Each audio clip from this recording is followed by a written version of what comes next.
transforming healthcare through innovative and inclusive healthcare solutions. Dr. Hamisher has over 20 years of leadership experience in both strategic and operational roles across the value chain in global pharma, spanning Asia, Europe, and the US. Also joining us for this session is Dr. Arindam Bhattacharya. He's Managing Director and Senior Partner of the Boston Consulting Group, India. He's a member of the Global Advantage Industrial Goods Operations and Public Sector Practices at BCG. He's currently leading research on the radical shift in globalization and its implications for global firms. He has worked extensively on competitiveness of industrial companies and has led a lot of work with the Government of India. Thank you, all three of my panelists on this panel. Our session today will explore 4 themes. First, why manufacturing matters, the potential of the manufacturing sector. The second theme, changing trends within the manufacturing sector and the technologies which are transforming the manufacturing sector. So Industry 4.0, what does it mean to all of you? The third theme is identifying synergies between Australia and India. Designed in Australia, made in India, something which we at the Newland Global Group has been promoting. What does it stand for, and can we really have this mantra executed in reality? And what exactly is the way forward? What are the lessons to remember? So these are the 4 themes which we will try to understand in this particular session. Starting with the first theme, Michael, my question to you. Why is it important for an economy to have a strong manufacturing base? Why manufacturing matters in the first place? Oh, absolutely. Well, I guess we're seeing that right now with the current crisis. We've seen manufacturing not just be a industry sector, but a nation's capability. And so the ability to pivot and make medical PPE and such things as hospital beds and hand sanitizer. Here in Australia, we've seen that pivot very quickly, and the capability of particularly our small businesses to adopt new technologies to serve the nation in a time of crisis has been outstanding. We talk about the digital transformation of manufacturing, Industry 4.0. Well, really, I guess it starts back to Industry 1. Industry 1.0 with steam power, and how that was a step change in world history, and it changed everything. We have one of our member companies is the Varley Group in Newcastle. That company is now 132 years old, still owned by the same family. George Varley started the company by transforming sailing ships into steam-powered vessels. And think about all the changes that family business has been through over 132 years, through times of war and recession and everything else that we've been through. But they adopt new technologies, they upskill their workforce, and they're now employing over 1,000 people in that one company. Industry 2, the second industrial revolution. Think about Henry Ford and all the transformation that happened with mass production. And at the time, people would say, well, what about the jobs? What will we do with the jobs now with mass production? There'll be less jobs. I think that's a similar talk to what we're hearing around the world today. And yet the smart companies are adopting this new technology, and they are getting smarter. Skills plays a big part. And that takes, to the third industrial revolution. Industry 3 was pretty much when I was at school. And Bill Gates put out a book at the time called Business at the Speed of Thought, and how that was going to change the world with the advent of email and the internet. But again, we adopted, companies have grown. We certainly have a lot more skills than what we did back then. And I believe that right now with Industry 4.0 and the power of collaboration, not just between industry, but also between nations, will be even more important. Thank you, Michael, for that. And I think that's a very important point you made, that how cooperation and collaboration is indeed a way forward. And we will delve deeper into this, but bringing in Arindam into this conversation. Arindam, cost of labor, energy, infrastructure challenges, regulatory issues, these remain to be very, very key concerns when we talk about the manufacturing sector. What, in your opinion, is really the assessment of India's manufacturing sector currently, and what is really changing in this landscape, the manufacturing landscape of India, and what needs to change, in your opinion? That's a very complex question, but let me try and see if I can break it up into different parts and just share my thoughts. Just to go back to your first question, manufacturing is important, and why every country today is focusing on manufacturing is because it creates jobs. It creates jobs from low skill to high skill, and particularly for people, countries like India, where there's a lot of migration that will happen from rural and agricultural sector. So the manufacturing is the first port of call for all these jobs to be created. Now, when you think about manufacturing, traditionally, manufacturing has been seen at multiple levels of technology intensity. So you have the labor-intensive manufacturing sector. Then you start getting into more engineering and skill-driven. And now what we are seeing is really the third set, which is really around how do you use digital technologies to fundamentally change the way manufacturing is done and supply chains configured around the world. So coming to India now, India, you know, at one time we used to celebrate the fact that India seemed to have jumped this manufacturing kind of phase of economic development by going to services, and used to laud the fact that services contribution to GDP is at that time around 55-60%. But the fact is that, you know, services sector by itself cannot create enough jobs to absorb all the additional labor force that is getting either born or migrating out of agriculture. So the importance of manufacturing was recognized. And I remember in 2006, I wrote a report saying that India has been stagnating at around 14 to 15% manufacturing as a share of GDP. We really need to push it to more like 25%. And that was first time I think the governments have started talking about 25% of GDP as manufacturing. And that since then has remained a kind of a constant objective. We have not really been able to move the needle for a variety of reasons. Now, some of the factor cost issues that you have said, which is around the power, industrial power cost, cost of land, labor cost is not, labor India is very competitive in labor rates, but the productivity index labor is still, you know, not as competitive. So some of the factor costs, and then the cost of compliance is still something that we can do a lot of work on. A lot of work has happened in the past few years, but there's still a long way to go. So we need to absolutely work on the factor cost and compliance cost for sure. But at the same time, what I find it very interesting is despite these, in some sense, kind of cost penalties, India has been able to build a world-class, globally competitive either industry, and particularly two industries and many companies across industries. The two industries are clearly, one of them is represented here, is pharma, and the other one is auto. But then you have globally competitive countries, companies in pretty much every sector. So in some sense, if you bring in the right kind of you know, talent, competencies, and management skills, you can overcome some of the penalties that we have and build a world-class company and world-class sectors. And we need more of that. You mentioned factor and cost economics, Arindam, and you know, especially at this time when India is actually doing substantially a lot of work on how to actually encourage companies to be investing in India, and how do you look at the supply chain currently that exist in India, and how feasible it is when we're talking about emerging as an alternative or as a strong manufacturing powerhouse? See, there are two parts to this. One is, you know, India today is very, very large importers of large number of manufactured goods.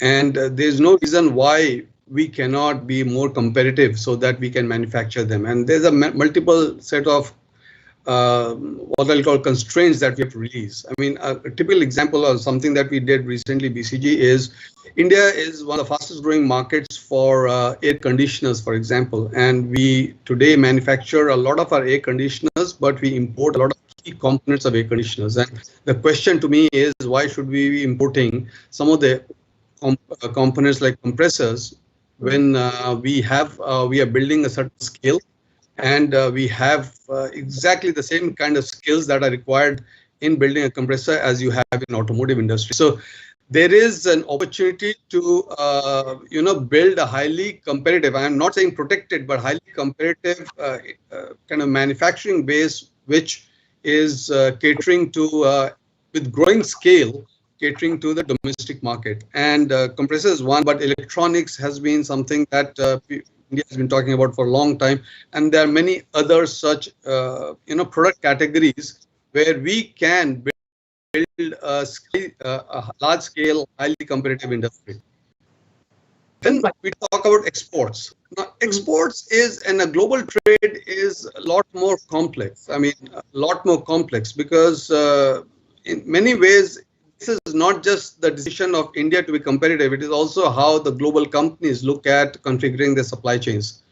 Now, the massive configuration that happened in the 1990s and 2000s as China joined and the emerging markets started opening up, integrating into the world supply chains, that has in some sense reached a set of maturity. And it's not that a large capacity from high-cost Western countries will move to India.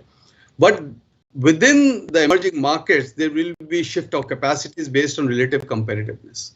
So capacity will shift from China outside, the capacity will shift from India outside or into India. So it's then has now become cost competitiveness within the emerging markets rather than being more competitive than say in Europe or US. So that's a very dramatic change in how global supply chains will emerge.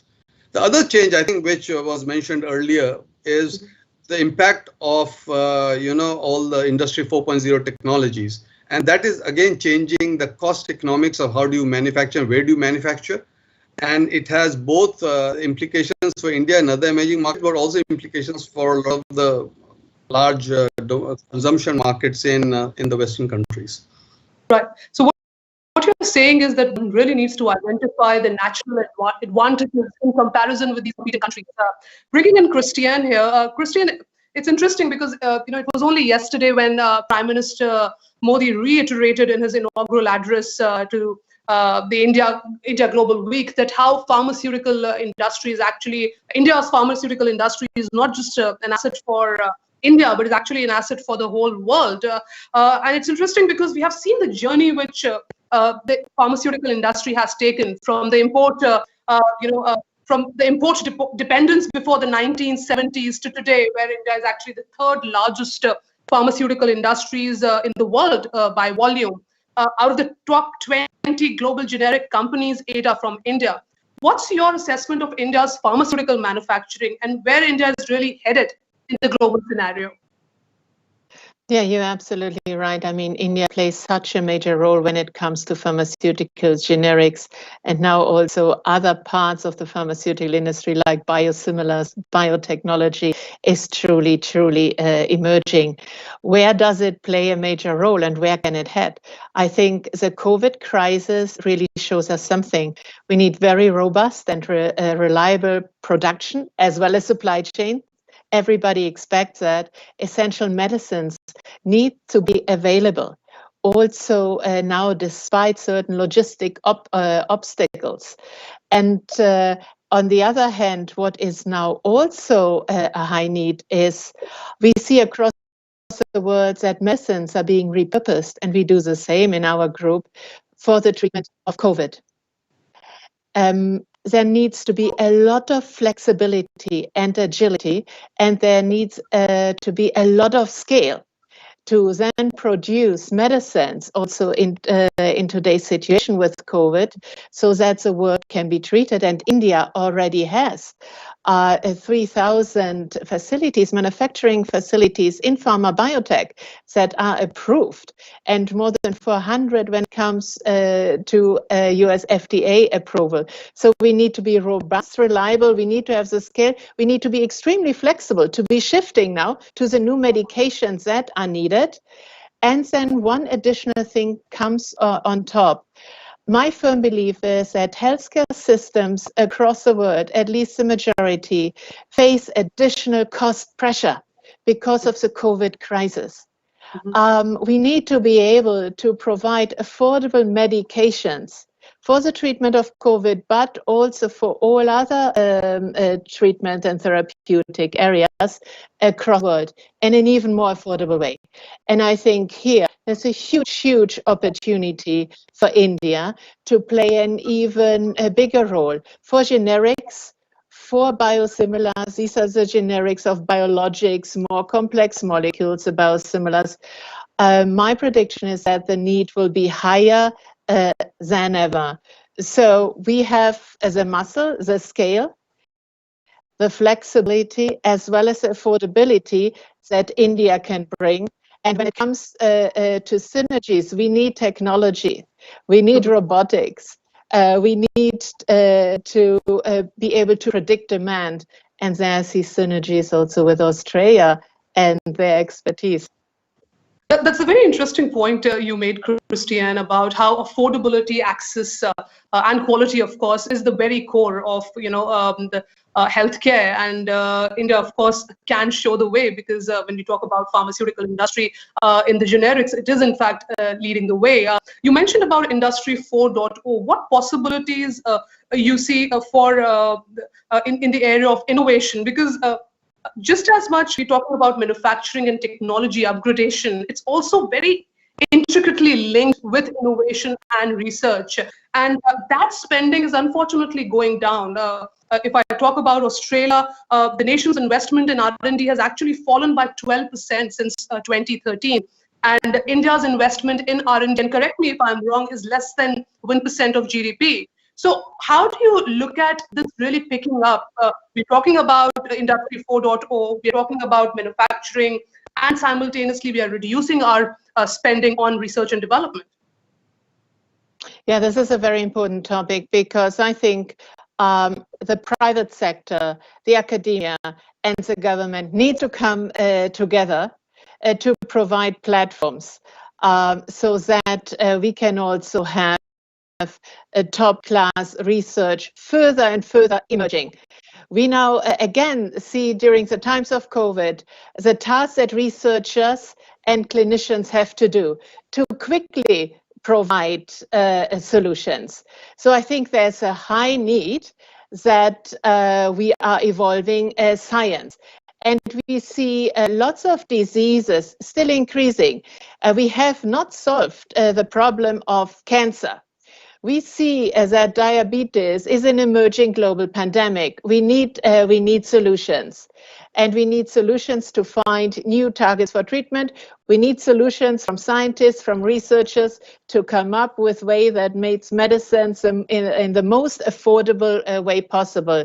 A high investment in research and a collaboration between the governments, academia, private sector, I think it's absolutely needed. Right, and in fact, research and development remains a very key sector of collaboration between Australia and India. Several research institutes are doing remarkable work with many Indian institutes across both countries. Michael, you've called it mission critical, and you've said that why Industry 4.0 is very, very important. The focus has to shift from heavy industry to high-tech products. Where are we on Industry 4.0, and where do you think Australia and India can really collaborate? In so many ways. I mean, Industry 4 is so much more than just production. We say it's more than just making today in manufacturing. It's the whole curve from research. We our great researchers that can aid industry. It's a great privilege of mine to take professors out onto the factory floors and to connect with industry and break down those barriers for designing and building new innovations that can be exported globally. So think about in Australia, we have some of the world's best food production, so high quality foods in a trusted environment, which can be exported to India and put into local supply chains for building high value food products. It could be around the packaging design, because we know that design plays an important part. One of our members is a company called Dresden Vision, and they've developed new technology for using recycled plastics to manufacture prescription eyewear. So to make glasses at the waste source and using waste in the supply chain, repurposed for high value goods, which can be manufactured right at the source in India. So imagine that we could have these micro factories right across India, creating local jobs and upskilling the local workforce. This is certainly the way of the future around collaboration between researchers and industry to drive the jobs of tomorrow. What sort of components are we talking about when you're talking about Industry 4.0, and how do you really see these components? Because it looks like a double-edged sword. For a country like India, which talks about cost and low productivity, and of course cheap labor, how does this really go to impact the Indian industry? Well, we're seeing the uptake of digital transformation, particularly around robotics, being a job creator. Now, people have this fear that robots will take jobs, and in actual fact, the reverse is opposite. With robotics, manual handlers can lift more, so it creates a much safer working environment. And in addition to that, the robots can be quite repetitive, which improves the quality of those products. You improve the quality of the products, you're going to gain more customers. And so this is where we're seeing job creation and upskilling. If you think about it, someone who's just currently manual handling is being upskilled to be a robotics technician. And pretty much these days, if you think about it, children who can use a PlayStation can now operate a robotics welding machine. And that's just one example. It's quite exciting what the opportunities are opening up to us all around the globe. But again, it's going to be these great collaborations that we can develop between nations such as India and Australia that'll really create opportunities. Right. So in a way, you're saying that this fear is completely uncalled for, that robotics or automation will take away jobs. Of course, it will actually enhance the competitiveness of industries and create ways to provide more jobs. Arindam, from your perspective, what's your opinion on Industry 4.0, and which technologies you think it's important for us, to be focusing on?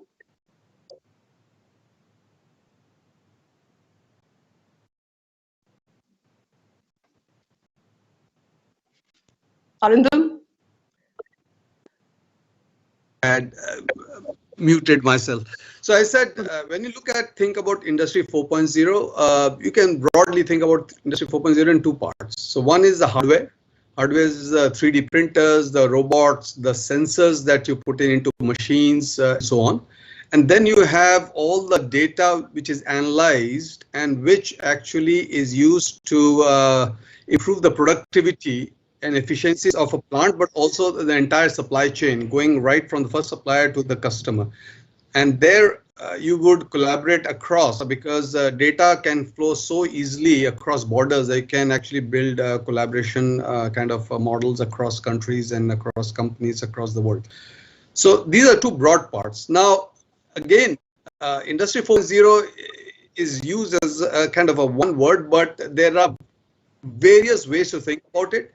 The way, say, an Indian company will think about it will be very different from the way, say, a Western company will think about it. Indian companies will actually, and not just Indian companies, but Western companies who have plants in India would look at putting in these kind of technologies in a much smarter way, where they can maximize the productivity of humans, because the labor cost advantage of India and many other emerging markets as a manufacturing location continues to be important. And just to give an example, I was talking to, say, the global sourcing lead of the largest shoe manufacturing companies in the world. And I was talking to him, so what does this do to their say, global network of plants and sourcing strategies? And his point was very simple. He said, look, today we manufacture nearly more than 90% of our manufacturing within Asia. China, Vietnam, Indonesia, even they're looking in Myanmar. Some part of it is in India and so on, Cambodia. That is not going to change. What is changing is the level of automation we'll put into these plants, because the labor continues to be an important element. So, just kind of wondering that all these plants will ship back to US or Germany is not going to happen for all these labor intensive industries, but they will use Industry 4.0 very smartly. The second point, I think, where India has a unique position is the data that is created and it is analyzed. Now, this requires a set of new skills.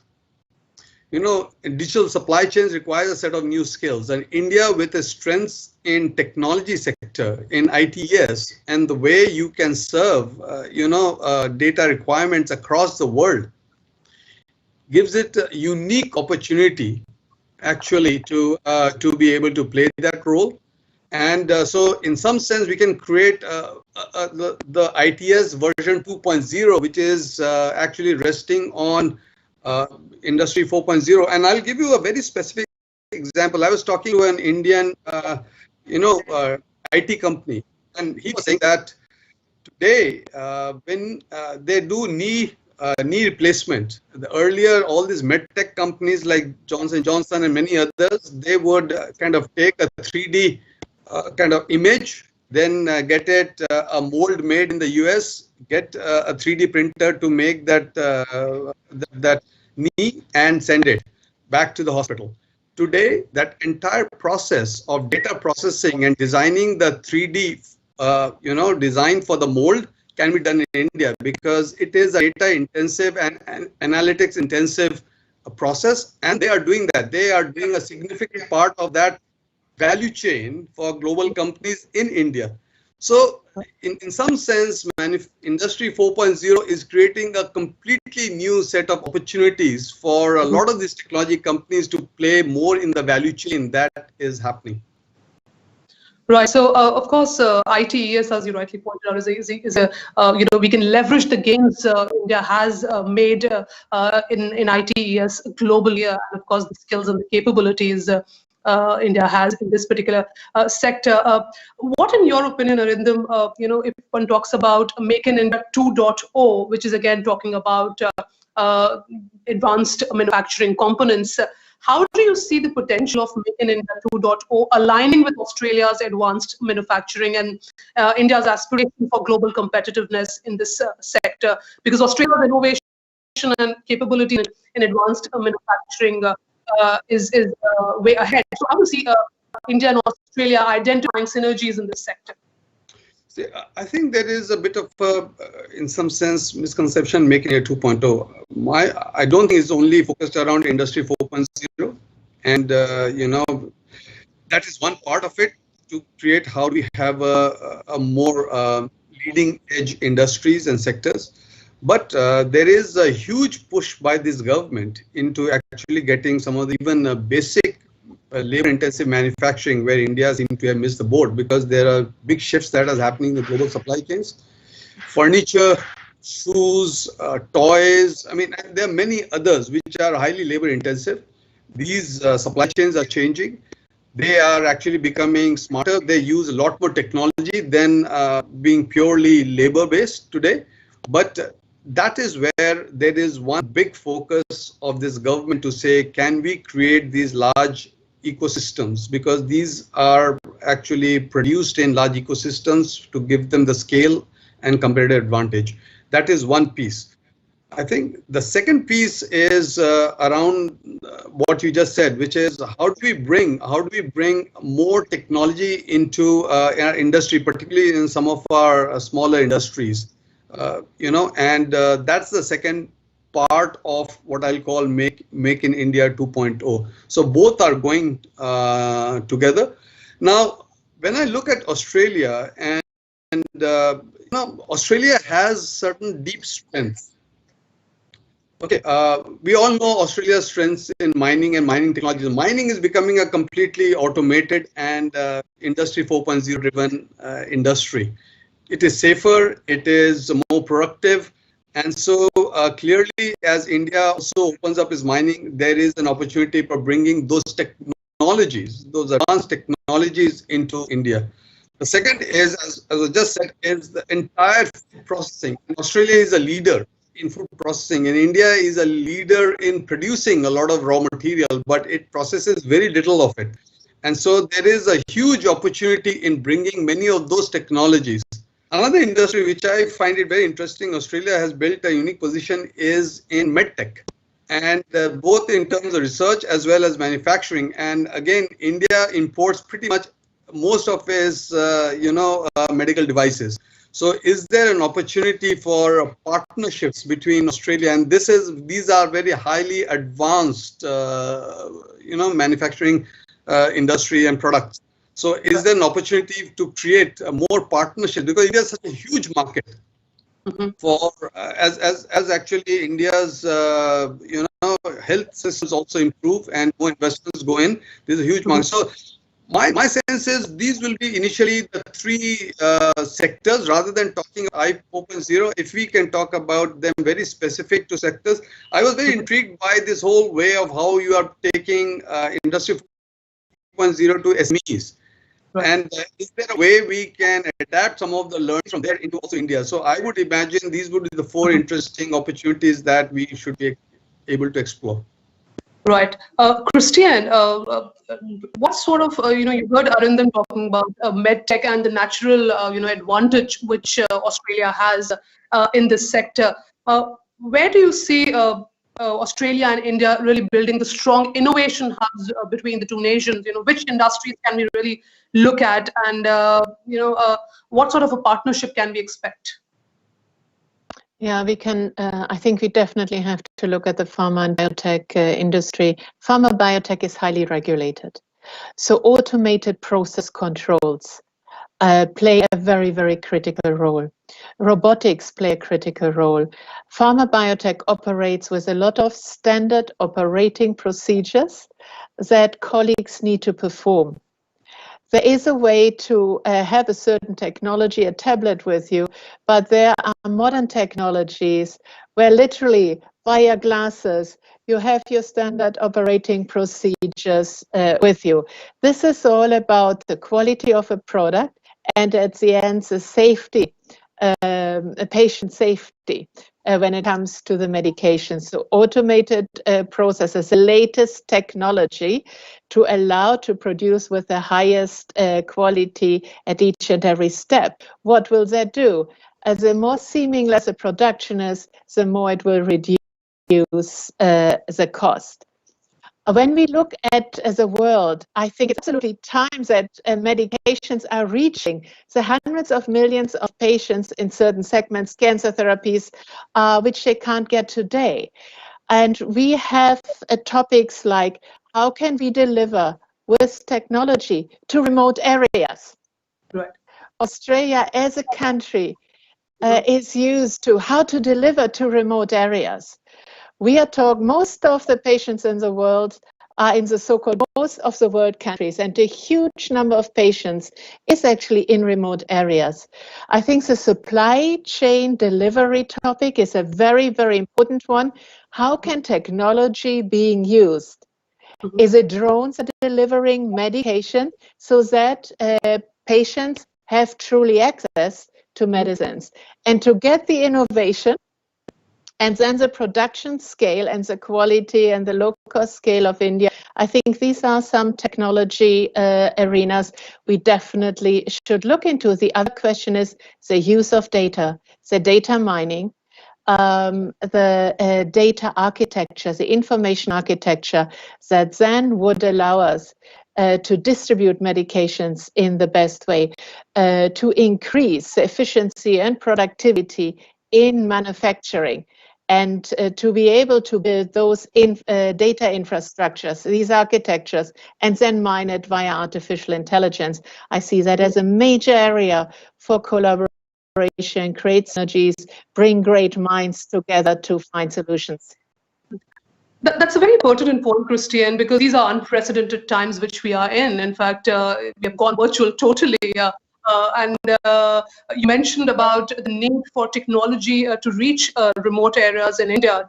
The doctor-patient ratio in India is, of course, it's a scary figure, and telemedicine is, in fact, emerging as a big sector. So that's a very, very key component, and Australia, again, has a lot of advantages in this sector, be it remote learning, be it telemedicine. Do you see a potential in this mantra when I say designed in Australia, made in India? Do you see this working at all between these two countries? What I always believe is the strengths of each and everybody should be used.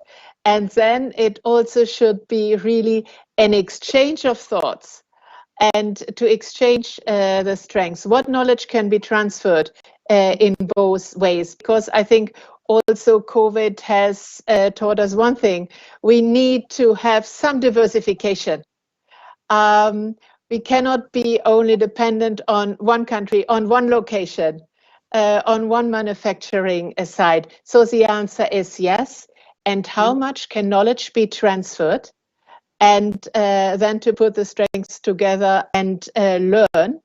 And it's not only about technology and subject matter expertise. A lot of success depends on how we are leading and managing any operations.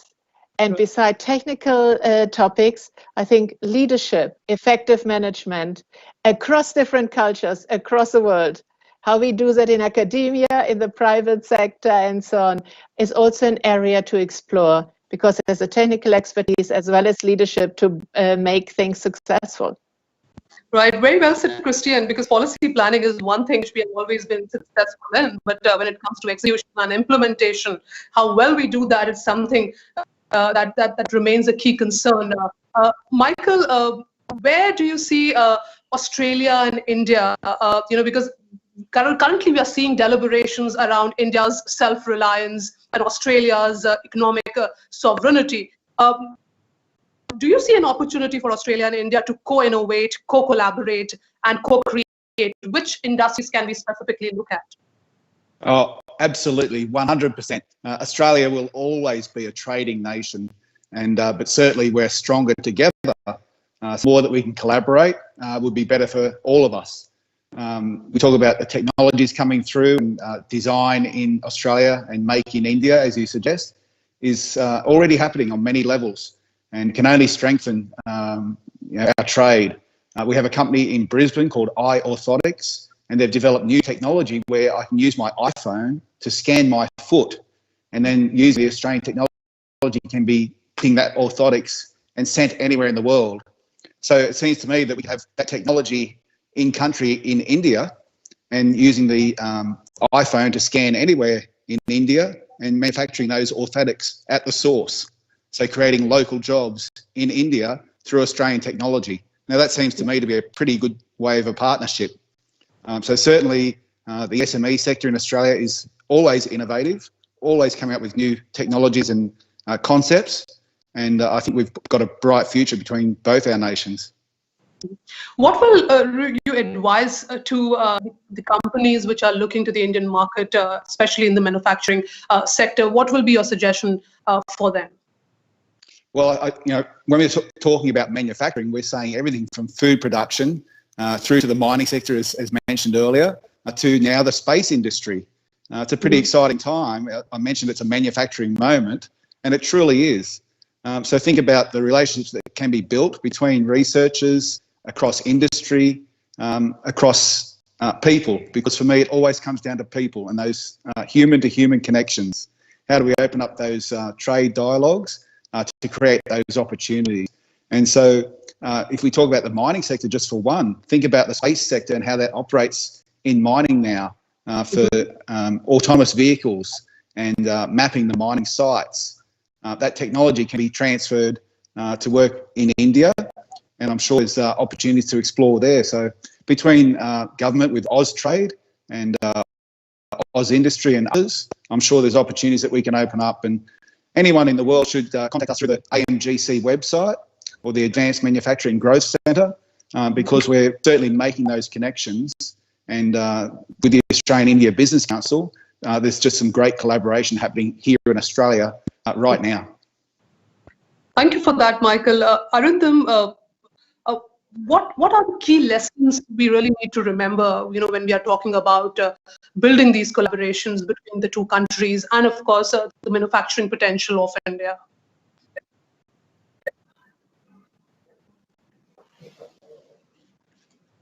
Arindam?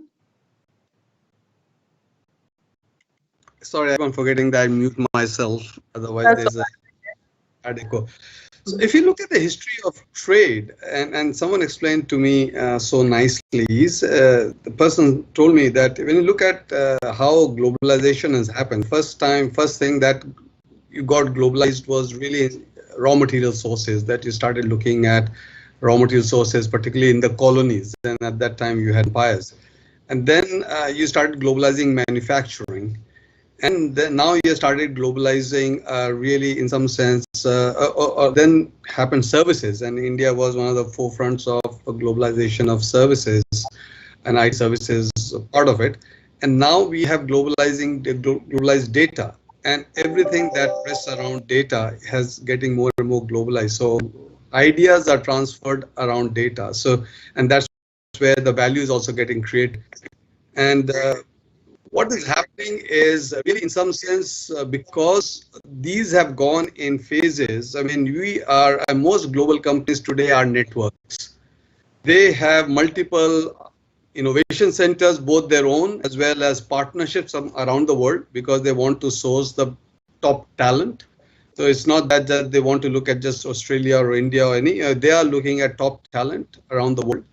They are looking at skills, manufacturing skills, which allows them to manufacture the right kind of product in the right place at the right cost to serve the global customers. Similar for services. And now you are looking at also all kinds of ideas, innovation, and that's one part. The second part is each country is also now thinking where are their strengths and what are the investments, because no one can build capabilities in every area. And so one of the interesting thing is now it's also a period of extreme specialization that is important. And if we as a consultant go into any client, I mean, they will not like a generalist, they will like a specialist, complete specialist. So exactly the same thing is happening in terms of countries' competitiveness. You need to find a way of building skills and specialization. And Australia has certain unique strengths, and India has also some unique strengths. And if we are able to partner them, I mentioned some of the sectors. There could be some other sectors as well, which I have limited knowledge of, but if we are able to do that and focus on some of the sectors, I think we will have a much greater chance of learning rather than trying to do everything with everyone. And that's one of the key lessons, I think, the change that is happening in the way the country's competitiveness and trade between different regions, different countries is evolving. Right. So what you're saying is important to understand the competitive advantages of each of these countries and how they are actually, how one can specialize rather than generalize. It's interesting, and I'll share that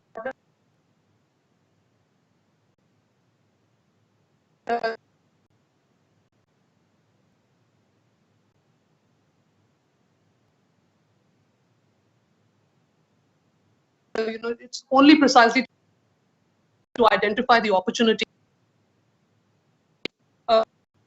Michael, from this perspective, how exactly the road ahead, what exactly we should be doing.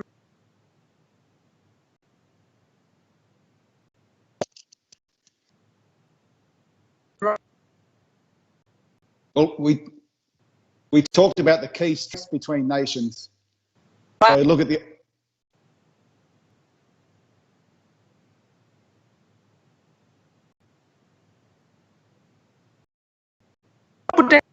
Potential do you see? Natasha, we talked about the key strengths between our two nations. So imagine that we can come together and using your theme of design in Australia and make in India, and then we can export to the world. So 7 billion potential customers all around the world. Australia, again, will always be a trading nation, and the opportunity to partner with firms in India is a key strength. So let's look together to form these stronger relationships, create global opportunities where we can partner together to increase jobs, create local jobs in Australia and India with world-class products, creating higher value that we can export globally.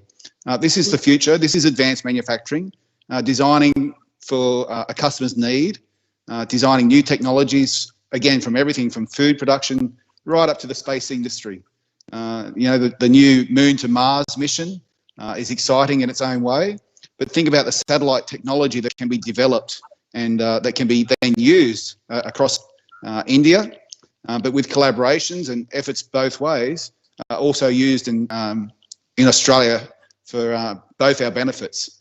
So the upskills across manufacturing is happening right now. It's certainly jobs are growing in the manufacturing sector. There are global opportunities. It's a matter of coming together and building on those strengths to design products that the world are looking for. Right, and in fact, interestingly, India has itself a target of increasing the share of manufacturing from 70 to 25%. It's been work in progress for the last few years, but now with the new global reality which we are all in, we've seen a slew of reforms that has happened across different sectors, encouraging world over companies to come and invest in India. And in fact, there are many state governments which are now reworking this model as far as the land, labor, liquidity challenges that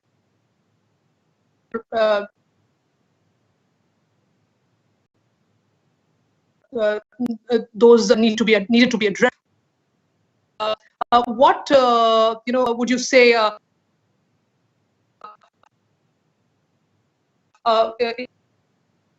in terms of building?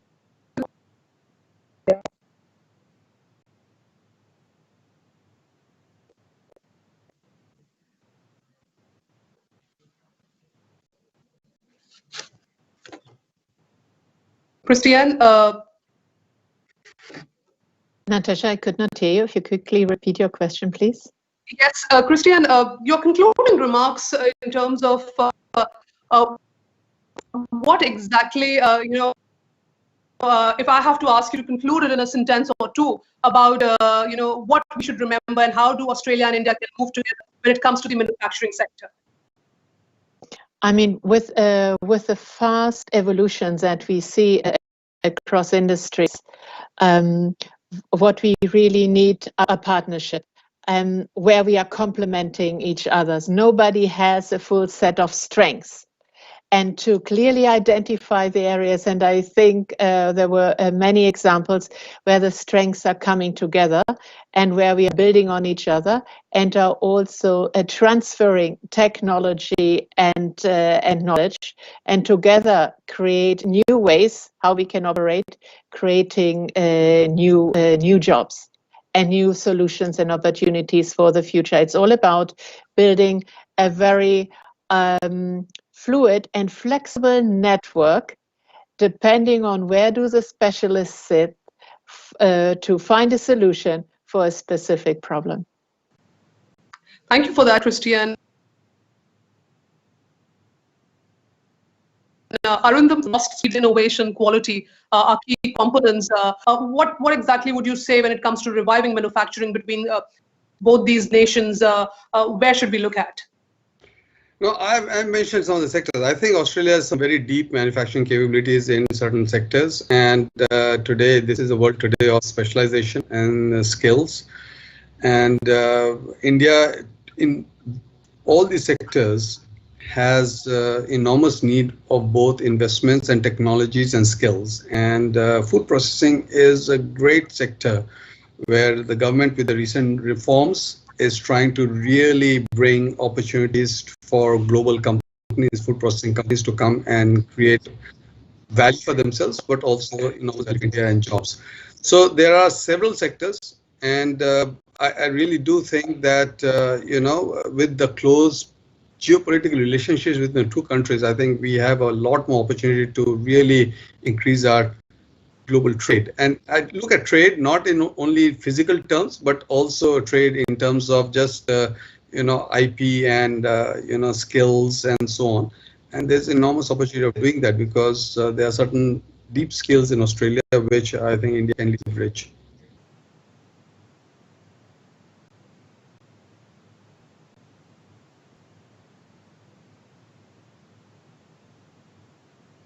think Tasha is again lost.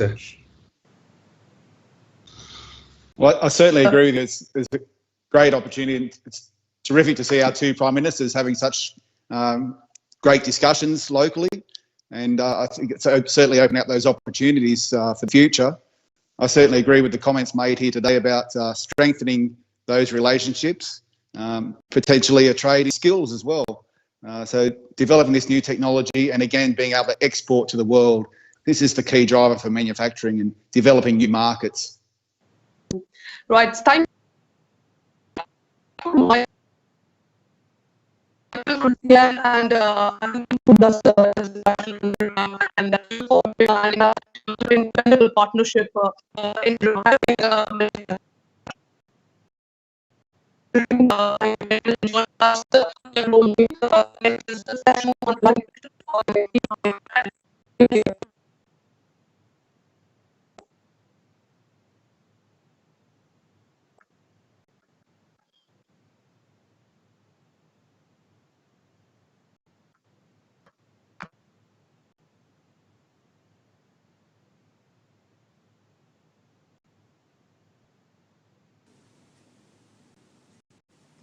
I must say hello and welcome Looks to like it's India finished. Global Week. I'm your host Priyanka Deo reporting from New Delhi. That was a fantastic session and especially relevant to India because manufacturing is something that the Prime Minister has also called out for. Prime Minister Modi, he has called out for Atmanirbhar Bharat, which is self-reliant India. And one of the big pushes is to increase manufacturing. So it was a great thing to listen to how manufacturing can be collaborated between India and Australia. With that being said, if you have any questions, if you have any thoughts from that fantastic session, I want to first thank our great, fabulous moderator and our panelists for fantastic discussion. If you have any thoughts or comments or questions, please feel free to post on social media. I'm tracking it. We'll make sure it gets to our panelists and our guests over here. Use the hashtag #BeTheRevival. With that being said, we're going to go to our next session just up in a few minutes. Stay tuned, Global Week. Be the revival, India, and a better world.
Manoj Ladwa, and I have the privilege of being the founder and CEO of India Inc.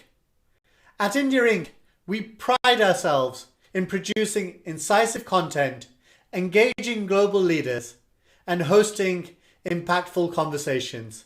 At India Inc., we believe in winning partnerships by sharing amazing ideas and exploring great opportunities. We believe in the power of shared values and shared ambitions for a better tomorrow. So welcome to India Global Week, where India meets the world and the world meets India. Enjoy the discussions and let's all be the revival.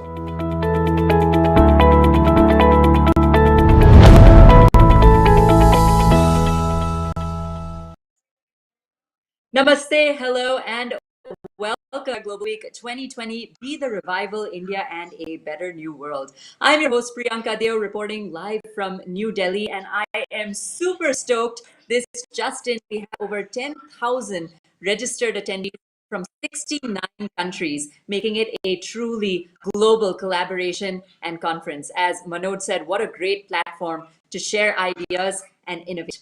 With that being said, as Prime Minister Narendra Modi said in his inaugural address here at India Global Week, he spoke yesterday, I quote, "The story of global revival will have India playing a lead role." The numbers here at India Global Week show, as I said, over 10,000 registered attendees from 69 countries. With that being said, we'd love for you to engage with us as well. Please join us, share your thoughts, share your questions, share anything that you want, post up pictures. I want to see those pictures because I'm tracking it here. Use hashtag #BeTheRevival and follow India Inc. At India Inc. Corp. That's India INCORP. Let's start with our next session. India and Australia already synergize, and now there are new and innovative synergies that need to be both identified and implemented between both nations to change global realities. Now, this following discussion will focus on identifying these synergies with reference to the India Economic Strategy 2035, as well as the Australia Economic Strategy as well. I want to definitely learn more about this. That being said, and without wasting any more time, let's dive right into our realizing the potential India and Australia economic strategies. The session's in-country partner is Newland Global Group, and the session is presented by Trade and Investment Queensland, Asia Society Australia, Australia India Business Council, Asia Link Business, Global Victoria, the Chamber of Commerce and Industry Western Australia, Australia India Institute Delhi, and Indian Link. I now give it to our moderator for this session, Mr. Dipen Rugani, CEO, Newland Global Group, to begin this session. Dipen, the stage is yours.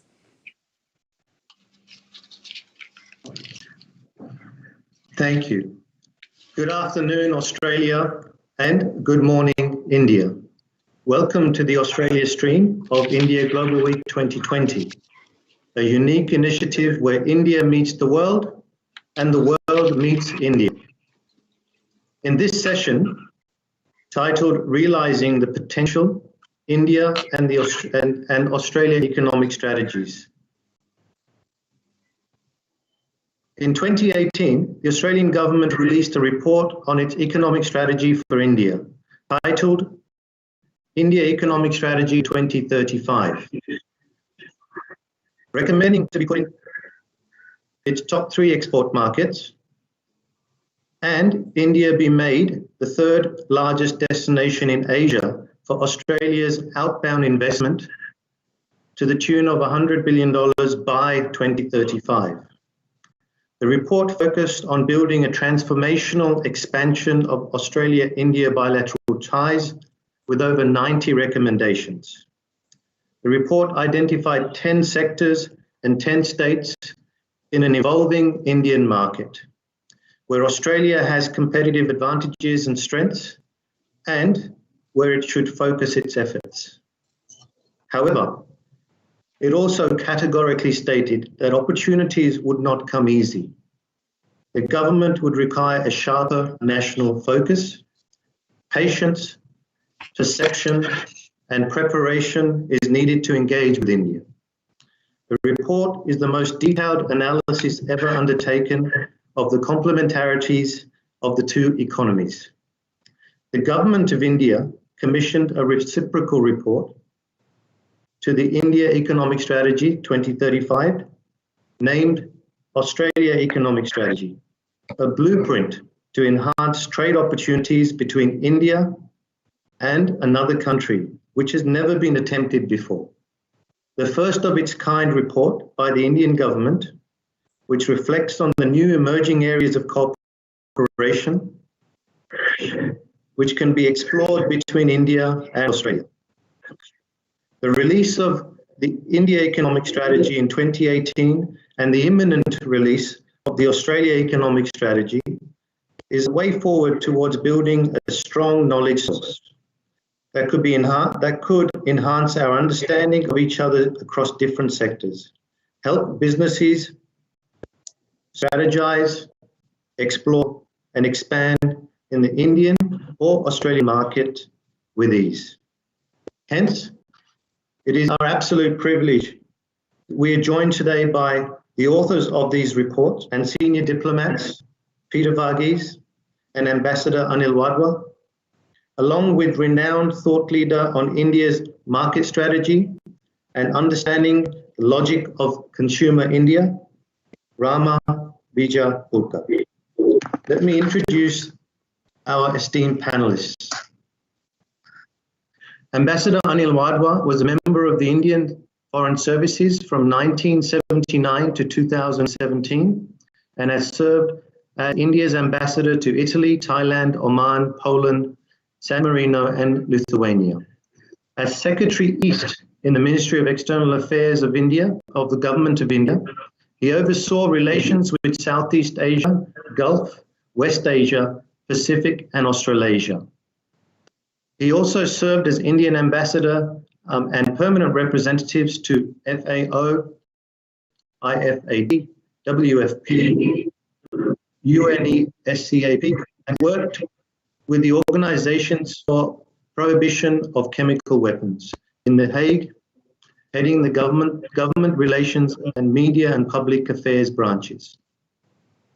Ambassador Wadhwa has been India's chief delegate to the East Asia Summit, ASEAN India, ASEAN, ACD, and the Arab League. He has been leading the CII task force writing the Australia Economic Strategy report for the Government of India. Ambassador Wadhwa is currently a distinguished fellow with the Vivekanand International Foundation in New Delhi and an independent director on the boards of some corporate firms. Peter Varghese began as a Chancellor of the University of Queensland in July 2016. Prior to this appointment, Mr. Varghese's extensive career in public services and diplomacy spanned 38 years, included senior positions in foreign affairs, trade policy, and intelligence. Most recently, he served as the Secretary of the Department of Foreign Affairs and Trade. Previous senior appointments include High Commissioner of Australia to India, High Commissioner of Australia to Malaysia, Director General of the Office of National Assessment, Senior Advisor International to the Prime Minister of Australia. Mr. Varghese was the author of the comprehensive economic strategy, India Economic Strategy to 2035, commissioned by the Australian Prime Minister and submitted in July 2018.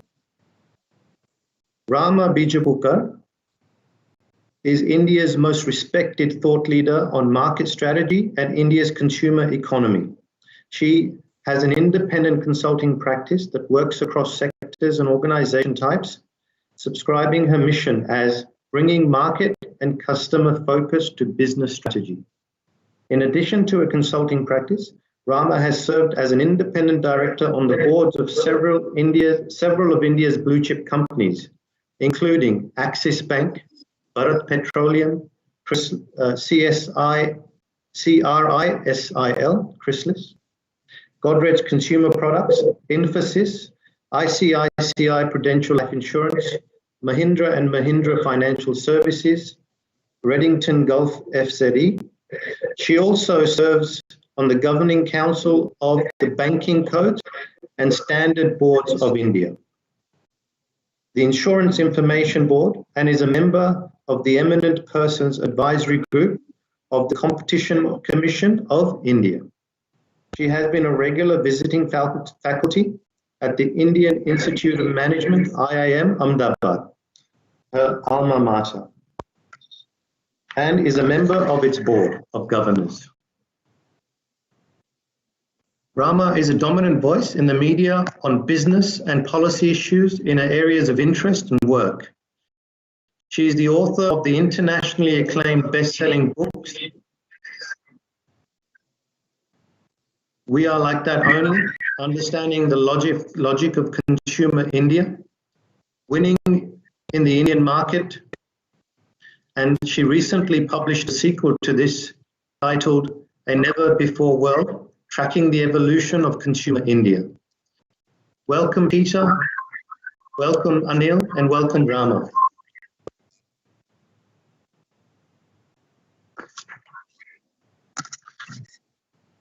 May I ask you to make your opening remarks? Maybe I'll start with Peter. Well, thank you very much, Devin, for the invitation to participate today, and I'm delighted to join Rama and Anil on this panel. I thought I'd just focus on a few of the key takeaways from the India Economic Strategy paper that I was closely involved in, because I think it frames some of the discussion about the bilateral economic relationship.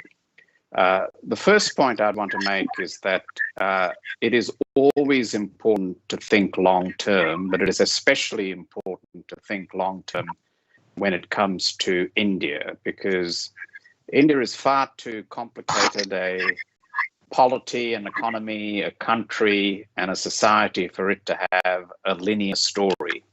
And if we are to engage with India, we need to be able to do so over a long-term time perspective. Secondly, I think the three big drivers of our prospective economic relationship are going to be scale, complementarity, and spreading risk. So scale is pretty obvious when it comes to India, and it's not just a question of population, it's also the fact that India now is the third largest economy if you measure it by PPP, a bit further down if you measure it by market exchange rates. Complementarity is really a judgment that what the Indian economy is going to need and what the Australian economy can provide are going to be in harmony or in sync, and that will create an important set of opportunities for our two countries. And the third factor, which in 2018 I wrote about, was diversifying markets and spreading our risk. And I think COVID has probably given that a particular fillip. Australia, like other countries, can't afford to have too many eggs in too few baskets, and India is potentially a very important additional big market. Two other things I'll mention very briefly. One is India is far too big a canvas to absorb in one bite. And so for Australian business looking to deal with India, they need a place to start, which is why I broke my report down into sectors and states with a neat symmetry of 10 in each. So I've identified 10 sectors where I think Australia has a measure of comparative advantage, and I also identified 10 states that would be good starting points for an Australian strategy. And the last point I'd make is that when we think about the economic relationship, we should be thinking about the bigger bilateral relationship, because all of these things link together in quite a complex ecosystem. So I was delighted that one of the outcomes of the virtual summit between our two prime ministers was to characterize the relationship as a comprehensive strategic partnership, because from my perspective anyway, there are three supporting pillars to our future. One is economic, which is obviously what my report is focused on, but the second is strategic, and we are seeing now a growing strategic convergence. I think what's happening in our broader region, some of it China related, but not all of it, is going to bring Australia closer together strategically. And the third pillar, which is a very important pillar, is the people-to-people relationship, driven in large measure by the Indian diaspora in Australia, which is now well over 700,000 people. So taken together, I think that creates a very solid foundation for an economic, a strategic, and a people-to-people relationship. Thank you, Peter. May I ask Ambassador Whiteworth to make his opening comments, please? Thank you, Deepan. And let me just pick up from where Peter has left off by saying that, categorically that Australia-India relationship today is indeed in a very sweet spot.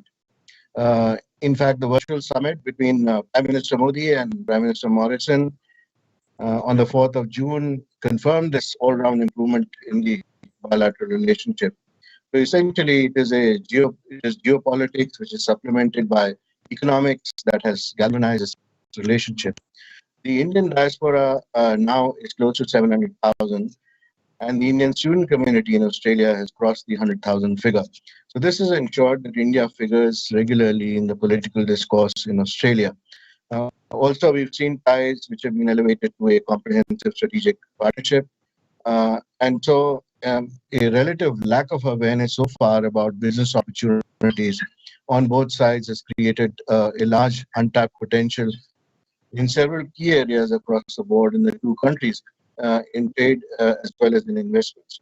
So the Australia Economic Strategy Report, which you referred to, and has now been revised in large parts because of the COVID-19 pandemic, which I've been working on with CI and KPMG teams, now awaits formal government approvals in India. And it identifies a number of key opportunity areas between Australia and India, at least in 20 different sectors. The report is also futuristic because it highlights opportunities in emerging areas which we do not actually lay emphasis on so much right now, but all of which are expected to gain relevance in the future. Most of the MOUs that were signed during the Modi-Morrison Virtual Summit on the 4th of June are in line with these recommendations. And I'd like to, basically mention just a few examples. So first, the implementing arrangement concerning cooperation in defense science and technology, and this is a supplement to the MOU on defense cooperation. The areas identified in the draft report for such collaboration that include sensors, underwater technologies, laser and hypersonic technologies, and also cooperation in shipbuilding between Indian shipyards and Australian shipbuilding industries. Second is the collaboration in space. So space situational activities, calibration and validation of satellite data, sharing of data and establishment of ground stations in Australia are already identified areas of collaboration. Third is the MOU on cooperation in the field of mining and processing of critical strategic minerals. And this draft report identifies reserves of 21 out of the 49 minerals in Australia for India's critical mineral strategy, as well as for India's e-mobility program. Fourth is the MOU on vocational education and training. And here, India's large young population and the target of training 400 million people by 2022 has actually thrown open a lot of opportunities for Australian vocational education in areas such as enhancement of training curriculum, aligning Indian accreditation and assessment to global standards, and improving trainer quality. Fifth is the new collaborative arrangement which has been entered into on water resources management, training and education, and for developing sustainable solutions for water and economic development and water recycling. That is also in line with the recommendations in the draft report.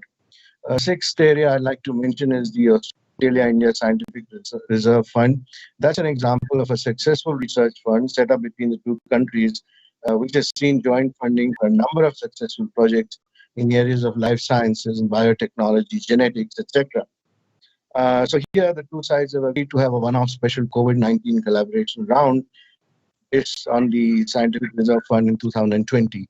And the draft report again recommends enhancement of the fund It also proposes setting up of similar funds in the field of humanities as well as startups.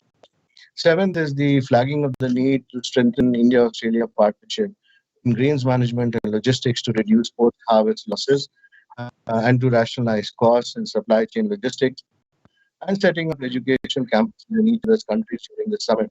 These are again proposals in the draft report. Finally, I'd like to mention that regardless of India's stand on the RCEP, and this the report also recommends, and then again the summit has endorsed this, that India and Australia should now restart the free trade agreement negotiations, which were stalled due to the RCEP negotiations. So there's a lot to gain if this comes about quickly for both countries. So all in all, and I'd like to say the time has come for a very strong, reliable, and a multifaceted economic relationship between India and Australia. I'll end there for the time being. Thank you. Thank you, Anil. And Rama, it's really interesting, that we have the eminent authors of the two economic strategies, but these strategies, are good at a certain level, but how are they going to get executed? What are the Indian consumers, thoughts and feelings, and how do they behave? And it's so nice to have you here. I'll hand over to you for your opening remarks. Thank you, Dipen, for having me here. And it's a privilege to share the screen, though not the stage, with Peter and Anil. I think India is the land of opportunity. All the opportunities that have been talked about are really wide open.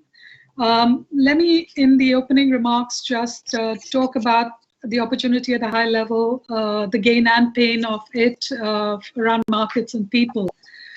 So India's consumer market is of a mind-boggling scale. India's household expenditure, or private final consumption expenditure, as we call it, is the size of Australia's GDP. And we've also seen the power of compounding when you grow slow and steadily.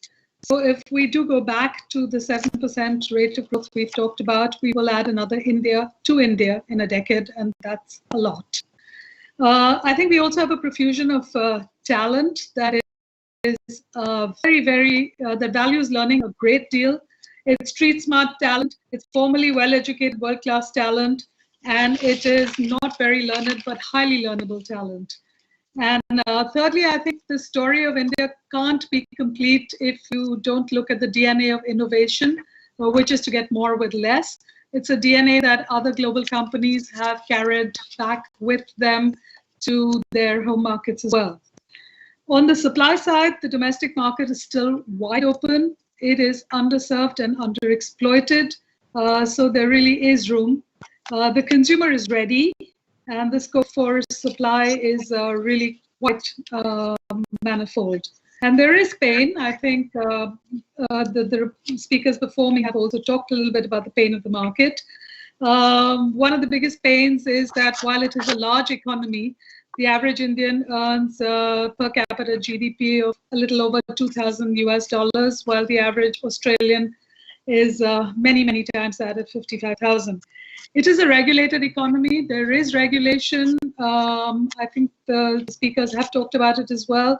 But it is regulation that has a logic to it, and we're seeing it get more transparent over time. So I will just end by saying that 20 to 30 years ago, when we talked about India, we talked about the potential and scope of what can be given its demography. But I think today we talk about the demonstrated potential of what the size and the value of the market is, and how open it is to receive whatever adds value to consumers. Thank you, Rama. I might just start off now with some questions, and I'll direct my first question to Peter. Peter, what were your first thoughts when you were asked to write the India economic strategy? Did it enthuse you or overwhelm you? Did any aspect of the report come as a revelation, or did it surprise you?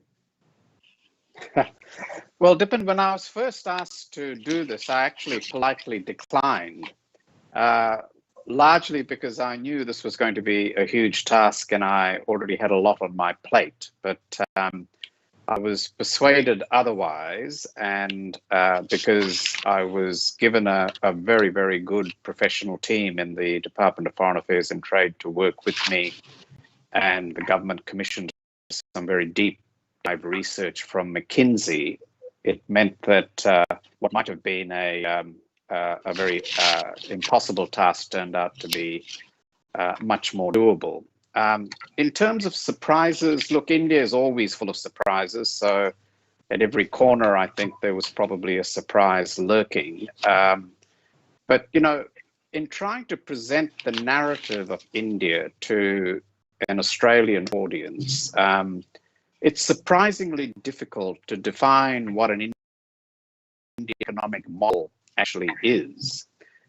So notwithstanding decades of state planning, India has a very different trajectory to, say, East Asia, which Australia is much more familiar with in terms of trade and markets.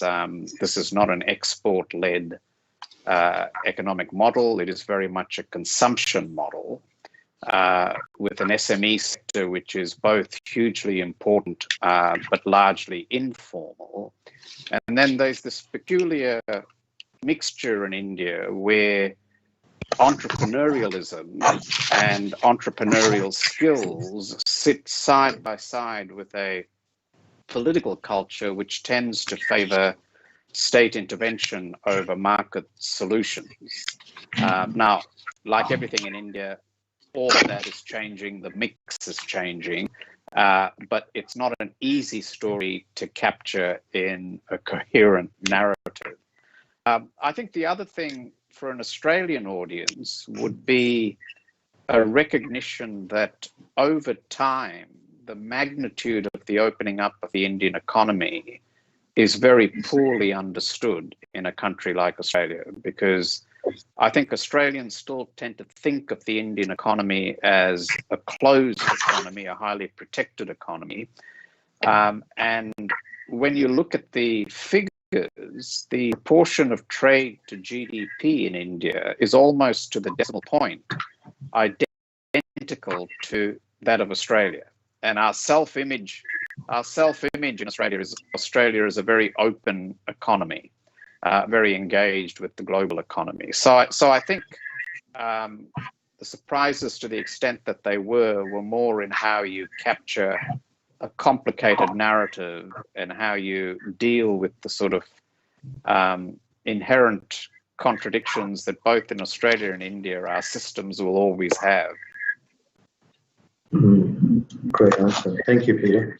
Anil, you've written the reciprocal report, the AES. After having read the IES 2035, and you know, the IES identifies 10 industry sectors. Report that Indian businesses are interested in regards to, you know, connectivity with Australia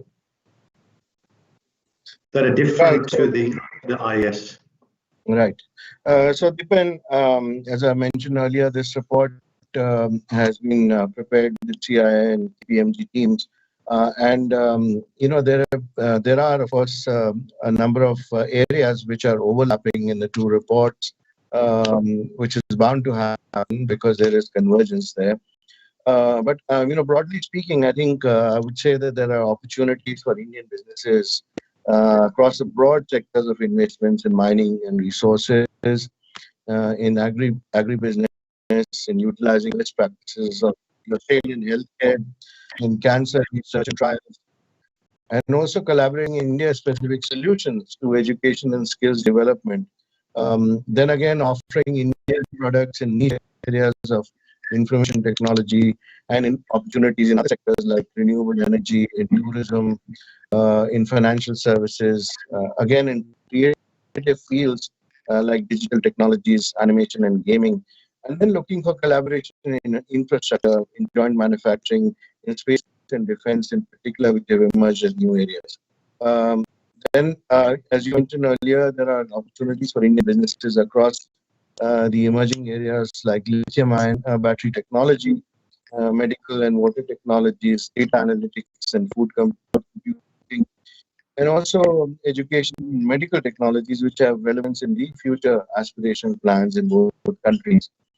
So specifically, I think Indian businesses will look to offtake, look to offtake agreements actually with Indian Australian resource companies, and that includes acquiring of mining technologies, which will help in the maximization of produce, sourcing of mining equipment and technologies, again providing high quality product based IT offerings to Australia, and also enhancing startup collaboration. That's a new emerging area of collaboration between the two countries. Also, in the retail side, the Indian businesses will be looking to sell more pharmaceuticals and biosimilars and Indian traditional medicine in the Australian market. They would like to keep Australian medical technologies in India. Also have some collaborations in medical data coding, analysis, and then they would like to enhance the traditional Indian exports, gems and jewelry, in automotive spare parts and railway equipment, the refined petroleum products, textiles, and now increasingly ready-to-eat Indian products. As far as investments are concerned, they look at Australia mainly in the agribusiness and farms areas now, in addition to mining and resources, as well as EPC projects which can happen in renewables and solar farms, and that's just to name a few. I think there are opportunities in tourism as well, but due to the COVID pandemic, that has been put in the back for now. Thank you. Wow, there's an awful lot there, isn't there, Anil? Thank you. Rama, no one knows the mind of the Indian consumer better than you. You've stressed on market and consumer focus to business strategy, rising aspiration and complex diversity of India. What, in your opinion, is happening in the Indian consumer market today?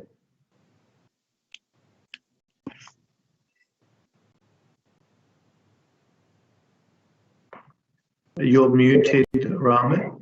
Sorry, my apologies. That's better. My apologies.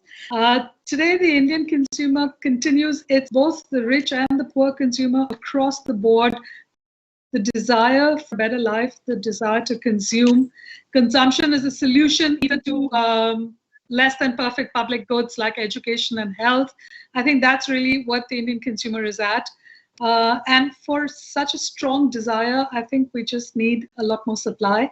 The other big change that has happened is really the increase in the digital quotient of just all of India. It's 525 million internet users, 152 million smartphones every single year. So digital India is here. I always say that when the temples of India went online, the rest of India is bound to follow. And so the offshoot of this whole digital economy is that the big problem with the Indian business model, which is consumers who have high aspirations but low income, it can now get fixed with the aggregation and the sharing and the platform plays that digital can actually offer us.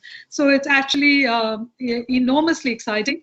So whether it's Amazon or whether it's Netflix, whether it's Indian competition from elsewhere, consumers are lapping it up where they see value. Excellent. Thank you, Ram. Peter, you've always said that since the release of the IES 2035, that corporate Australia still doesn't buy the India story. What needs to be, what needs to be told to them? What needs to be addressed? How do we sell this India story to corporate Australia? Yeah, I think there's quite a time lag in Australia between the way corporates think of India and the reality on the ground in India. And I think the single most important question Australian corporates need to ask themselves is, where are the sources of growth for their business, for their company or for their sector? Now, obviously not every company in Australia needs an India strategy, but every exporting company in Australia needs at the very least to ask themselves, are there growth opportunities in the Indian market? And if so, how do I position myself to take advantage of it? Because we're moving into a period where the engines of growth are going to be running at many fewer cylinders globally than what we've been accustomed to. And so where the growth opportunities are becomes the big strategic question for corporate planners, I think. Now, the other thing that I think corporate Australia would probably appreciate, and this is what we tried to do in the strategy, is to give them something they can touch and feel in terms of where do I start and how do I go about doing business with India. Because for far too long, I think India has been placed in the too hard basket in corporate Australia, and there's a once bitten, twice shy element to it. But there's also, I think, a genuine thinness of understanding about the way to go about doing business in the Indian market. And so addressing issues such as the business culture, finding the right partner, where do you focus on, how do you navigate regulation, all of those things that are really crucial questions for anyone dipping a toe into the Indian market. We need a much better knowledge base for corporate Australia. And, you know, I think Australian business needs to understand both the meta-narrative about the Indian economy, which is all about scale and direction and rates of growth, but then translate that into a deep dive into their own product and their own sectors. And I think if we can make some progress on that, it would be a worthy objective. And I think actually the post-COVID environment gives us more to work with, because a lot of Australian companies are really focused on this diversification agenda. Following on from that, Anil, there is an awful lot of, movement towards India globally from many different countries. How do you see, or what kind of advice would you give Australia as a country and Australian businesses who are, vying for, equal opportunities in India? What should they be doing to attract the attention of corporate India, more so than other countries and other companies that are from around the world? So, Deepan, I think there are a number of areas in which Australia has an edge over other countries vis-a-vis India, and it's my firm belief. I think Australia can easily emerge as a reliable supplier, for instance, for 29 of those 49 minerals which have been identified by India's critical mineral strategy, also for India's e-mobility program. Now, recently, India has come up with a new mining policy, which renews the scope for diversification and expansion of the existing resource partnership, and that relates to mining and processing of critical and strategic minerals as well. I mentioned earlier about the Australian recreational education institutions. They have a great opportunity to get involved in a much larger scale, the training of 400 million Indian youth by 2022. And also enhance Australian presence in different areas which are related to this. Water companies from Australia can be very successful in sustainable solutions for water and economic development and water recycling in states across India. And then our leaders during this summit have also identified areas like immunology, of development of vaccines, the circular economy, surface coal gasification, waste to waste processes, etc. And here, Australian companies are ideally situated. Again, Australia is an ideal partner for India and brains management, how to rationalize costs and logistics. Australian pension fund will be very welcome in India's infrastructure development. And then the defense-related companies of two countries have opportunities, which I've already identified for you. Indian shipyards are very keen to cooperate with the Australian shipbuilding industry. And so I think Australian businesses looking at diversification will find the advantages and opportunities in the Indian market. Anil, all good. All of those industries absolutely, have opportunities in India. But the question is, how does Australia and Australian companies distinguish themselves apart from other countries and other companies from other countries? What do they need to do? How do they? I think they need to focus on the areas of their expertise and make sure that they build on the existing partnership, which already exists in a number of these areas. There's a lot of groundwork which has been done over the past few years. We haven't reached fruition in those areas because of different reasons. But that should not deter them from moving on in those areas in which they've already been working. One good thing which has come out of Peter's report is the strengthening of the infrastructure of the Australian institutions in India, and that includes the consulates, that includes strengthening of other governmental bodies which are working to identify opportunities and to connect businesses together, and that one can see the difference on the ground. And this is not too old a process; it's maybe about a year old. But already this has started to bear a lot of fruit, and the awareness about Australia and India is growing quite steadily.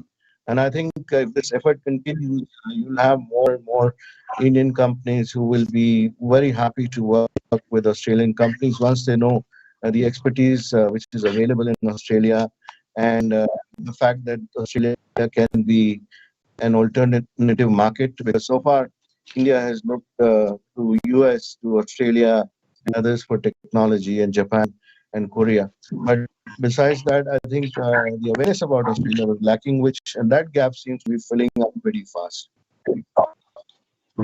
Following on from that, Rama, Australian businesses now seeing opportunities in India, albeit at a slower rate than we would like them to. But what kind of practical advice would you give Australian businesses who are wanting to start out the Indian market? In fact, to also respond a little bit and build on what Peter said, obviously the meta-narrative, from what I understand, is already there, but it's how you get your hands on this great and glorious meta opportunity. I think partnerships, I think there are definitely Indian partnership opportunities. I think what has changed in India over the last decade and a half is just the amount of new age entrepreneurs that we're seeing. So you don't really have to choose between the 5 legacy business houses or the 10 of them.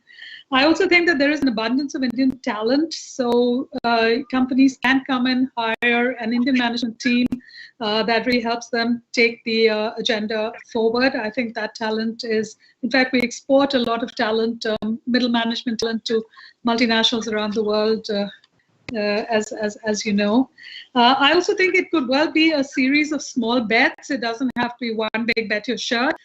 There are many Indias, and a small percentage of a large number is still a very large number.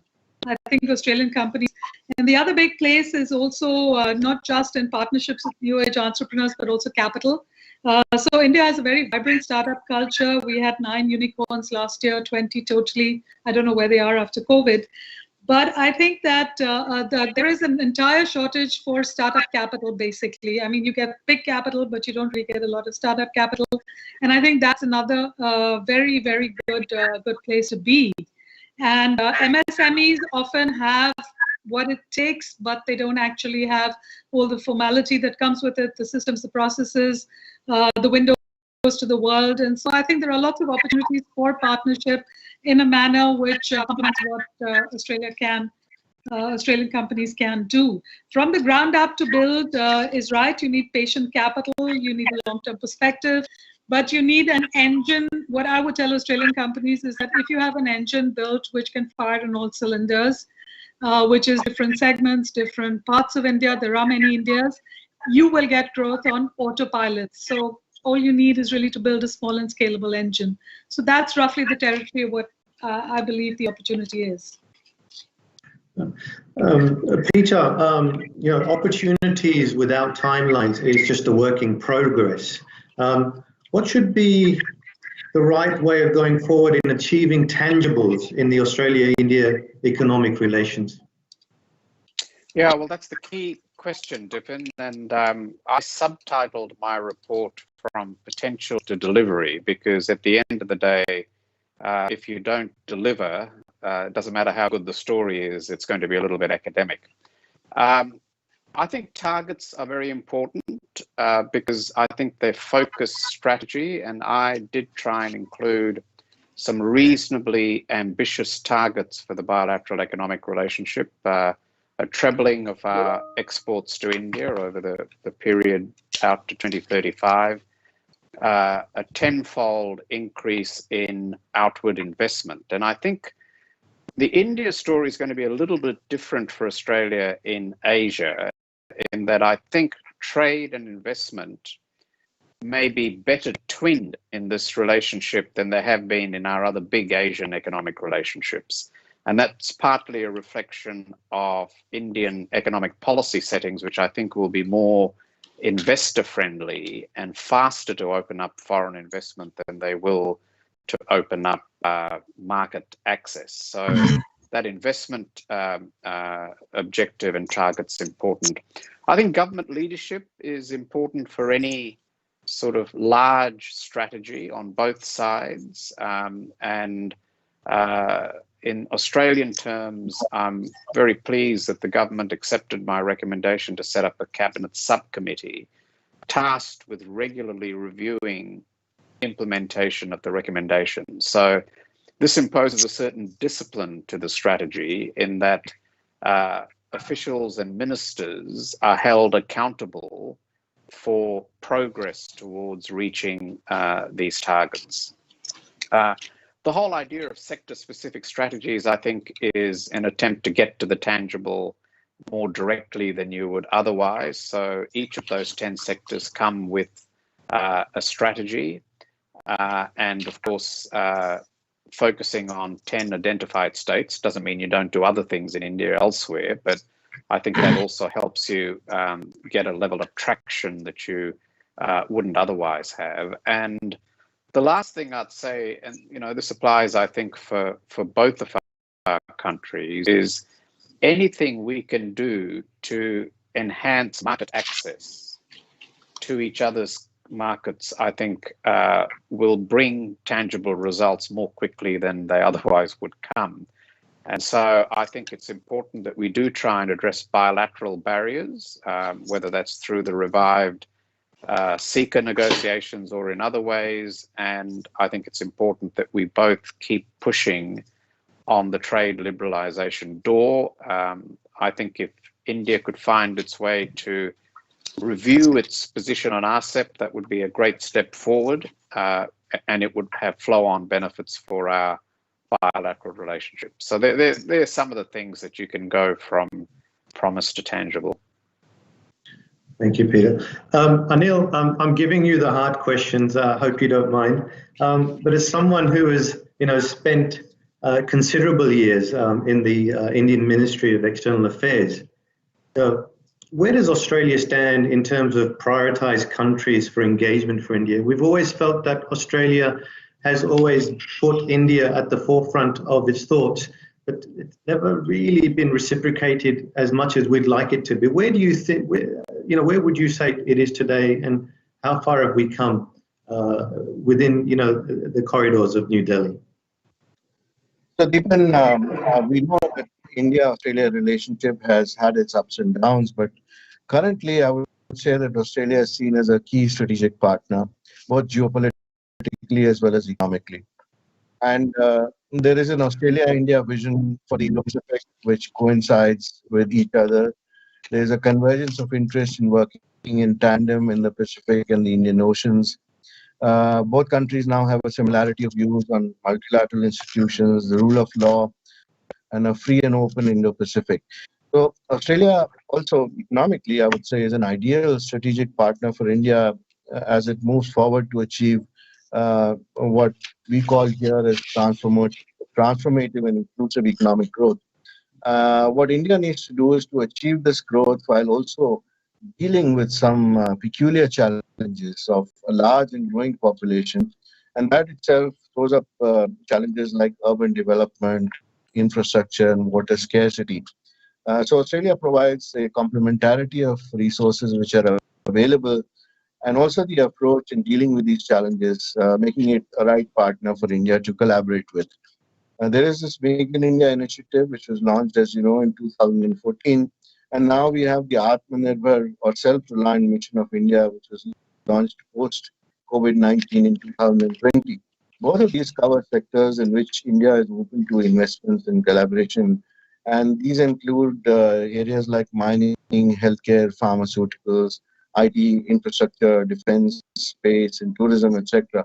All these areas are those in which Australia can be a very valuable partner for India. Thank you. Rama, in your book, We Are Like That Only, you have a section on Made for India. Can you please talk to this concept on how it relates to Australian businesses and why this is so important for businesses to understand? The idea is that if you transplant what you have and look for an extension market where you just import a strategy into India, it's not going to work. Very simply, structurally, India is different, right? I alluded earlier to the fact that our per capita income is just so much lower, even though the total economy is large, which basically means that business economics that are built for a small number of people who earn a lot of money, a market like that is never going to work in a market like India, where you have razor-thin margins and ginormous volumes that auto-compound. So I call it We're Like That only because it is what it's Indian English for it is what it is, just deal with it.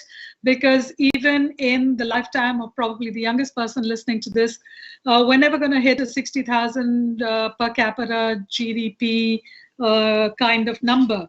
So what we really tell companies, and now we're seeing a lot of multinationals that have done it, is to say, take your competencies, take your capabilities, maybe take Indian partners, and start building for India at the appropriate price performance point that India can actually deal with. You cannot supply yesterday's quality goods at lower prices because it is a networked world. And we have Indian consumer, a bit of a monster, is used to very good stuff at reasonable prices. So I think off late we've seen a lot of companies that have actually Indianized their strategy, so to speak. And by Indianize, it's not cola light or no frills. It just is getting the price performance right, using state-of-the-art tech and learning to deal with now what is going to have to be a digital or a phygital model, which can deliver the appropriate price performance and make a profit for yourself. So, just a fun fact, Amazon actually sells cow dung, 8 varieties of cow dung in India. And if you wonder what it's for, apparently it's for some kind of purification rituals. Netflix has come in with largely Indian content, and you have 4 million users in 4 years, and we think that just scratches the surface. It's 21 million babies a year, and we don't really have children's entertainment. So we're saying, hey, these are the opportunities. Don't transplant, translate. I think that's really what we're saying. Wonderful, thank you. We're coming close to our session. I might ask each of you to provide some closing remarks for a minute or so. Peter, would you like to start? Yeah, Dibben, look, the post-COVID world is obviously going to be a challenge for everybody. I mean, we're facing a global recession. All of our economies are going to be under a great deal of strain.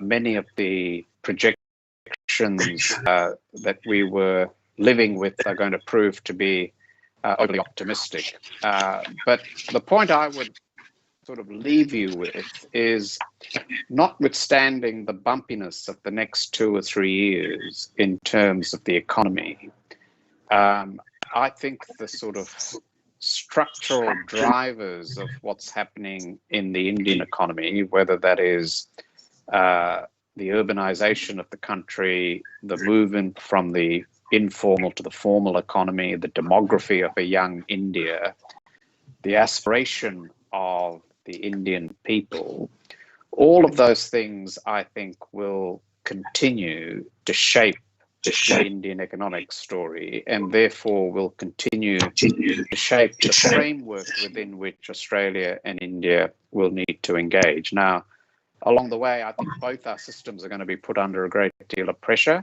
I think questions of productivity and economic reform in both our countries are going to have to move much closer to the center of our political preoccupations than perhaps they have been up to now. But I don't see the post-COVID world as requiring a fundamental revisiting of the long-term future of our relationship, even if there'll be some bumps and detours along the way. Agree. Thank you. Anil? I'd take off from where Peter left then, and I think the way to look at it here is, in the future, and obviously this is an ongoing process. As you know, we have in India undertaken a number of reforms, and post-COVID again, there have been reforms which have come out in mining, in MSMEs, in agriculture, and banking and financial sector.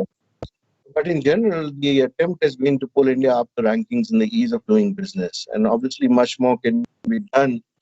So that means, removing the impediments to investment, such as speedy decision-making, infrastructure shortfalls, all those need to be addressed. India will certainly move towards more land and labor reforms, which need to be accelerated.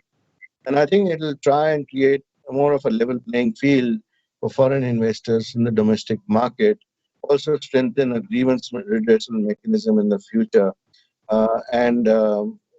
Obviously, there has to be a clear focus on the labor-intensive sectors in going forward. And again, I think research and innovation in India will move towards universities, just like in Australia, rather than being conducted through research councils at the moment. And there's a new education policy on the annual for this. So above all, I think what will happen is that the states in India will be will have to be more proactive, and they will become so in solving the issues of investors and also enhance their hand-holding practices. So I think the Australian target is right, and on this part, we are a good time together. Thank you, Anil. And Rama? I'd say India is resilient. The post-COVID world, this too shall pass. I think the fault lines have been shown up fairly clearly as a result of this whole pandemic and where we are. The policy measures are also fairly substantive. They've been partly done, but I think they're all moving in the right direction. What I'd say to Australian companies is this ugly duckling isn't going to become the beautiful swan, but it is going to be an increasingly valuable and very receptive ugly duckling. And there are lots of opportunities for gain and pain. There are lots of opportunities for where and the way in which you would like to play. So engage at the micro level on what the opportunities can be, and partnerships will work.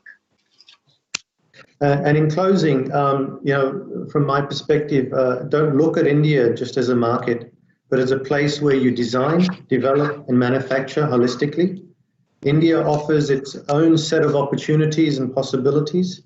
Democracy, demographics, and demand, powered by digitization, decentralization, are unlocking the new market opportunities.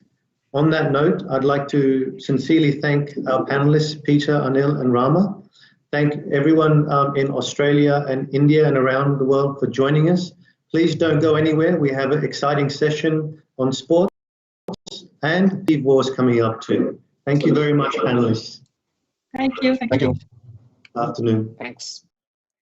Namaste and welcome to India Global Week. I'm your host Priyanka Deo, reporting from New Delhi. I want to thank our fabulous moderator and panel for a great session. As the moderator just concluded, don't India is just a market, but its own set of unique opportunities. And as PM Modi said in his address yesterday here at India Global Week, India is going to be a leading player when we look at a global revival. With that being said, if you guys as the audience have any thoughts, any questions on our fabulous sessions today, shout outs to any of our panelists or hosts of this conference, please be sure to use the hashtag #BeTheRevival. I'm tracking it here on social media, so be sure to leave your thoughts. That being said, we're going to go right to our next panel just here in a few minutes. Stay tuned on India Global Week.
Pankaj Ladwa, and I have the privilege of being the founder and CEO of India Inc. At India Inc., we pride ourselves in producing incisive content, engaging global leaders, and hosting impactful conversations. At India Inc., we believe in winning partnerships by sharing amazing ideas and exploring great opportunities. We believe in the power of shared values and shared ambitions for a better tomorrow. So welcome to India Global Week, where India meets the world and the world meets India. Enjoy the discussions and let's all be the revival.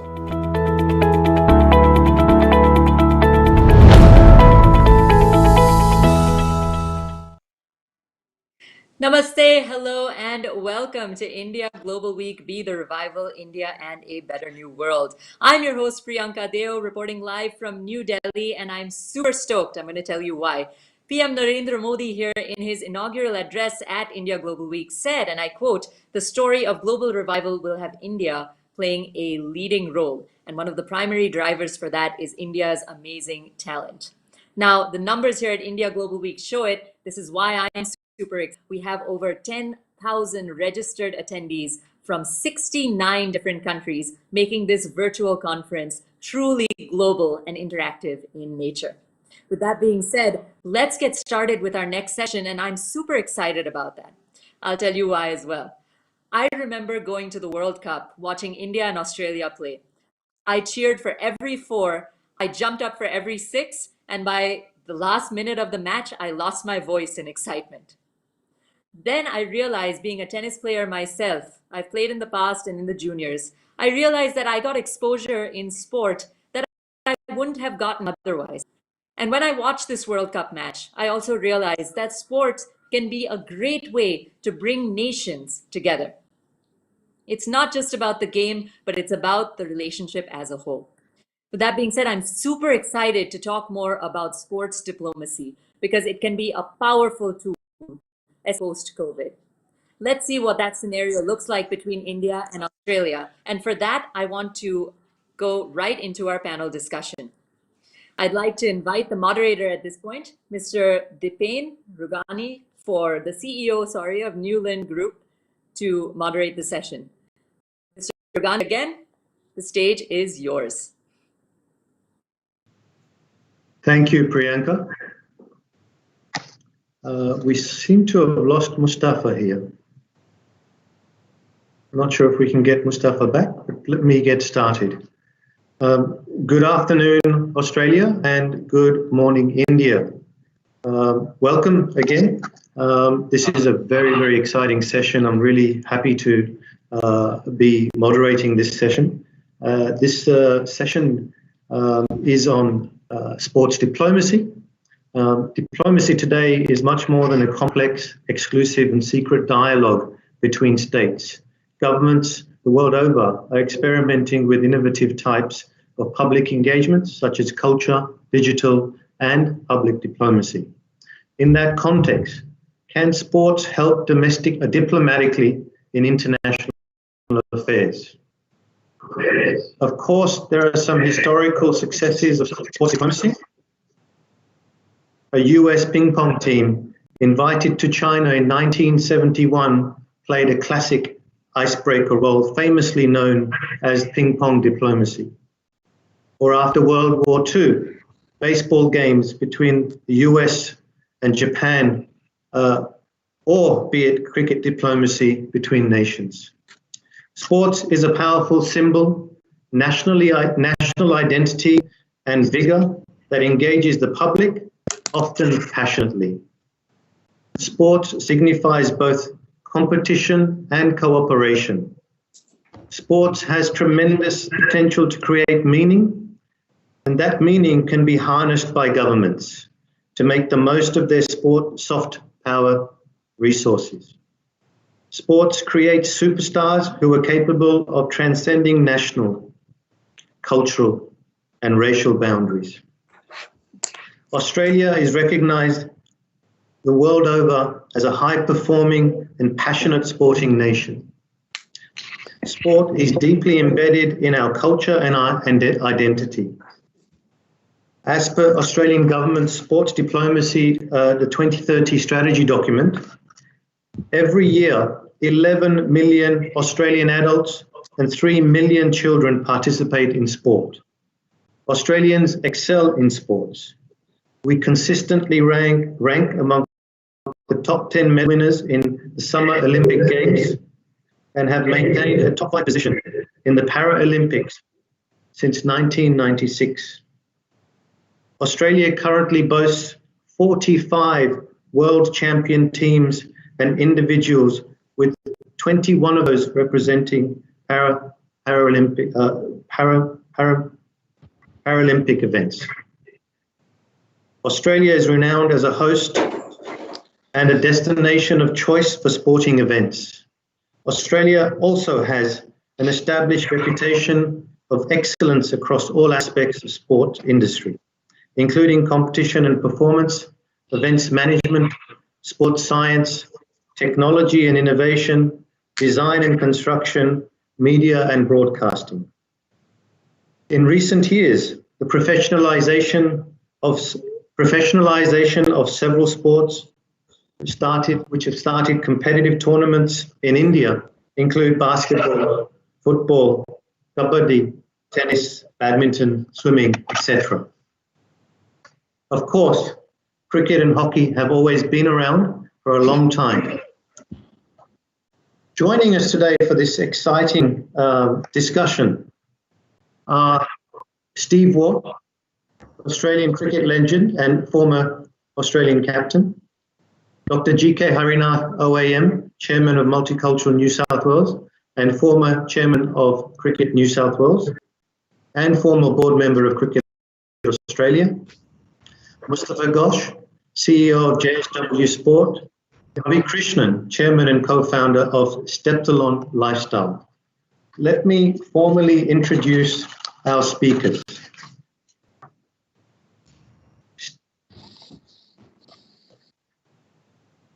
Steve Waugh, AO, is a former Australian cricket captain and remains one of cricket's most recognised, revered and respected players. He is considered the most successful Test captain in cricket history. Since retirement from the game, Steve has always shown that he believes in using sport as a means to help those less fortunate in life by using his profile to raise awareness and encourage fundraising to support needy causes. In India, since 1998, he has supported the Udyan Rehabilitation Home for children of leprosy sufferers. He is also a member of the prestigious Laureus World Sports Academy. In Australia, Steve and his wife Lynette established the Steve Waugh Foundation over 15 years ago to support children and their families who are suffering from rare diseases. Dr. G.K. Harinath is a renowned cricket administrator and a doctor by profession. His journey in cricket administration started in 1978 as the president of Balmain Cricket. A few years later, he was elected to the club council. He learned all that cricket administration under the late Fred Bennett, who retired as Cricket Australia chairman. In 1995, Dr. Harinath was elected as the president of Balmain Cricket Club and became a delegate to the Sydney Cricket Association. Later was elected as deputy chair for 2 years. He was elected on the New South Wales Cricket Board in 2000 and was elected as chairman of Cricket New South Wales in 2007. He was made a life member of Cricket New South Wales in 2009. Between 2004 and 2012, he sat on the board of Cricket Australia. Dr. Harinath played a crucial role in bringing Australian and cricket boards closer together. He was awarded the Medal of the Order of Australia, OAM, for services to cricket and community. He was appointed chairman of Multicultural New South Wales in 2013 and holds the position currently. He has also been the chairman of Paramasala for the past 10 years, which is the biggest multicultural festival in Western Sydney. Currently, he sits on the board of Australia Day Council. In the past, he has been a board member of Southeast Area Health Services. He was awarded the Pravasi Bharati Award in 2017 by the President of India in Bangalore. Mustafa Gauss, my apologies, is the CEO of JSW Sports, the sports arm of the $14 billion JSW Group conglomerate. Since its inception in 2012, as a program to support Indian Olympic athletes, JSW Sport has opened and operated franchise teams in the Indian Premier League, Pro Kabaddi League, Indian Super League, which is football, where Mustafa holds several different managerial positions. A former Davis Cupper and Asian Games medal-winning tennis player, Mustafa also led the establishment of the Inspire Institute of Sport, India's first high-performance Olympic training center based in Bellary, South India.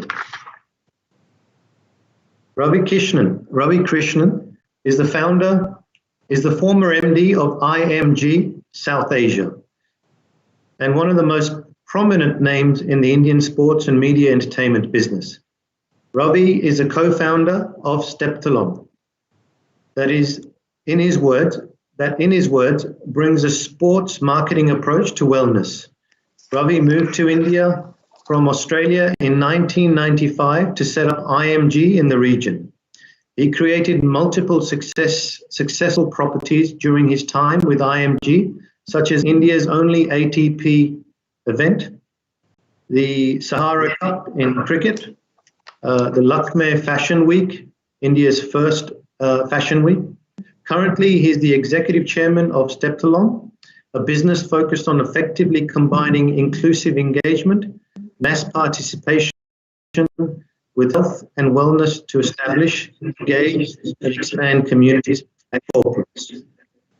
Ravi has been named the top 50 most influential people in Indian sports by Sports Illustrated and top 25 executives under the age of 40 in business today. Fitness Entrepreneur of the Year, Entrepreneur Award 2015. Welcome to all of our distinguished speakers.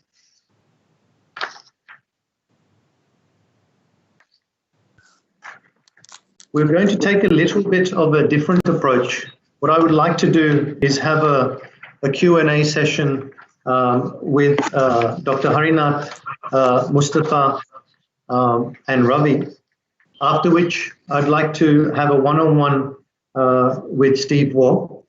Steve, feel free to come into any of the questions I have for the other panelists whenever you feel.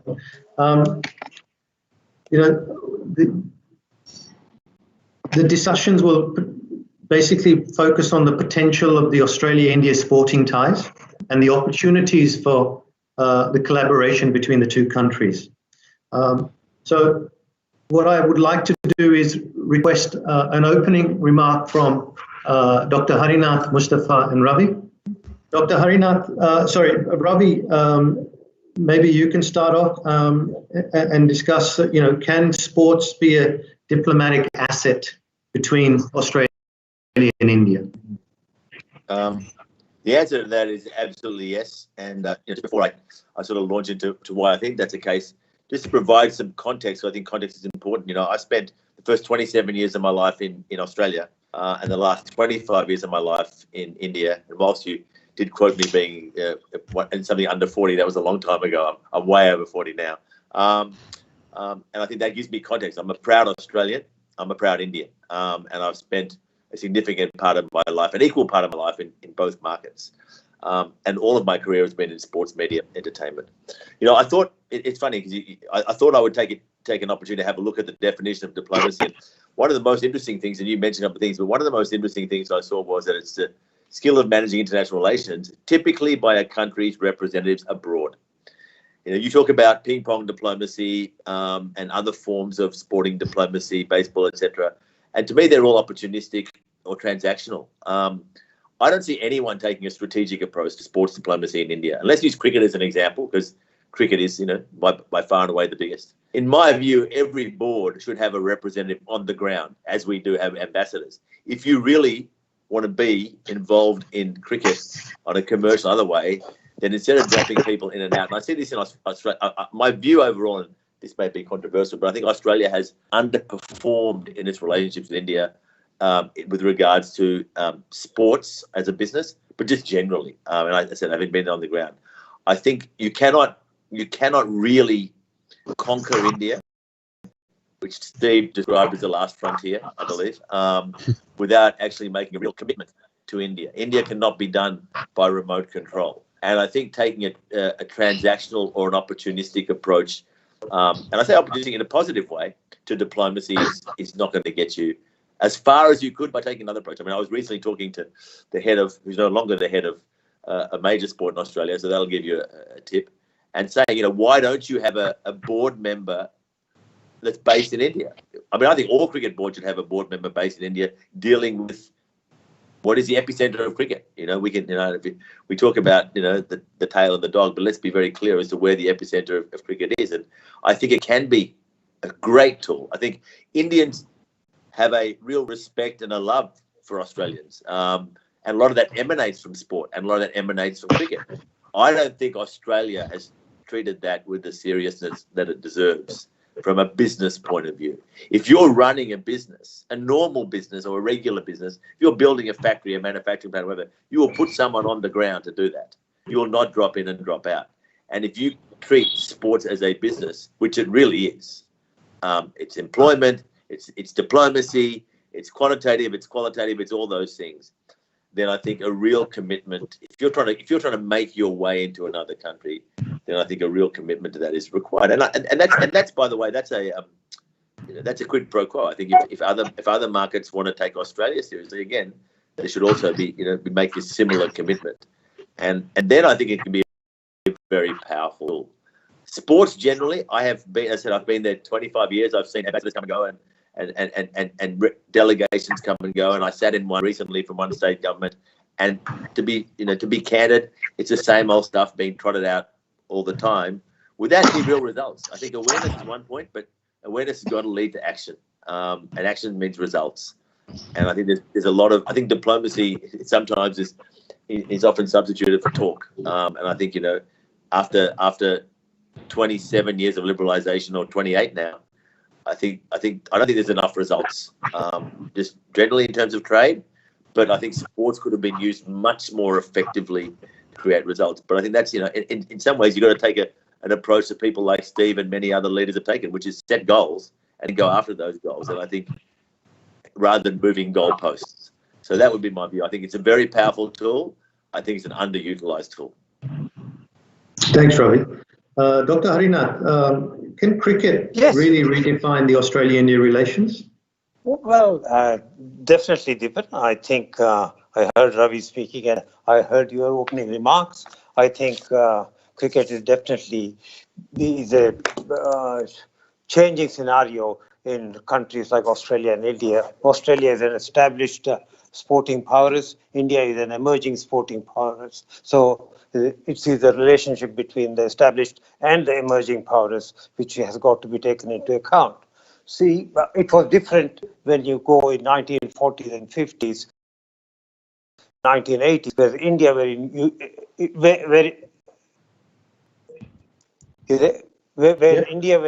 India were invited, or India toured Australia once in 20 years, till afterwards then it's toured Australia once in 10 years. And then after 95, it was toured once in 4 years. Now India is touring once every second year or third year. So that shows the relationship between the two countries is growing. And that shows India is also becoming a strong cricket playing nation, so that every country would love to have India to compete against it and play against it. On top of that, India also generates 85% of the revenue of the international cricket. Right? And therefore, India plays a crucial and an important role. And sure, diplomacy is a part of that. Diplomacy is how we do things about it.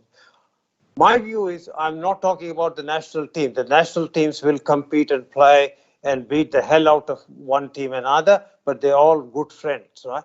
But my team is to develop my aim is to develop the grassroots of cricket, bring the school crickets of the two nations together. have an exchange program whereby the Indian kids come here and not only study but play the great cricket in Australia, and also Australian kids go there and spend time there. And when you build from the grassroots level, the sport grows stronger. It's not only the sport, the understanding of one's culture to our culture. And being the chairman of Multicultural New South Wales,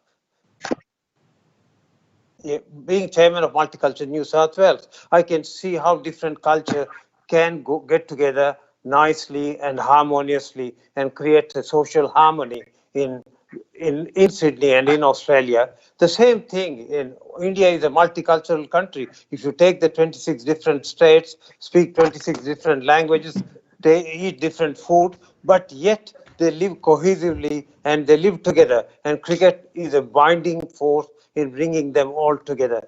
And what a great evening today to have Steve Waugh, the caliber of Steve Waugh, on the panel. And Steve, I've seen Steve coming from Bankstown Cricket Club, and what he has achieved and what he has done is second to none. But he didn't stop at playing cricket and retiring from cricket, but what he has done and what he continues to do in India is a lesson to all the cricketers to say the life doesn't end when you stop cricket, but we can grow relationships after the cricket game too.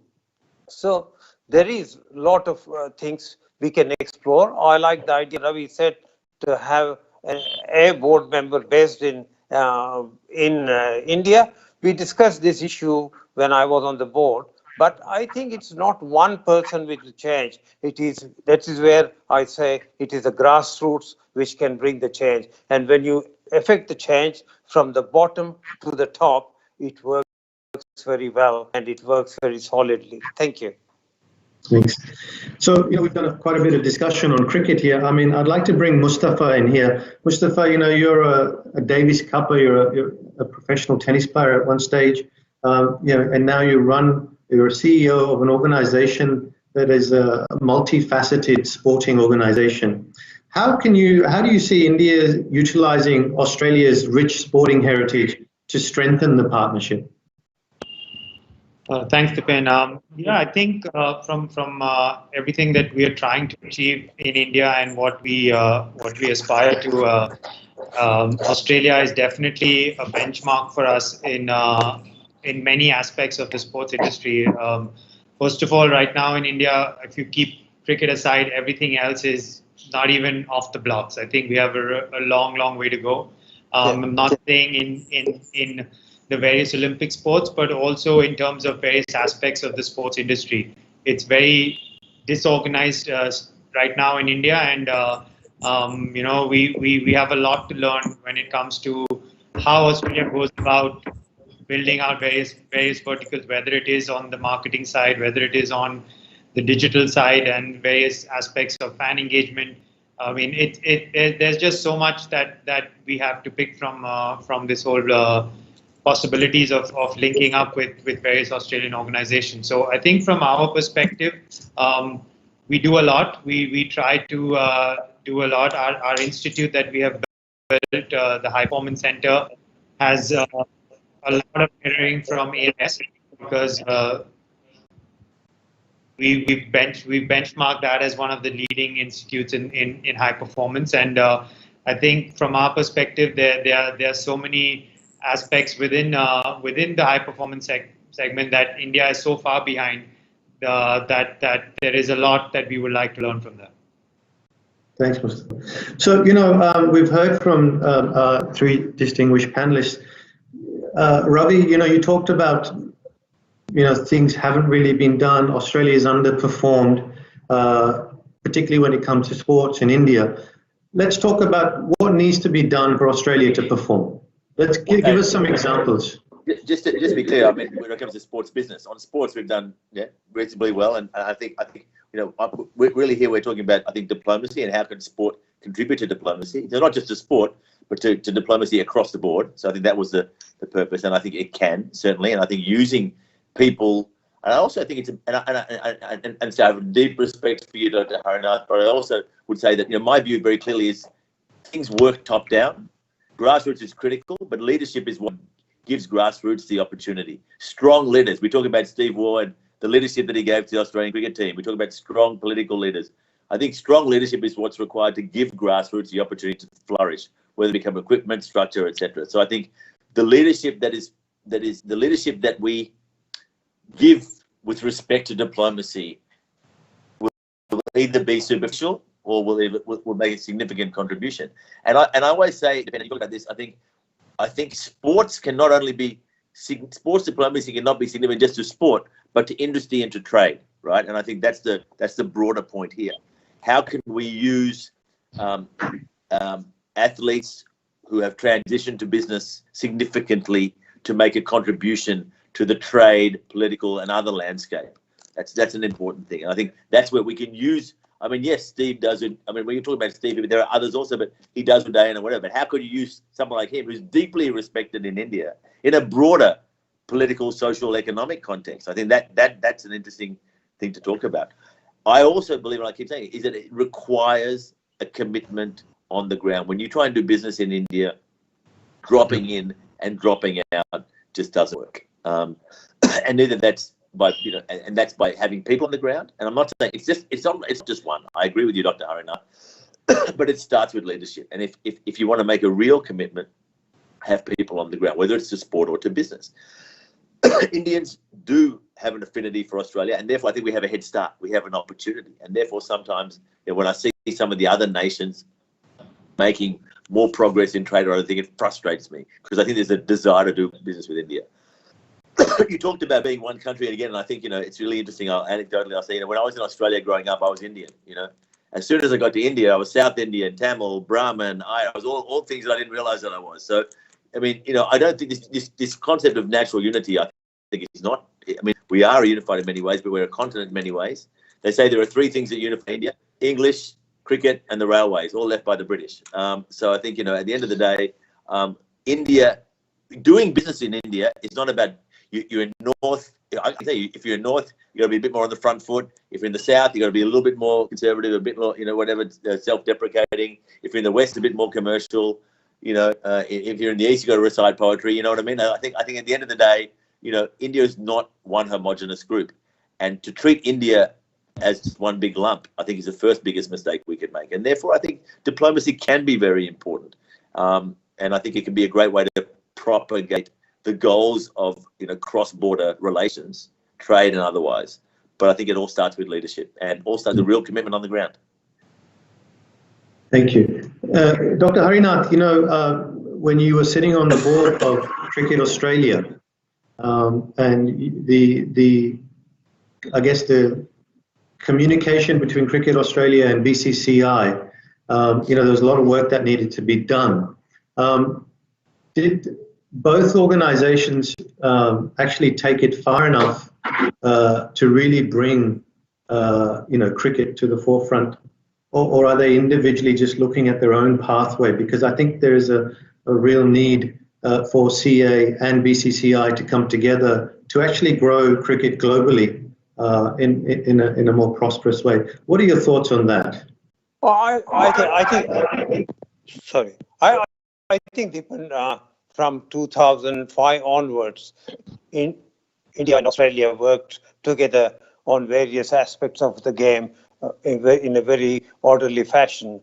I must give credit to the Indian board at that time, and also our own Australian board, who were very proactive in developing that relationship. As you know, that any relationship to develop takes a longer time. It's not that easy because it is, as Ravi said, India, when you go there, each state is different, each part is different, and the people are different, right? And how homogeneously they come and live is a different matter.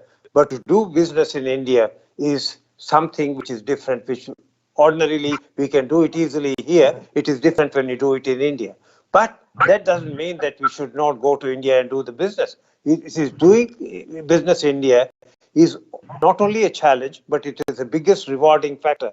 Ask Steve when he does the charity work, how rewarding it is, but how difficult it is at each time. And my hats off to Steve, who pursues such hard work and does such good work to bring the suffering kids and the suffering people back to their normalcy.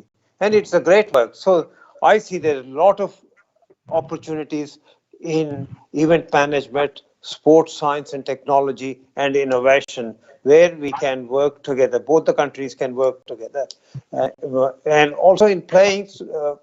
Now, what can you say at one stage?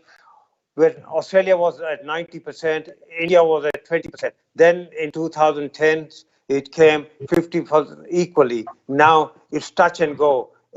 That's why the competition is so fierce. And that's what we want to see, the competition fierce between the two countries. And that's all started during the Steve Waugh and Sourav Ganguly time. And I must not forget that both of these captains were really pivotal to the role of making their teams very tough and competitive. Thank you, Doc. And leading on from that, Mustafa, you have, because of your organization, you deal with a lot of different countries with expertise in different sports and high performance and so on. Can you, what has your company, identified, if at all, the opportunities that are prevalent between India and Australia to build, better sporting ecosystems? What does India see in Indian sporting ecosystem see where the opportunities are in Australia? Well, we actually look at it individually for the various teams as well as for the Olympic program. If I start off with the Olympic program, we have a lot of touch points with Australia from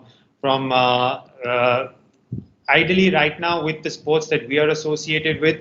It's more on the sports science side. It's on the high performance side of things. Collaborations with, we have a collaboration with the Australian Strength and Conditioning Association, because we see that there's a big gap in the of strength and conditioning coaches that we have right now. Similarly, we are doing a lot of exchange work where trying to send our staff and our personnel across to Australia to upskill and to learn more and be more up to speed with what's happening at the best in the world. So on the Olympic side of things, we are more engaged on high performance and sports science. When it comes to some of the other sports, obviously with cricket, we have Ricky Ponting as our head coach.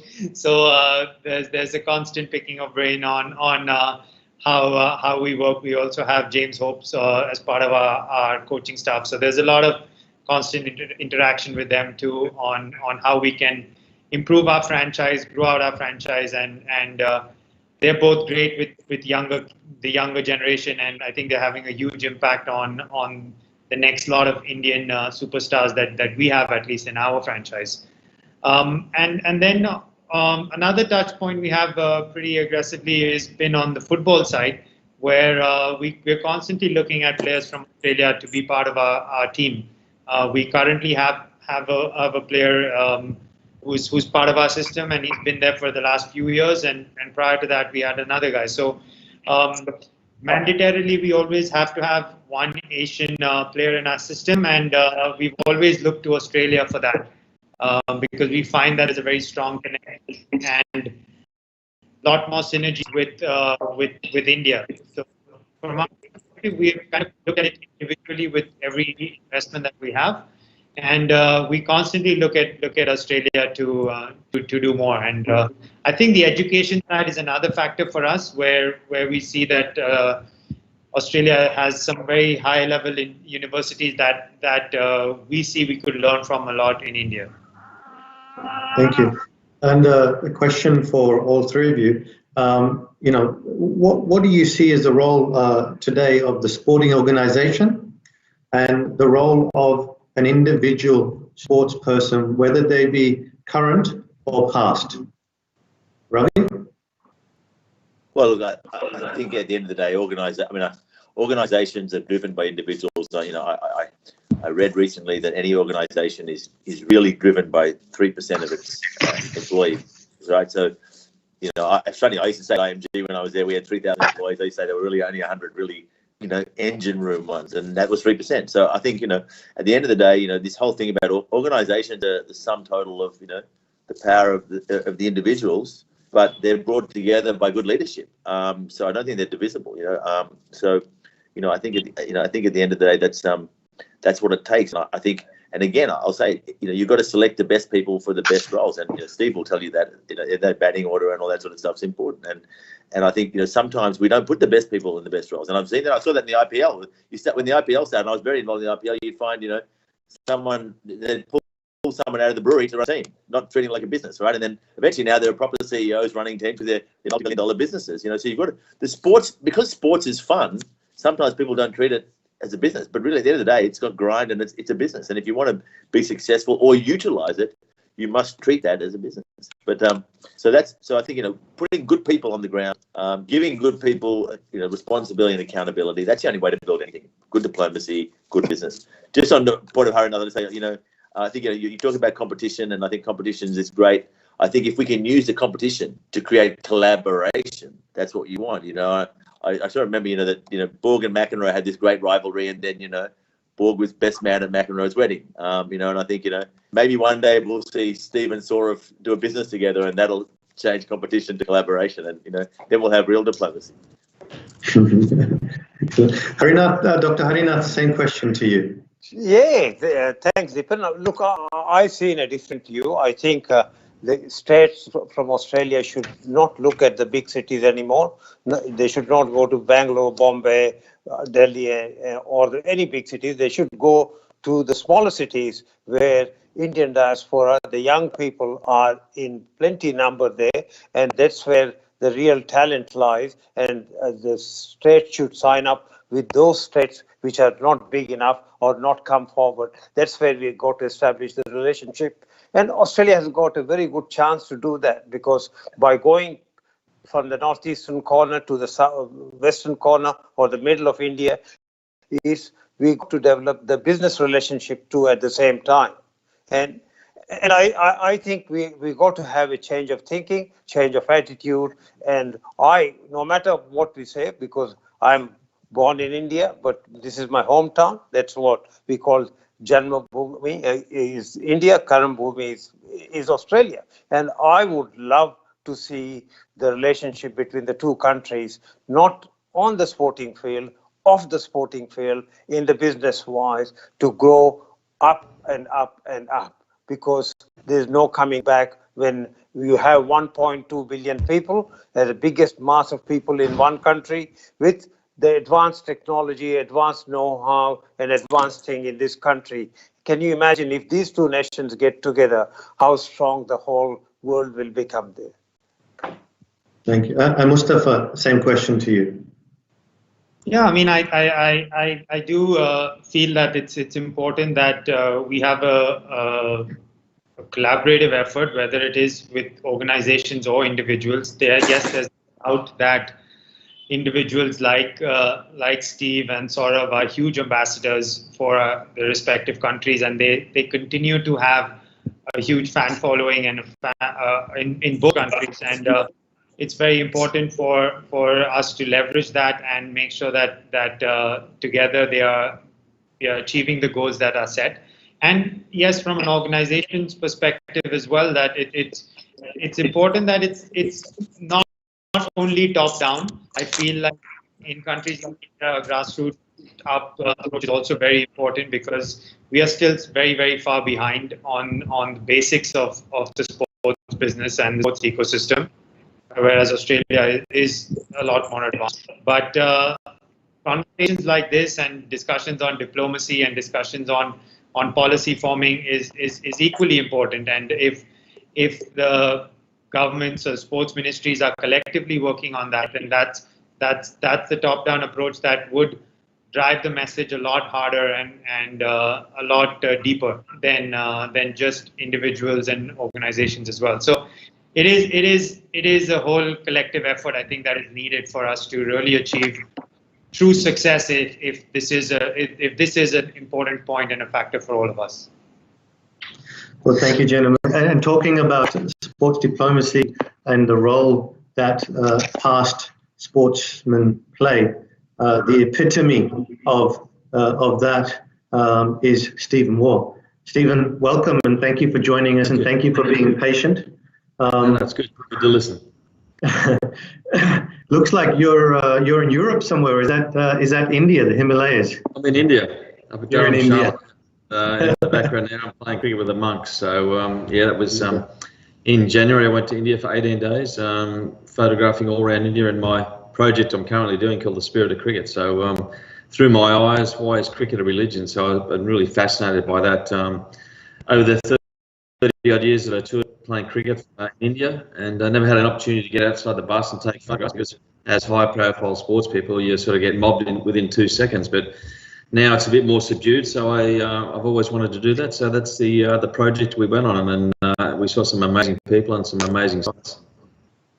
Actually, I wanted to come to your project in a minute. Can we just park that for a second?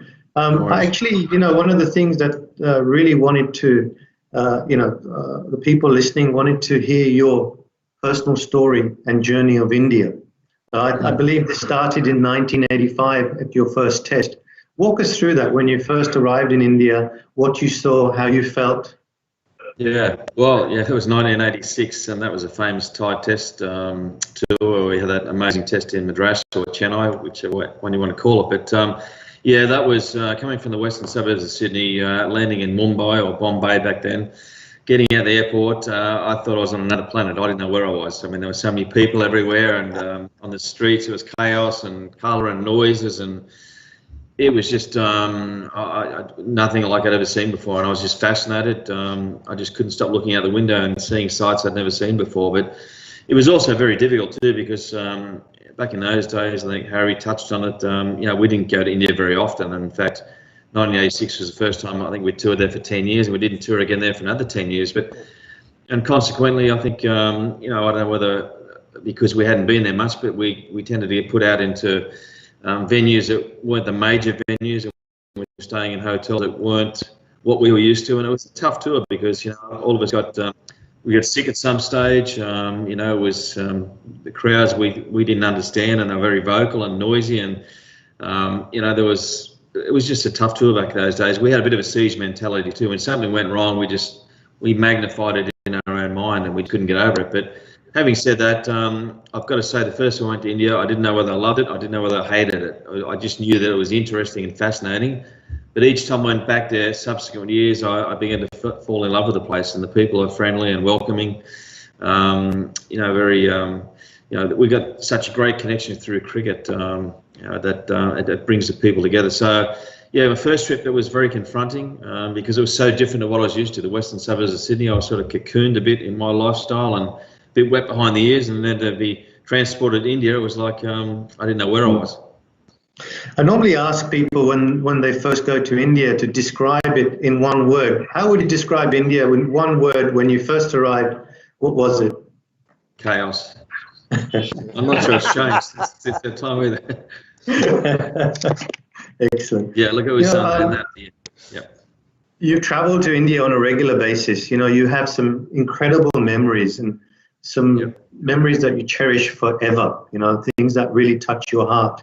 There was a time when you met Mother Teresa. Tell us about your meeting and what eventuated for you in your life following that meeting with Mother Teresa. Yeah, look, I often say that cricket gave me lifelong memories, but in India it gave me life-changing moments, and one of those was meeting Mother Teresa. We had a bit of time off, and one of the journalists on that tour I was on read somewhere that I had a profile questionnaire, and I said the person I'd like to meet was Mother Teresa. He said, well, you can actually do that. And I wasn't aware of that, but he said just get a rickshaw one morning, go to the Sisters of the Missionaries of Charity Mother House in Calcutta, and you can turn up and witness an early morning mass. And I don't consider myself to be a really religious person, but I knew this really special, amazing individual. So I got up at 4:30 one morning, went to the Sisters of Missionaries of Charity Mother House, witnessed an early morning mass, and had the opportunity to meet Mother Teresa really briefly. And often with people you put on pedestal, they don't meet the expectation, but with her, it was totally the opposite. She had an incredible aura about her. She was only quite tiny. I remember her having rheumatoid arthritis in her hands and toes and very few material possessions, but she had this incredible aura and presence about her that you knew straight away she was a special person. And for me, I took away from that meeting that maybe in some small way I could maybe emulate the work that she'd done her whole life by helping the poorest of the poor without regard for material possessions. And by a strange coincidence, the next time I was in India, I had the opportunity to go and visit Udayan, and they were in bad need of someone to be, I guess, their figurehead, to give them recognition, to raise awareness, and to raise money. And that's how my journey into philanthropic endeavours basically started from meeting Mother Teresa, then transferred into Australia with the Steve Waugh Foundation. So it was one of those moments in life where it sort of took me in a different direction. Amazing journey, and these are the things that really set an individual apart. Some of the things that you've done, the love you have for India, and how you bring that impression back into Australia is essential. And this is what we're talking about today: the diplomacy, the soft diplomacy that legends, particularly cricketers like yourself, sort of bring to this equation. Let's talk about your current project, because we spoke about this last year, you and I, and it's evolved quite a lot. In January this year, you spent some time in India, different parts of India. It's called the Spirit of Cricket. Take us through that journey. Yeah, before though, I just want to say what Ravi said before really resonated too. That with relationships, you've got to spend time in India. From an Australian point of view, you can't expect to do business or to make things happen just by conferencing like this or a phone call or an email. You've actually got to get in front of people and meet people and get to know them, and then you break down the barriers and you understand each other a lot better. And that's one thing I've learned in India. It's not an easy place to do business. I've tried a couple of different projects. I've got very close to being successful, but I think the one thing that holds back all the time is not being present. You have got to spend time, and that's why it's probably a good suggestion that maybe a board member be present there at all times, because it makes a huge difference, that personal relationship with someone. But the latest project is a passion project of mine. As I love India. I've been a keen photographer my whole life, and when I played cricket for Australia, I wanted to take all these photos, but I knew it wasn't possible, because the moment you got off the bus, you'd be just be 1,000 people around you, and it wasn't possible. But after 15 years, I thought maybe I can go back and take those photos I've always wanted to take. And I took a really amazing team with me, a guy called Trent Park, who's actually a magnum photographer, the top 30 photographers in the world. He's an ex-cricketer, a leg spin bowler. And I said, come with me and make me a better photographer. I want to produce a book that's going to surprise people and showcase India and hopefully capture why cricket is a religion in India. So I didn't want to photograph the top level players. Everybody knows they're superstars and they're fantastic. But I wanted to get down amongst the people, which I've always wanted to do when I go to India. So we went to the Physically Challenged Cricket Association. We went to the Women's Cricket Association in the Women's Cricket Academy in Dharamshala, the Blind Cricket Academy in Bangalore. I went playing cricket with the monks in the Himalayas. In Mumbai, went out and met kids on the street. Just did all these amazing, met these amazing people and tried to capture why cricket is a religion. And it was an amazing 18 days. I mean, it was busy. I took over 20,000 photographs, met some incredible people again. Went to the Maharaja's Palace of Baroda, which was great memories, because back in my first tour in 1986, we actually played a tour game in Baroda. And I remember playing in the ground of the palace and going to a cocktail party in the palace 30 odd years ago. And then I had the opportunity to go back there and had a game of cricket actually inside the palace in the main room in there. So that was a great memory to have. So yeah, coming back was fantastic, and we've just put that book together now. And I think that's something that again can unite the countries, because we know a little bit about Australia, but hopefully, a little bit about India, but hopefully by producing this book, it connects both India and Australia together.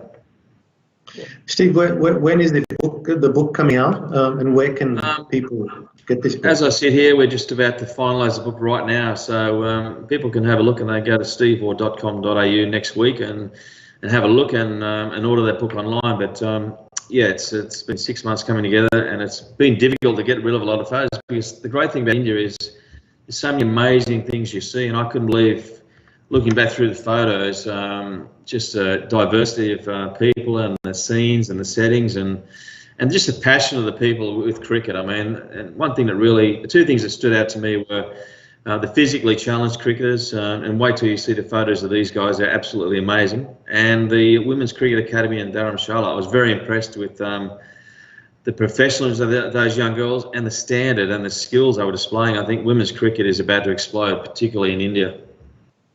Yeah. Steve, you know, the India of 1986, when you first arrived, and the India of today, what have you seen change? What a difference in, and what should Australians be aware of, you know? Yeah, it's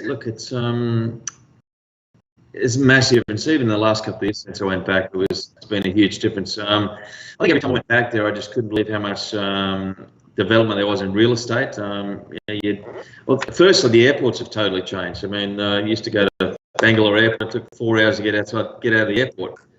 If you go to India now, I think they're the best airports in the world. You go straight through security, get your bag, you're out, and you're in the taxi and off to the hotel, and you're off to an amazing hotel, which is as good as anywhere in the world. So if you've got money and you go to India, you probably don't actually get to see the real India. So I think sometimes people have got to say to themselves, let's get out there, let's get down and dirty a bit, let's get out to the and see the countryside, meet the people, and stay at not the 5-star exclusive hotels, because you don't really get a real taste of India. But having said that, back in 1986, we were wishing to see really good hotels because the places we were staying weren't that great, but we had a great life experience, and those stories live with you forever. So India's changed a lot over those years.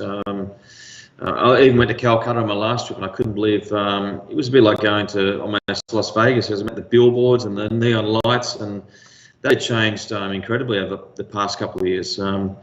But having said that, I love going to what I say is the real India, places like Rajasthan, and you go out there and the colours and the sights you see, they still fascinate me today, and I just wanted to take a million photographs. We went and we went to the desert, and we had some games of cricket out there with the kids in the desert, and that was another highlight of my recent trip. Steve, 10,000 photographs put into one book, maybe, you know, it'd be a very difficult task to pick the photos. I don't envy you. Just before we end, it'd be remiss of me not to go back to cricket. You know, what is your, as a player, as a captain, what was one of your most memorable times as a player and a captain when you went to India? Yeah, I especially want to say too, like the Border Gavaskar Trophy now, I think for Indian and Australian cricketers is, for Australian cricketers, it's almost equivalent to the Ashes. And 25 years ago, I wouldn't have thought that was possible. So that shows how much the competition between Australia and India has been elevated, and how much it means to both countries and the players and the spectators. But back in '86, the Thai Test in Madras still is one of the great games of cricket I've ever played, and it's undersold. It's not talked about very often. And of course, the World Cup in '87, we won totally against the odds. We were the underdogs and not expected to do well. I think that's one of the greatest achievements by any Australian cricket side, is to win in India back in 1987. And then some other incredible moments. They weren't winning moments, but the 2001 Border Gavaskar series was one of the best series of cricket I played in.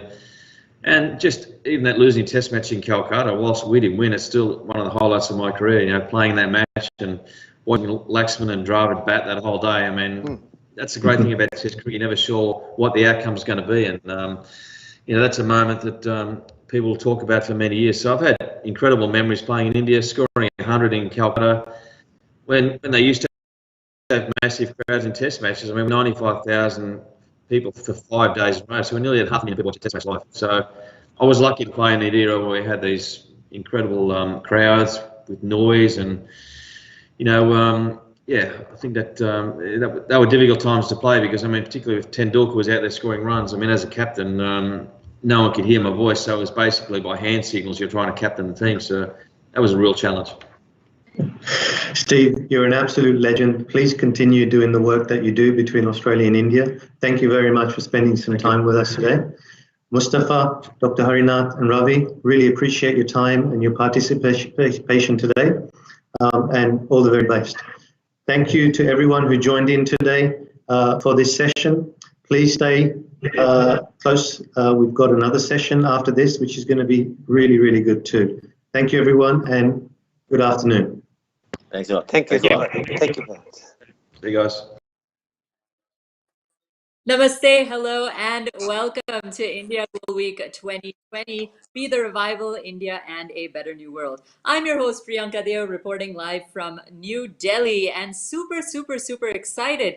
Now, as Prime Minister Modi said in his inaugural letter yesterday, that India is going to be a leading player when it comes to a global revival. And how true is that? I think this past session on sports diplomacy definitely showed how powerful India can be on the international stage. Now, that being said, we're going to go right to our next panel discussion. But before that, we have a very special. So I'd like to present the Honorable Senator Simon Birmingham, Minister for Trade, Tourism and Investment. Sir, the floor is yours.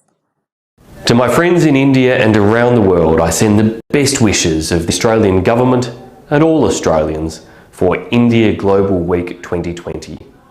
It was only a little over 4 months ago that I led a delegation of more than 100 Australian businesses, universities, peak organisations and research bodies on a trade mission to India to strengthen the ties between our two wonderful countries. There at that time, in Australia, India and tragically across the world, we all started to face the health and economic battle with COVID-19. The pandemic has played and continues to play havoc with the lives and livelihoods of hundreds of millions of people around the world. But in the midst of this pandemic, on the 4th of June, Prime Minister Modi and Prime Minister Morrison held the first ever bilateral virtual summit between our two leaders, where we elevated the relationship between India and Australia to a comprehensive strategic partnership. It shows that even in the most trying of circumstances, we are able, as friends, as collaborators, to build and strengthen our partnership and to plan for the recovery and for the future. The comprehensive strategic partnership is underpinned by broad, practical action, ensuring that we cooperate in areas such as our mining and processing of critical minerals, in the development of defence technologies and space capabilities, that we extend our strategic research cooperation, and that we look to enhance our economic cooperation in a range of different spheres. Indian government policies such as the Make in India program and its goal of moving to full electric mobility by 2030 should increase Indian demand for our critical minerals, including rare earths, and enhance opportunities for collaboration that allows both our countries to see continued economic growth and enhanced prosperity for all of our peoples. It's continuing these ties and building upon them that is so important to seize the opportunities of the future. Whilst there in India just those few months ago, I was thrilled at a tourism event to be sitting with Harsha Bogle and Glenn McGrath, where we predicted that the T20 Women's World Cup would be an India-Australia final. And it was. And it's a demonstration that our two countries excel in so many ways, but equally that spirit of wonderful battle but friendly rivalry between our women's cricketing teams, as no doubt will be the case between our men's, was just a demonstration of how much across the board we work so closely together with one another, and I'm sure that will continue to be the case long into the future. I wish everyone all the best through these trying times with India Global Week 2020, and importantly as we seize the many opportunities for Australia and India to grow our relationship long into the future.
Hi,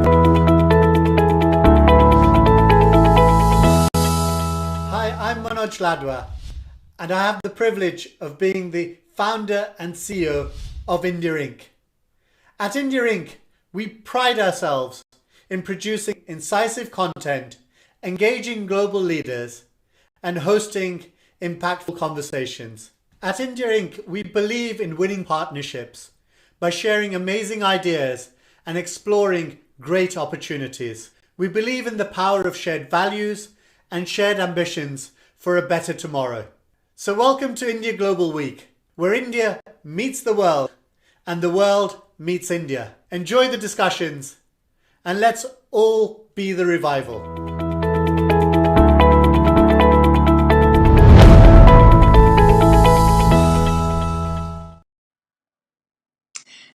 Namaste and welcome to India Global Week 2020, Be the Revival, India and a Better New World. I'm your host, Priyanka Deo, reporting live from New Delhi. We've had some fabulous panel discussions and guests here today, and that's going to continue. Now, I'm super excited, as Manoj said in his video. This is truly India's global platform where we can exchange ideas and turn it into something impactful. And I think the numbers show it. I'm super delighted to announce that we have over 10,000 registered attendees from 69 countries. That's absolutely huge, and it's a pleasure to host this conference and meet all of you. With that being said, on India Incorporated throughout, that's India INCORP on Twitter. And use the hashtag #BeTheRevival if you're posting up pictures, if you have any questions, if you have your thoughts, we'd love to hear from you. So please do that. With that being said, let's dive right into our next session. This one's called The Next Mining Boom, Rise of Australia's Critical Minerals. And the discussion will focus on the potential of critical minerals, engagement between Australia and India, and how this could usher a new economic opportunity between both nations. With that being said, I'd like to invite the moderator of the session, Mr. John Madhu, the head of Mining and Resources of the Australian Trade and Investment Commission, to introduce the panel and begin the discussion. Mr. Madhu, namaste, and the stage is all yours. Thanks so much, Priyanka, and good morning, good afternoon, and good evening to everyone. Welcome to the India Global Week 2020 Australia stream. I'm John Madhu, moderating this session, and I head the Mining and Resources team for the Australian Trade and Investment Commission, the official trade and investment promotion of agency of the Australian Government. It's really fantastic to be part of this session today, as I've recently completed a 4-year posting in India, based both in Delhi and Mumbai. So this combines topics from both my past and my present. Stoked to be working with this great panel to discuss the topic of the next mining boom, the rise of Australia's critical minerals. And critical minerals really have become a strategic geopolitical issue that governments and business just cannot ignore. Essential for manufacture and operations of technologies from batteries and mobile phones to wind turbines, access, control, and continuity of supply to critical minerals such as rare earth elements, lithium, and cobalt will become a pressing issue into the future. India's rise as a technology and manufacturing hub means that businesses across the country will be keen to lock in supply of critical minerals to drive industry as well as green technology. Australia is well known as one of the world's leading suppliers of iron ore, coal, gold, bauxite, copper, zinc, lead, manganese, and a number of other commodities. But Australia also holds large resources or has potential for significant resources of many of the critical minerals that the world needs. Australia, therefore, is well placed to be a supplier of these critical minerals to world markets. I'm sure it was with this in mind that our two Prime Ministers signed a Critical Minerals Memorandum of Understanding at last month's Comprehensive Strategic Partnership talks. So to explore this topic further, I'd like to introduce our three eminent panelists and invite them to make opening comments. Firstly, Dr. Vanessa Guthrie is an experienced executive director with a career spanning 30 years in the resources sector. Vanessa has qualifications in geology, environment, law, and business management that includes a PhD in geology. She was awarded an Honorary Doctor of Science from Curtin University in 2017 for her contribution sustainability, and policy leadership in the resources sector. Vanessa is on the board of a number of organisations, including listed companies Santos, Adelaide Brighton Limited, Tronox Holdings, the Australian Broadcasting Corporation, and Curtin University, where she's Pro Vice Chancellor, and the Western Australian Cricket Association, where she's Deputy Chair. She's an active member of the Australian Institute of Company Directors, Chief Executive Women, and a Fellow of the Australian Academy of Technological Sciences and Engineering. Vanessa's contribution to the mining industry has been recognised both in Australia and globally, including being recognised as one of the world's top 100 list of inspirational women in mining. I'd like to invite Vanessa to make some opening remarks. Vanessa. Thank you, John, and good morning, good afternoon, and good evening, wherever you are in the world. I was really pleased to be asked to comment on critical minerals and the rise of critical minerals and its importance between our two countries.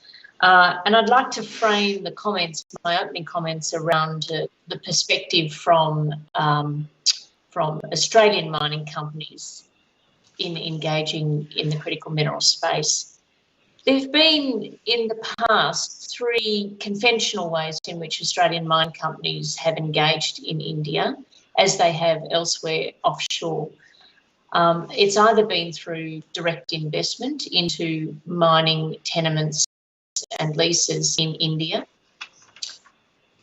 It's been through bringing Indian partners into operations in Australia, or it's been by providing services through the METS, the Mining Equipment Technology and Services companies, to Indian mining and minerals processing. Those 3 approaches have not enjoyed great success, and in some cases, one might say we've seen some spectacular failures in that. And it would be fair to say that Australian mining companies are resistant to entering the Indian market these days because they have a sense that it's quite difficult to do business. It's too difficult, it's too slow, and it doesn't meet our timeframes. But I have a different view to that conventional approach.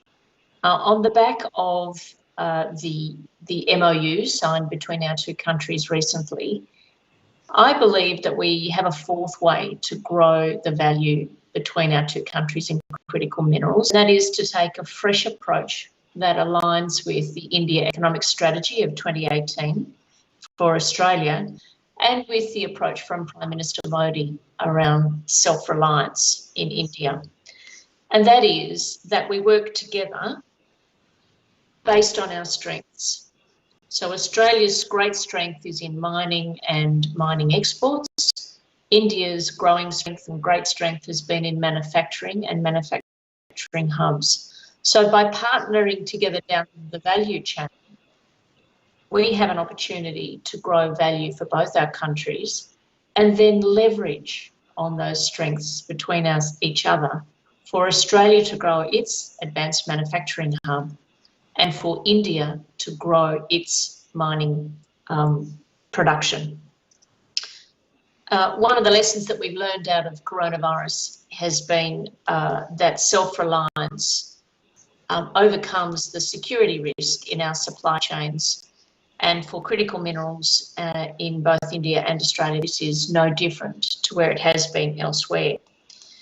So I think as we discuss the importance of critical minerals going forward to both our economies, I'd encourage us all to think more broadly about how we might do business together in a way that generates value for both countries on the basis of playing to our strengths in Australia, which is mining and mining services and exporting of resources, because we are rich in resources, and in a way that plays to India's great strengths in terms of both its demand in its economy, but also in its ability to, in its manufacturing approach. And I liken it, as I always would, to a great cricket team. A great cricket team has fantastic fast and spin bowlers, it has outstanding opening bats, and it has all-rounders.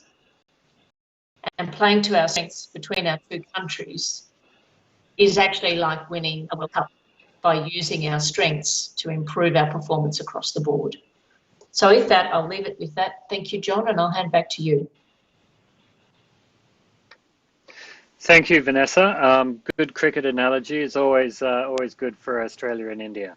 Our second speaker I'd like to introduce is Dr. Rajesh Chadha. Rajesh is Program Director for Natural Resources at Brookings, India. He was formerly a Professor and Research Director at National Council for Applied Economic Research in India. He has worked extensively on international trade issues, foreign direct investment, and agricultural markets. He's been a visiting scholar at the Universities of Michigan, Melbourne, as well as Monash in Melbourne, and a visiting faculty at many prestigious institutes in India. He was nominated as a GTAP Research Fellow by Global Trade Analysis Project, Purdue University in the US, and he received his PhD in economics from IIT Delhi. I'd like to invite Rajesh to give some opening remarks. Rajesh.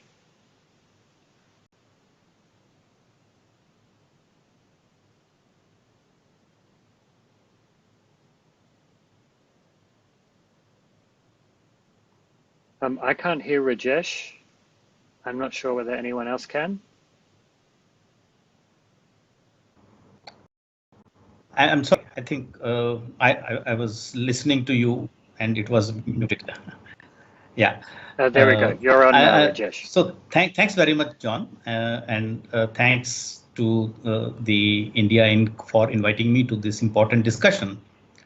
I would like to take the views that Vanessa has expressed a little forward, and we have been, interestingly, even pre-COVID era, we were in discussion with Australia at Brookings, India, regarding critical minerals. There was a visit by Miss Nicole Ruque from Mineral Research Institute in November 9, and then we also met with Mr. Sean Kelly, Miss Helen Mitchell, and Dr. Jane Golay during the visit of the Western Australia Premier in November. So we have been in discussion regarding the critical minerals even before this MOU got set up. I think one of the important things that Vanessa has mentioned, that it is the complementarities that matter, and complementarities can be in terms of either investing in India or India investing in Australia, and the other complementarity is obviously learning from what Australia has done as a successful mining country. If I look at the Fraser Index, where India has been dropped out during the last two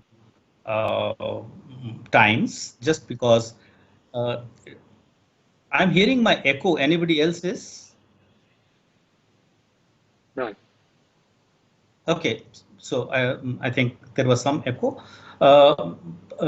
So what I would like to emphasize is that since Australia is already a excellent mining jurisdiction as per the Fraser Index, India has a lot to gain from, a lot to learn from Australia in various ways, to which we'll come during discussions.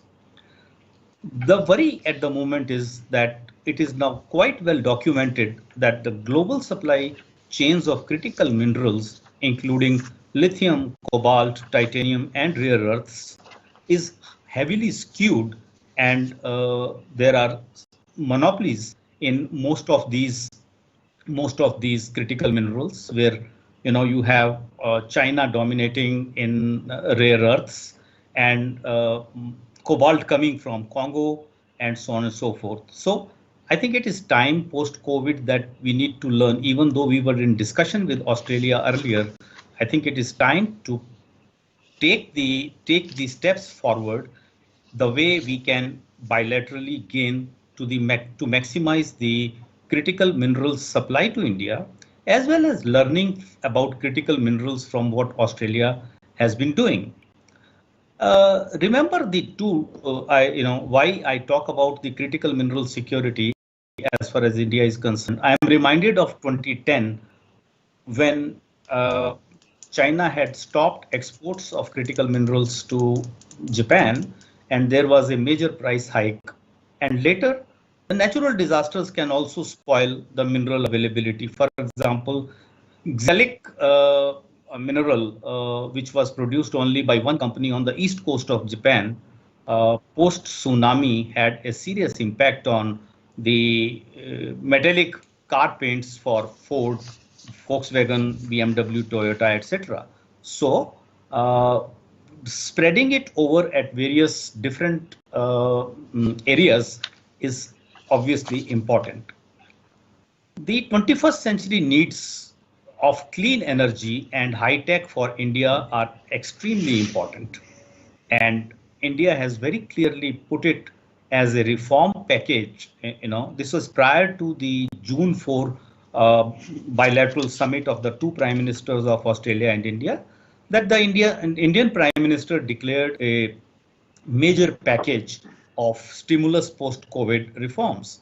And it has been discussed that incentives shall be provided for new champion sectors, which include manufacturing of solar panels, batteries, and high-tech equipment, including defense, aircraft maintenance, civil aviation, IT equipment, etc. And I think the good thing that I would like to mention is that the last 3 months have seen a major set of reforms that mining industry in India. So Vanessa, I understand where you are coming from, that the companies were not successful, but there is a major set of reforms which I can discuss during the follow-up discussion. And finally, it reminds me of the wonderful report that Peter Varghese had written in April 2018 on India economic strategy to 2035. And he very clearly said our mineral resources relationship will continue to be dominated by exports rather than outbound Australian investment. But he also mentioned that India is one of the most important future markets for METS, that is mining equipment, technology and services. I think I'd like to, we already have firms like Mineral Technologies, Orica, Tega, and Losugen, and some of the companies that are playing as far as METS in India is concerned. However, I think the narrative of that story can change now with the kind of mineral reform deficit that was there when this report was written in 2018 versus what is happening now. So ongoing reforms can be a game changer, and new investments are greatly welcome to India, not only in METS, but I think we will discuss about exploration and extraction in particular. And what better than to learn from Australia, who is on the top list of Fraser list, as well as the other mining jurisdictions when we compare. I think I'll stop here for the time being and then discuss later when you ask some questions. Thank you. Thank you, Rajesh, and we really look forward to hearing more about the reforms into the mining sector in India in the discussion. Last but not least, I'd like to introduce our final speaker. Joe Kadaravec is the CEO and Executive Director of Cobalt Blue Holdings.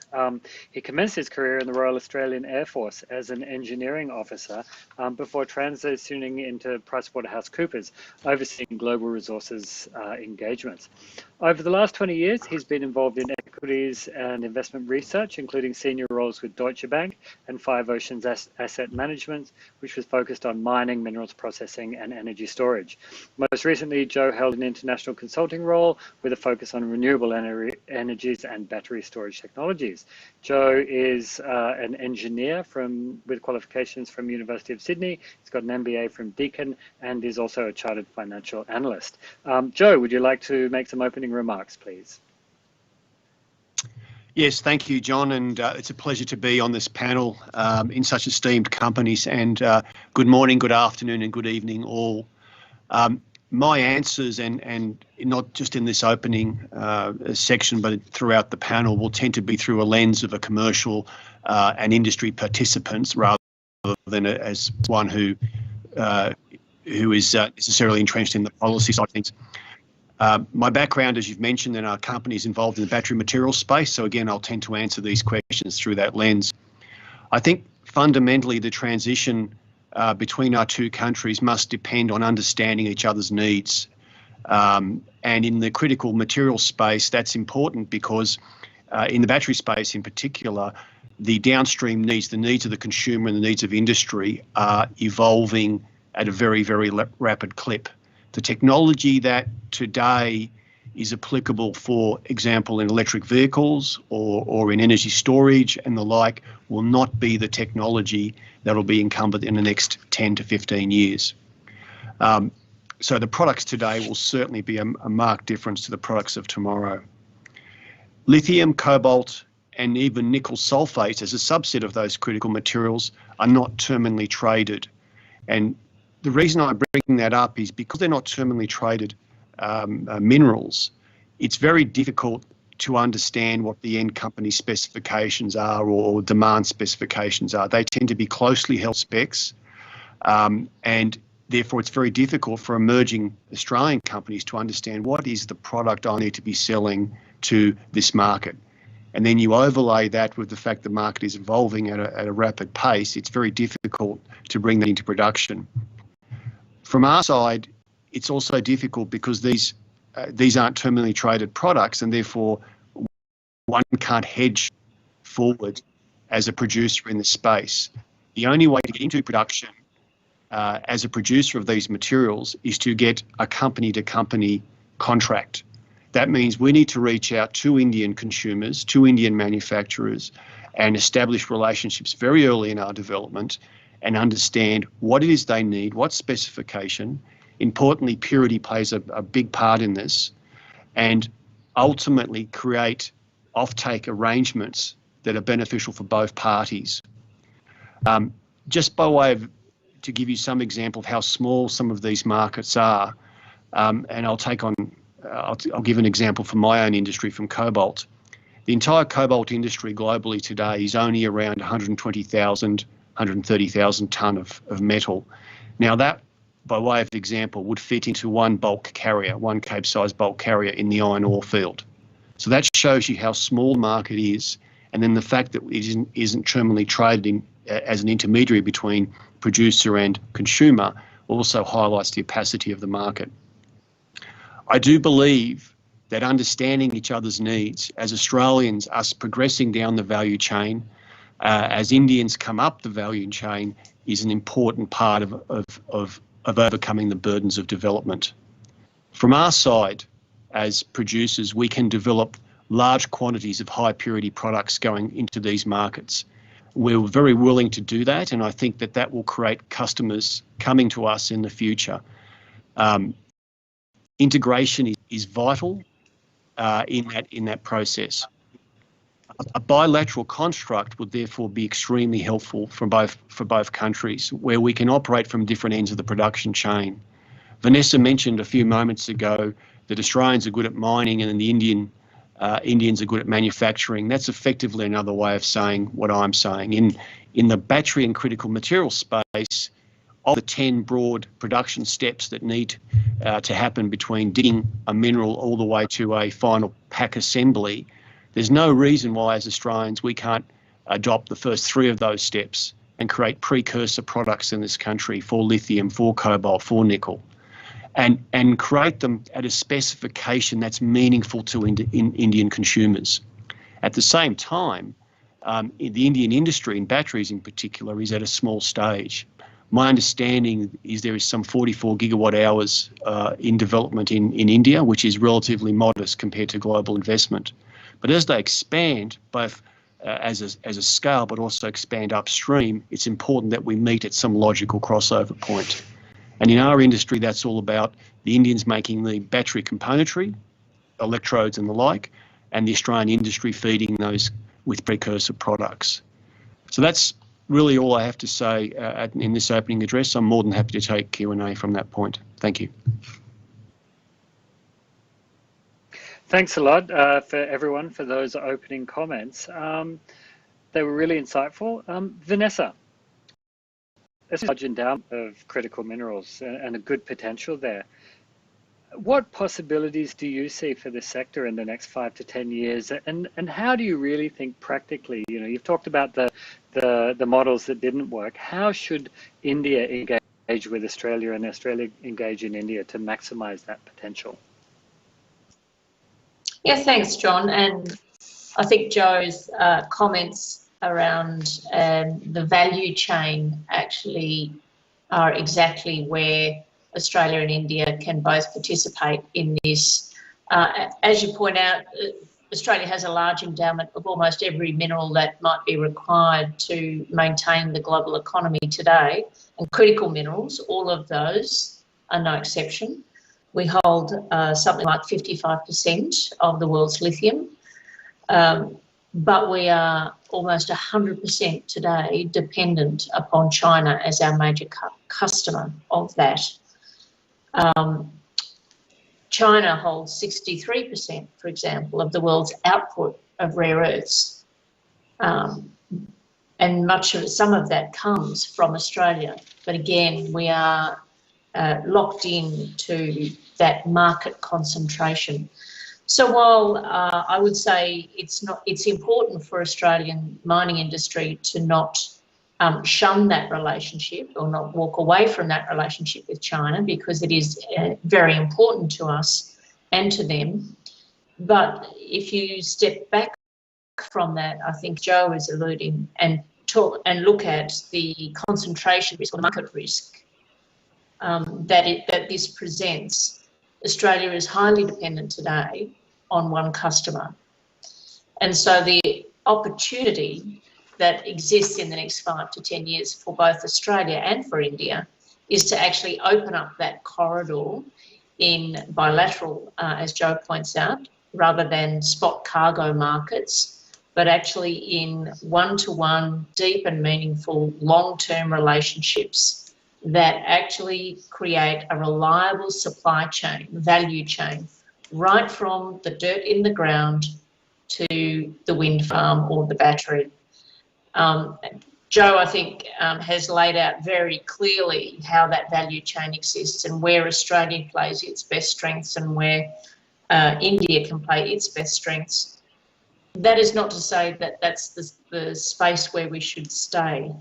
I think the importance for us is that Indian businesses can get involved by actually understanding what they do best, building a great relationship with Australian companies that in what they do best, and then working out how we can learn from each other, both to increase the manufacturing sector delivery in Australia, but also to enable India, under that context of being self-reliant in the global economy, of understanding how they can build a strong and robust, sustainable mining industry within their own country on the back of the skills and expertise that Australia can bring.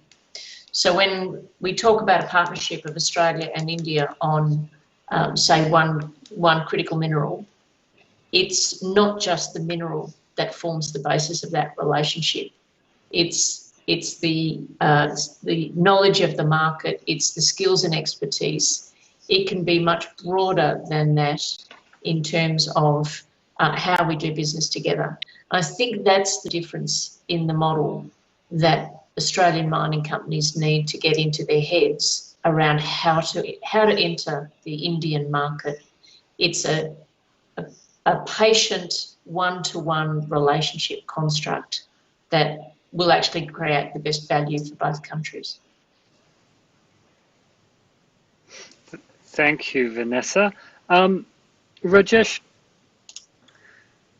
we're talking about the manufacturing sector in India, that there is this complementarity between Australia and India, with Australia having a supply of critical minerals and India requiring them. I guess at a more granular level, where do you see the demand for critical minerals coming from in India over the next 10 years specifically?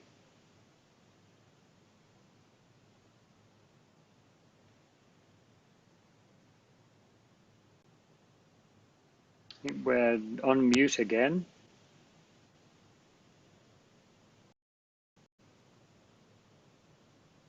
Sorry, I had partly discussed this in my earlier comments, where I had mentioned that in India is moving fast on two things: A, the clean energy, as well as the high-tech technology. So where I see the demand coming from, let's say cobalt, for example, the demand for cobalt is likely to increase as the demand for, say, cutting tools, catalysts in petrochemicals, paints, jet engine parts, rechargeable batteries for electric vehicles, mobile phones, and super alloys increase over a period of, because we're moving into the 21st century production and manufacturing regime. Lithium, for example, is our biggest import, not as lithium, but in lithium, but rather than lithium ion batteries.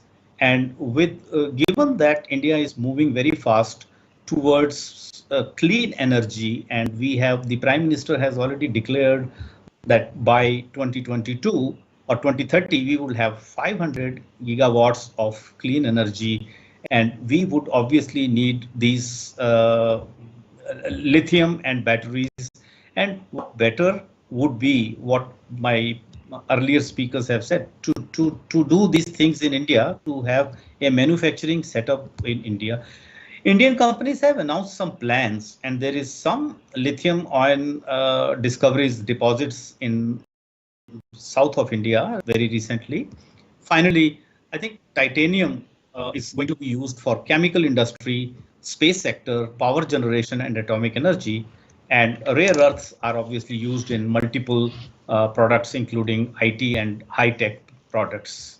I think that will be my brief answer to this. Yeah, Rajesh, I'm interested in maybe expanding a little bit more on, you touched in your opening remarks, but as well as now on the reforms in the Indian mining sector, and you identified these resources down in the south of India with potential for development. Do you want to tell us a little bit more about how those reforms will impact on the foreign investors into India? Yes, I will.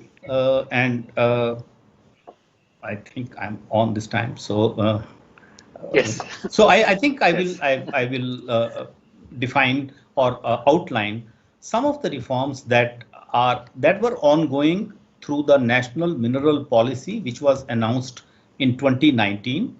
That is pre-COVID, but post-COVID, with the new set of reforms, I think we are going to move in a direction where we had not earlier been to, and hence the companies or the exploration companies which had come to India and had left probably would have a much better opportunity to be working in India. The first important thing I would like to say is that Indian geology is quite similar to Western Australia and maybe Africa, and there is a lot to be done on reconnaissance as well as exploration. So that is the first point that I would like to mention, that there is a huge scope of new exploration that Australian companies can help India with. The second one would be the actual extraction processes once discovered. And I'm not limiting myself to just critical minerals, but obviously the discussion I would take towards the critical minerals only. So first of all, there is a new announcement which says that introduction of a seamless composite exploration come mining come production regime. So since 2015, I understand that with the new regime coming for auctions, the composite licenses were not being given. So explorers and juniors were not very excited about working for exploration. I think this is going to be a big field. Then the second point I thought I would like to mention is that something that there has been the post-auction regime 2015. Auction regime have the experience of very high bids, and hence the reason was that many of these mines, when the auction bids were put, they were captive mines. So they put auctions as high as 80% of 90% of the resource value, which would now be done away with because the distinction has been done away between the captive and the merchant mines. Thirdly, I think National Mineral Policy has very clearly said that the licenses would now be given, and that is surely going to be implemented very soon with pre-embedded clearances, so that the time taken between the lease to be given and actual production takes place is the government is trying its best to reduce that. So these multiple reforms that are now coming into picture are different from how we operated 2015 to maybe 2019. I think I'll stop here on this question. Yeah, that sounds really encouraging, and we hope to see that in the coming years that there are some successful examples of investment into mines in India that turn into production. Joe, batteries is something we've been talking about, renewable energy as one of the really key applications for critical minerals, and these are things that are going to change societies. So what trends are you seeing in the battery technologies that will change economic and societal behavior over the next decade, and how can India take part in its transition? Yeah, look, thank you for the question. I think what we're seeing today is effectively a transition point in consumer behaviour when it comes to, and I'll focus on electric vehicles for this particular answer. But what we've seen is a gradual transition towards adoption. There's been a number of consumer prerequisites to that adoption, and in the last 12 months or so, we've seen those largely being satisfied. So, for example, today there's around 450 models, believe it or not, globally of various flavours of electric vehicles. And because they're being produced by brands which consumers understand and know, the switch from an ICE, internal combustion engine, into an EV has been largely comforted by that. But certainly in the last 10 years, that's a major transition. So 10 years ago, the average electric vehicle was priced way out of consumers' pockets, was at one end. At the other end was a mass market vehicle that was a very cheap first to market product, which often disappointed. And what we've seen is a huge transition now into consumer take-up. So cost is approaching parity. I'll touch on cost shortly within the Indian context, but cost is gradually approaching parity. The range anxiety issues are starting to go away with customers now getting a sufficient range, infrastructure's rolling out, and all of those other non-monetary benefits that go with rollout, such as lane privileges, parking, etc. But all of those globally are in place. And what we're seeing now is the first set of consumer trends in the world, and I've no doubt the Indian consumer will follow these, is where if given a like-for-like choice, consumers will today preference an electric vehicle. And that's a very profound transition point. However, in India specifically, batteries remain very expensive. And as part of the bill of materials for an EV, they can be up to 25 or 30%. And if you've got an expensive battery, then automatically you've got an expensive product offering into the mass market. So those companies in India which are taking those initial steps towards fully electric vehicles, the Heros, the Tatas, the Mahindras of the world, they're being laboured with very expensive batteries from a start point. And part of the key reason for that, or one of the key reasons for that, is aside from having a small industry, India is very focused on the very last step of the industry, as I mentioned earlier, that's cell to pack. In other words, by forfeiting the entirety of the upstream, they're forfeiting those margins. And as a result, their cost of materials into those builds are higher than they otherwise should be.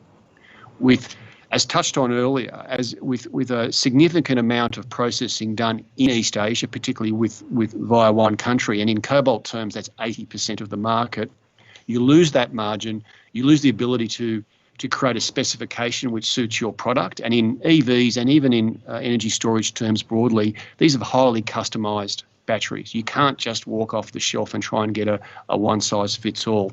So you're losing product spec, you're losing control of the supply chain, you're certainly giving away a lot of margin. And the other issue in cobalt terms in particular is you don't know what the ethical origin of that cobalt is. And as Australians, we've got a fundamental very positioned to play here. We can supply those products with a secure chain of custody all the way into the Indian market. And as I mentioned before, it's about a barbell where both sides try to meet in the middle. So what I'm seeing at the moment is a tremendous pickup rate. That'll be accelerated by COVID because what we're seeing globally is subsidies being offered for auto take-up, particularly electric vehicles, because the consumer hip pocket has been affected so badly by COVID.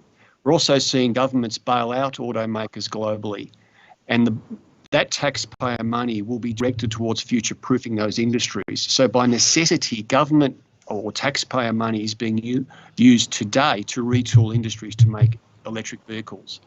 And I would put to you, that's being done at a point that those company managements would probably not have arrived at for another couple of years, let alone had the capital to deploy to create that retooling. So globally, we're seeing a tremendous catalyst for battery take-up in EVs. There's a similar, certainly a similar story I can paint with energy storage devices for slightly different drivers. So overall, I see some tremendous trends happening globally. I see some tremendous opportunities in India. And I think key part of that opportunity in India is the cost proposition, which starts with the battery pack. And that's where Australia can help. And if Australians can provide a high-spec battery precursor product, I've no doubt that world-class Indian engineering can do the rest and create a valuable consumer and industrial product from that. That's my answer. Thank you. Thank you. Thanks, Greg. That was Joe. That was really interesting. We earlier in the discussion, Vanessa, you talked about the India economic strategy. I think Rajesh, you also mentioned it as well. And one of the things that was identified there was that Australian boardrooms didn't have a great really understanding of India, and Indian boardrooms the same of Australia.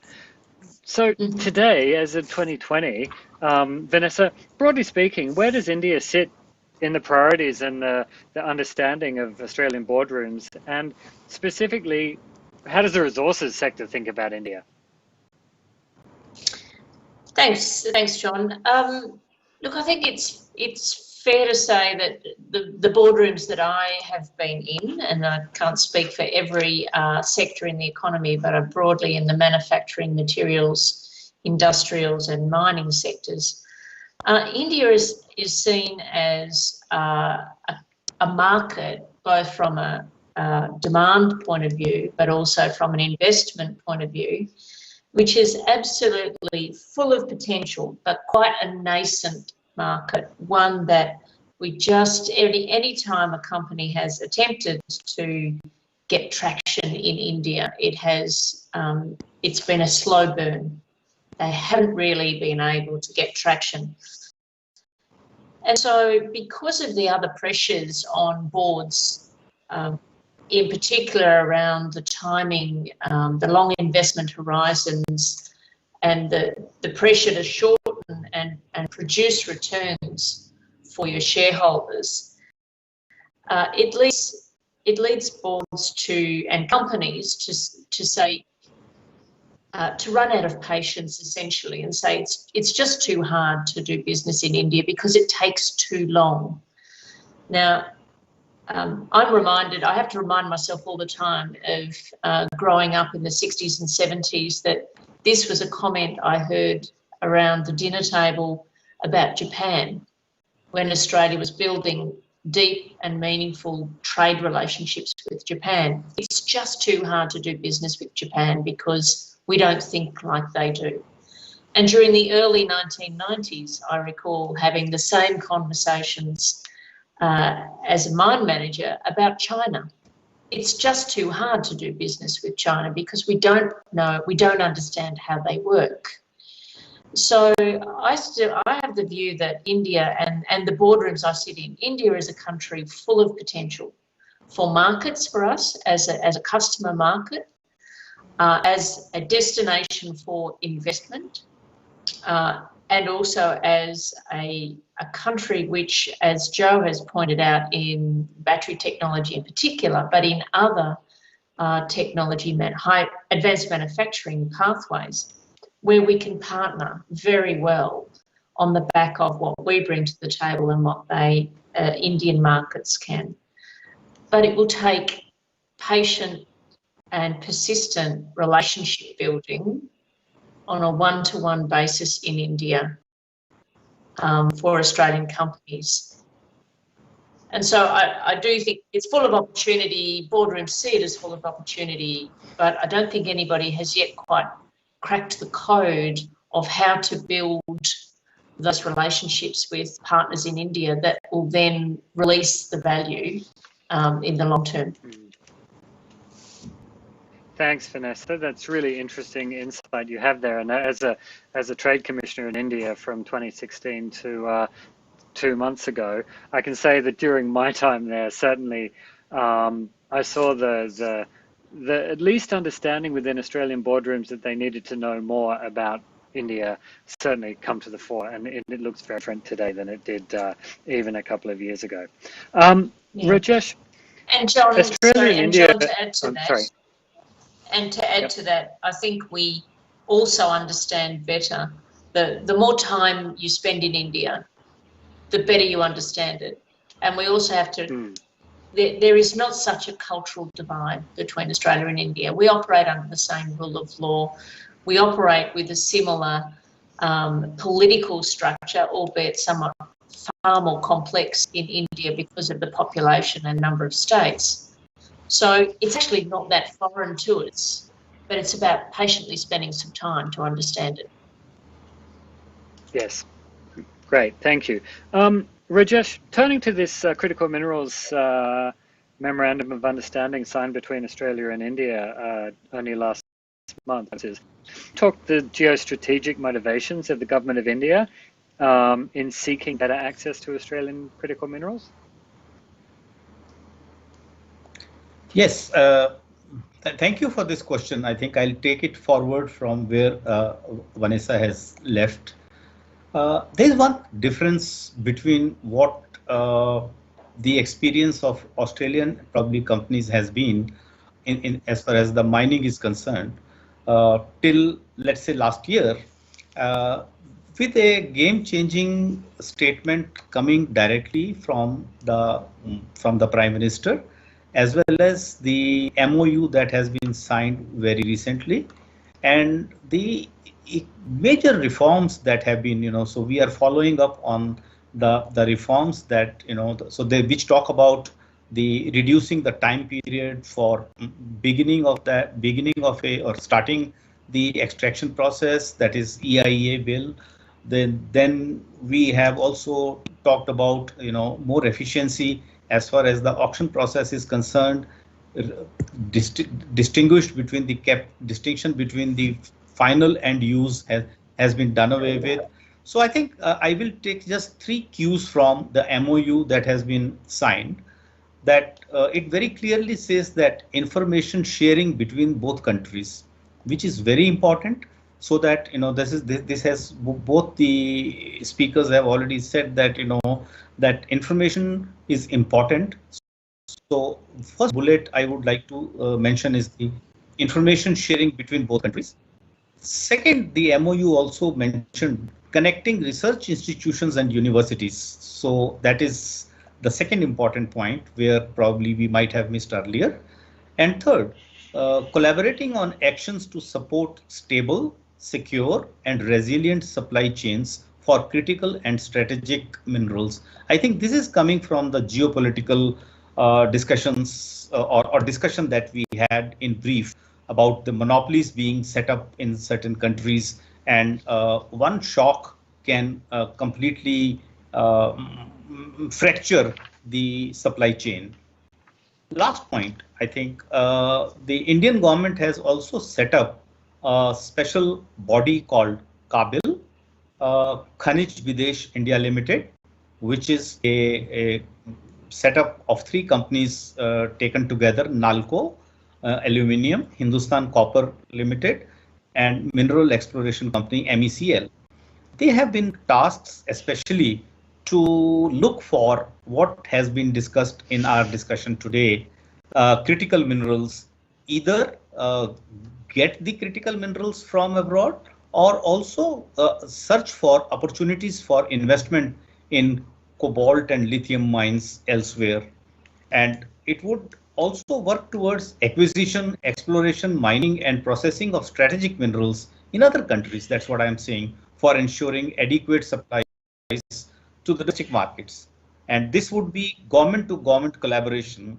The only thing I'm suggesting is that, and there has been said earlier also, that probably they can take some major private companies along while the discussions are on. So I do see silver lining on the issue of critical minerals with establishment of a special body called CABIL. I'll stop here. Thank you, Rajesh. Joe, one last question, and then we're running out of time, so maybe if I can ask you to keep it brief. You talked about where Australia and India can cooperate on the battery technology production chain. Is the capital available within the Australian and Indian side, in your view, to make these investments to get that sector moving? Yeah, I think the answer to that is certainly the capital is available, but it is hiding behind hurdles which I think are artifices until we really, again, start to understand each other's needs, the up and the downstream. So the reluctance to lend in Australia to that development is really the reluctance of commercial banks, industrial banks, to not take risk on exposures they've never had historically, because in our case, we're a pure play cobalt mine. That's almost an unheard of thing. But even the lithium guys, again, to come into the market and trying to get that development capital, it's there, but it's intermediated by risk-adverse decision makers. And the way to get ahead of that is to, again, create an understanding with the downstream. On the Indian side, as we're seeing, I think broadly across Asia, for every dollar we spend in our end of the market, the downstream battery industry has to spend about 20, to give you some idea. So theirs is the capital intensive end, but that money is being deployed and deployed successfully in countries, and we're seeing that in India. But it will remain difficult to deploy in that quantities and certainly satisfy domestic demand unless the technology is a leading edge, because as I mentioned earlier, the evolution is so fast, and it will remain difficult to deploy unless they know exactly or they have a security of supply understanding with their upstream. And the current processing or going through East Asia, getting washed into refining industries there and then coming across is not working for that security of supply and that investment risk that they need to overcome. So I would say the money is there. It's disintermediated from how it should be. And I think there is certainly a way ahead with us by that communication that we've talked about and that understanding. Great, thank you, Joe. Well, look, what I think is clear from our discussion today is that there is more to be done between Australia and India on the critical minerals space. Economic and technological growth will be driven by critical minerals, so they are just essential. Right. COVID-19 has shown that economies should not be over-reliant on a single source of supply. So as India will be a big consumer of these critical minerals going forward, she'll need to lock in a diversity of supply as well as develop their own value chain for success. Australia is an obvious partner for India in this and many other endeavours, and the improved relationship at the strategic level hopefully will show business the way, and we may see closer collaboration across all areas as well as critical minerals. So I would like to thank our panelists today, Dr. Vanessa Guthrie, Dr. Rajesh Chadha, and Joe Kadaravec, for a fantastic discussion. I'd like to thank you, the audience, for being part of this today, and hope you enjoyed this and enjoy the rest of the India Global Week 2020. Thank you. Thank you. Thank you. Namaste, hello, and welcome to India Global Week. Be the Revival, India and a Better New World. That was a great session. I want to give a huge thanks to the panel as well as the moderator. It's really interesting to see critical minerals and how they can usher new opportunities and ties between Australia and India. With that being said, if you have, as the audience, any questions, any thoughts on this conference, be sure to send them in on social media. Use the hashtag #BeTheRevival and follow us on India Inc. Corp. That's at India INCORP on Twitter. We're looking forward from you, and I believe the audience is huge. The stat, this morning was over 10,000 registered attendees from 69 countries. So as Manoj said, what a better platform. There can be no better platform to engage and collaborate and make an impact, as we can see from these panel discussions. With that being said, we're going to take a short break here on India Global Week Day 2. This break is going to be for 30 minutes. So that is 9:30 a.m. to 10 a.m. BST, 2 p.m. to 2:30 p.m. IST, and I believe that's Sydney time, 6:30 p.m. to 7 p.m. We have a half an hour break. We'll see you after. Stay tuned for more exciting panel discussions, keynotes, and some very special guests coming up. I can't wait. I'm really, really honored to host this. We'll see you soon on India Global Week. This is Priyanka Deo. See you in a bit.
Hello and welcome to India Global Week. We have some very special keynotes and panel discussions coming up, so stay tuned. We're just experiencing a couple of minutes of technical delay here. Stay tuned with me. I'm your host Priyanka Deo, reporting live from New Delhi. And post your thoughts and questions on Be the Revival or using hashtag Be the Revival.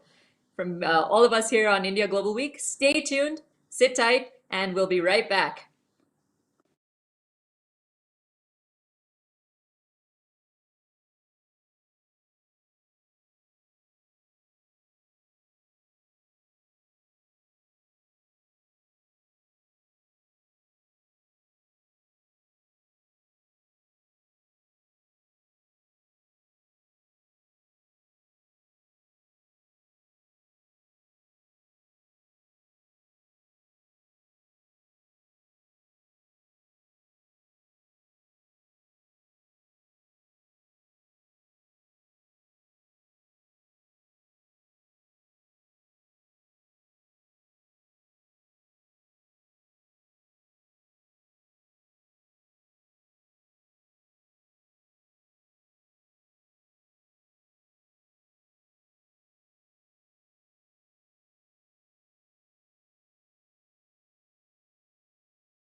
Manoj Ladwa, and I have the privilege of being the founder and CEO of India Inc.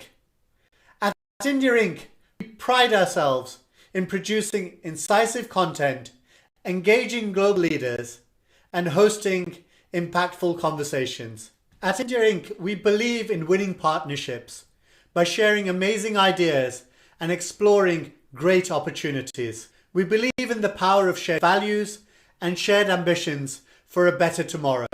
So welcome to India Global Week, where India meets the world and the world meets India. Enjoy the discussions and let's all be the revival.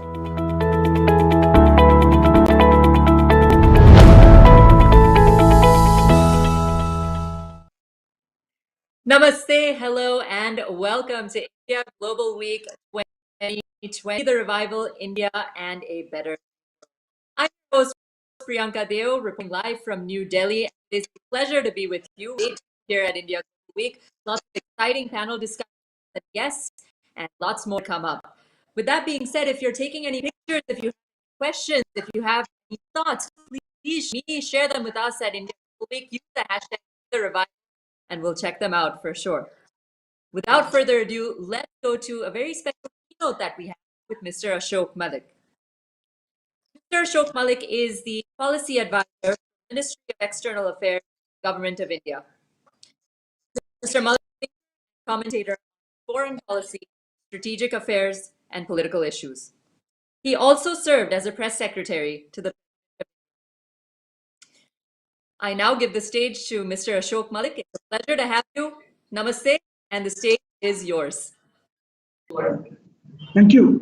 I haven't quite been able to hear you, Priyanka, but because the audio is not clear, but I hope I am clear. Thank you to India Inc. and thank you for inviting me here. I've been asked to speak about the current and ongoing regulatory and economic reforms in India and where to situate them in the larger journey of the Indian economy. So let me begin with some context. When we opened up our economy about 25 years ago or about 20 years ago to greater trade, to FTAs and to globalization really, we had not undertaken several of the enabling factor market and related reforms that will allow us to capitalize on these opportunities, which is why our experience with globalization, with trade agreements was less than optimal. It led to great gains for India, but not all the gains that we could have exploited. The past few years, the past 4 or 5 years have been spent doing a lot of work on internal plumbing in this regard. And we are in better shape to capitalize on the next wave of global demand and global trade, whatever shape that may take and whenever that happens. And those are big questions in the COVID year, of course. How have we gone about doing this? How have we gone about preparing ourselves for the next surge in global demand? As I said, whenever it comes, it's not apparent right now, but it will come. Several sectors have been opened up to foreign investment, and public sector or government monopolies have been all but abolished. So from aviation to defense, manufacture to mining, more and more, or even space actually, more and more sectors have been opened up to private and international investment. And we're really waiting for it to come when global demand takes off. Financial markets and our banking system have been substantially cleaned up in the past few years. A process of merging our many banks, many government-owned banks into fewer but bigger banks and allowing them to operate on scale, as it were, is well underway. We are midway through that process. The new bankruptcy and insolvency laws have also helped. There has been a refusal to evergreen, bad or toxic loans. And these are all steps towards a more transparent and cleaner financial and banking system. Now, this process has not been easy. It's taken time. It's been contested step by step, including by in law courts, in tribunals, and so on. It has led to a lot of stressed promoters or business persons or businesses being forced to pay up or sell out, frankly. And the process of selling out or selling cheap, in their opinion, is never easy. It has also led to international PE firms, pension funds, and sovereign wealth funds picking up some very, very good deals in India, especially in the infrastructure space, in the consumption space, which are the two big and evergreen stories really in India. And they have invested in India's future. Another key pillar of reforms in the past few years has been the digitization and formalization of India's economy. It's been a key and ongoing reform initiative. One compelling number is, of course, the number of Jan Dhan accounts, which are accounts for those who were previously unbanked people at the bottom of the pyramid, who did not have the papers to open bank accounts. Today, we have 395 million such Jan Dhan accounts, which are zero balance accounts. You can have a bank account without any money. But guess what? People have brought in money from literally under the mattress. And this has brought 1.32 trillion rupees, or that's about $18 billion, into the formal economy from literally under people's pillows. And that has been a big jump. There's also been a push towards manufacturing and to linking India to global value chains. But I'd like to point out here that we are not looking at value chains the way we did when 20 or 30 years ago when China opened up. The international trade order is restructuring. There is the space for globalization, unfettered globalization is not where it was 20 years ago, 15 years ago. We need to recognize that. Therefore, incentives for manufacture or building an ecosystem for manufacture can't be a one-size-fits-all approach. It has to be targeted. It has to be smart. It has to offer different deals to different sectors. So most recently, we've offered a set of incentives to smartphone manufacturers in India, which hopefully will work. And there's already interest from the two biggest smartphone manufacturers in the world. In addition, there's been defense. If you look at defense manufacture from virtually zero, foreign companies or international companies can now own 74% of units in India. Now, this process has begun. It's not going to happen in 2 weeks. It's going to take several years to build this ecosystem and to have technology spin-offs and percolation into other aspects of other parts of the economy, as has happened elsewhere.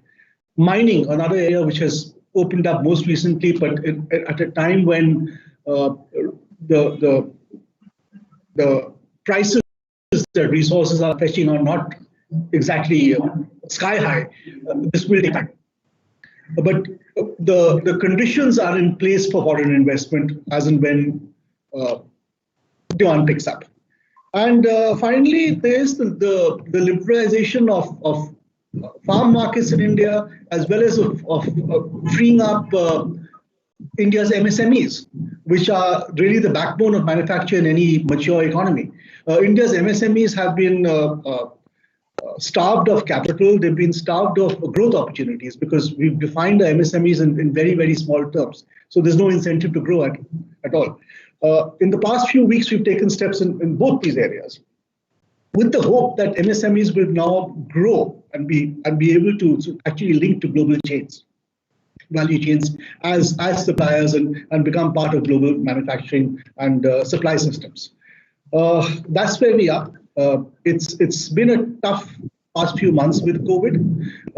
We are looking at our toughest year as an economy since 1980, as are many other countries in the world. There have been two generations of Indians since 1980 who've grown up without seeing a recession, without seeing a contraction in growth. This year, if we're lucky, we'll escape it. But frankly, we're headed towards one, I guess. So it's that radical a year for us as it is for others in the global economy. But as and when the revival comes, and it will come faster than a lot of us expect or think, I think it's going to come in the next year. We'll come back with gusto. The Indian consumption story and the Indian infrastructure story will take us forward. So thank you, and I haven't quite been able to hear your questions, but I hope I've answered all of them. Thank you. Sorry, how long do we have time for questions? Ashokji, can we ask you one? Sure, go ahead. Jigar, do you want to go ahead? Yeah, so I just want to, Ashok ji, you've been a leading public policy thinker in how commerce and business should and now drive India's foreign policy. I can't hear you very well. There's Sorry, something wrong with the audio. Jigar, there's a technical echo.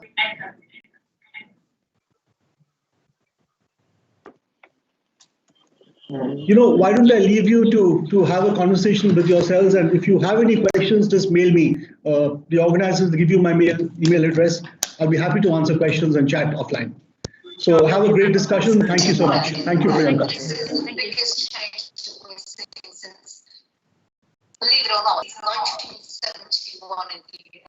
Namaste, hello, and welcome to India Global Week 2020 Revival, India and a Better New World. I'm your host, Priyanka Deo, reporting from New Delhi, and stay tuned because we have a session coming up. Now follow us on India Incorp, that's India INCORP on Twitter, and also if you have any thoughts, any questions, please them using the hashtag #BeTheRevival on social media. With that being said, let's not waste any time and dive right into our panel discussion, General Enabling Success in India and Globally. Now, this discussion is a deep dive into legal perspectives when investing in India, including regulatory certainty and the importance of sanctity of contracts. Now, our panelists in this discussion will also address the legal and regulatory challenges in building business nationally and climate. For this session, I'd like to call upon our moderators, Ms. Babita Ambekar, Partner, Head of India Practice, DWF LLP, and Mr. Jigar Shah, Director, KKR India Financial Services Limited. Ms. Ambekar, Mr. Shah, namaste, and the floor is now yours. Thank you, Priyanka. We just heard Ashok Malik talk about the deep structural reforms India is undertaking. For the purpose of this General Council Forum, I just want to set the scene by framing a broad reference point. Can India continuously produce set of ideas and plans of action based on the rule of law that can not only attract global capital flows, but also, just as importantly, keep those investors safe and happy once they've taken the opportunity to establish themselves in India. So I think that's a broad reference point. Thank you, panelists, for joining this discussion. Babita, do you want to take us to the first question that we have for the panel? Yeah, sure. Well, look, I actually wanted to firstly set the scene. When we started to put together this panel, we were considering how we wanted to structure our discussion. And actually, one of our panel members, Nitin, had put together 4 tenets that actually impact whether investors choose to invest in a jurisdiction, whether it be India or globally. And I'd like to firstly invite Nitin to kind of share that with us and set some context. Nitin, could you put your speaker on? My apologies. I just wanted to check if everybody can hear me. Yes. Yeah, I've been having some technical difficulties, so my apologies for that. Thank you, Babita. Good afternoon, everyone. Yes, I guess from an investor's perspective, Babita, there are many things that go into deciding where to invest and when to invest and why to invest. But when it comes to choice of a country to invest, I guess these 4 key sort of areas typically gets examined, and these are, in my experience, the resource profile of the country that one is considering to invest. And when I say resource profile, I mean, sorry, it seems to, can you hear me still? That was the investor calling out to you. See, it already helps. So the first is the resource profile in terms of how scarce or how abundant resources that the investor requires in the country. Is it controlled? Is it freely available? The second issue that investors are looking around is around markets. How strong the market fundamentals are. Is the market sort of controlled by others? Can the market players be given freedom to sort of operate? Are the prices sort of freely determined? Demand and supply sort of works, or there are sort of artificial sort of fixers of price, etc. The third thing that any investor would look at would be the regulatory and the legal system. Is there sort of regulatory certainty? Is there rule of law? Is there the courts operating? Do we get sort of contracts enforced, etc. And last but not the least, the sanctity of contract. Are contracts honored, and if there is an issue, if there is a dispute, would that be sort of addressed by court? So those are broadly the 4 areas that an investor would look into when it's deciding on investing in a country. Thanks, Nitin. Yeah. So let's move a bit deeper into each of those 4 areas that you very lucidly described. The first one being the regulatory certainty. So Gopal, if I may bring you in here, this is a question not just for making in India, but making India. If India be the key engine of global economic growth revival. Are you getting an echo? Yes. Yeah, I'm hearing it. So if India were the key engine of global economic growth revival, Gopal, how should we be thinking about policy making in the 21st century? How do we create a policy-making framework and a model that inculcates policy-making habit that leads to high certainty, low ambiguity, and maximizes returns in terms of economic outcomes? So in a sense, the real question is a question that I wanted to ask Ashok about time value of money and getting policy right sooner rather than later without unwarranted iterations. Gopal. Yes. Thank you, Jigar. I think a good policy or a good regulation is like a good recipe. It should be tasty, juicy, delicious, and have a long-lasting effect. Now, the single most important thing about policy is it reflects the vision. Now,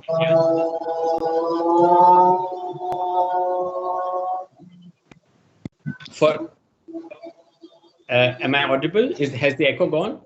Yes, it's fine.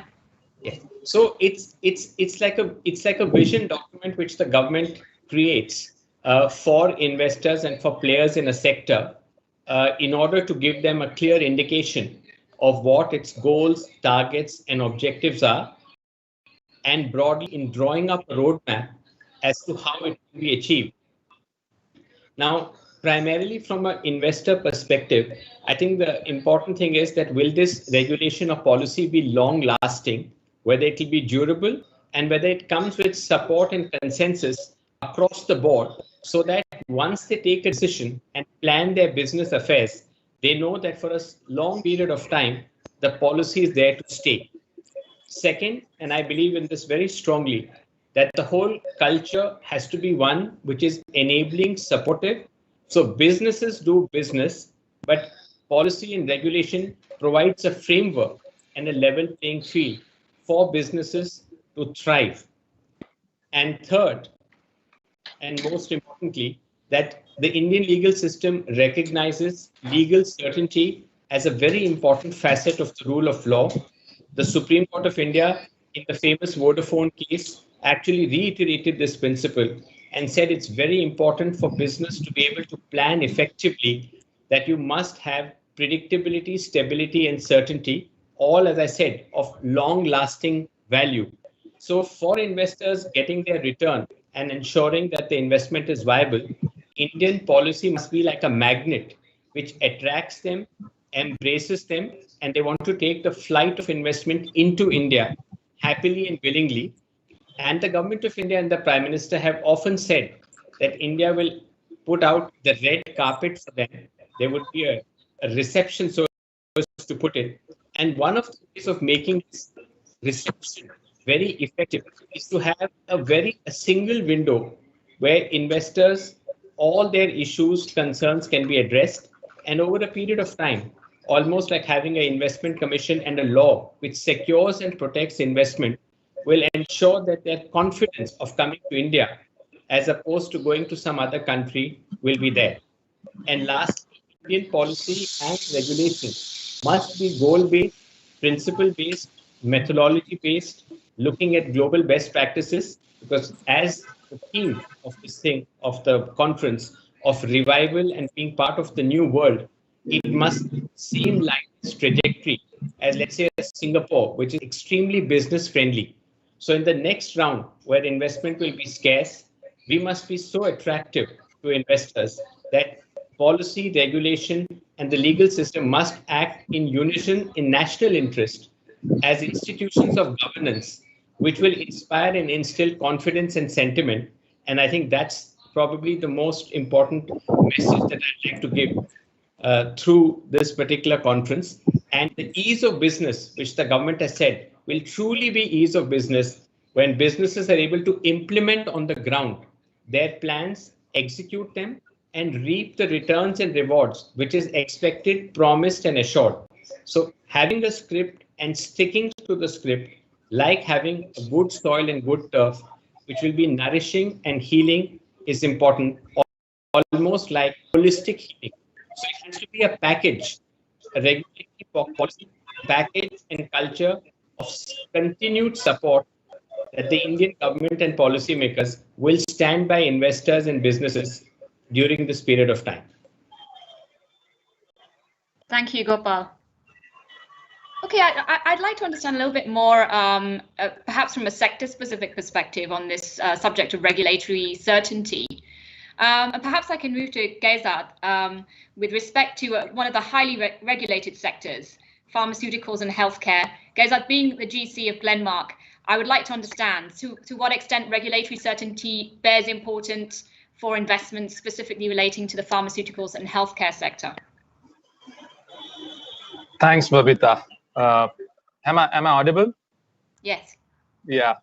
Of course, as my earlier speakers have said, and also Mr. Ashok Malik has said that India has gone through a lot of changes in the past and very recent as well. And a lot of new regulations have come in, and really the government has been trying hard to bring in some amount of certainty. And regulatory certainty, of course, is a must for any investor, because that brings in some amount of confidence as to from a long-term perspective as well as from a short-term investment standpoint. Because particularly in a pharmaceutical sector, which is so regulated, if you are setting up a plant or you are investing large sums of money in any IP, acquiring any IP or patent or whatever, you would need to have some roadmap, some certainty, some direction that yes, what you have invested in will yield the results that you are expecting to yield over a period of time. We have seen, particularly from a pharmaceutical sector point of view, there have been a lot of changes that have been brought in, which have been very, very effective. And of course, as Mr. Gopal said, that there has to be certainty and it has to be long lasting. But the sector as such is so dynamic. There is a need for constant change. And, because things are moving, there is so much development, there is so much innovation that is happening. Therefore, sometimes some of these policies are not able to catch up to the new developments, new things which have been happening in the industry.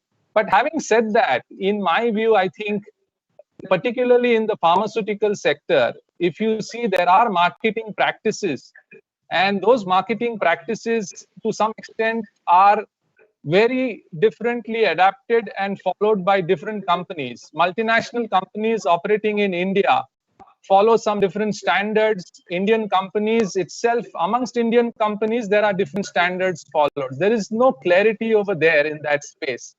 There is something called as a uniform marketing code, and that code is voluntary in nature, and everyone is interpreting that code as per his and her requirements.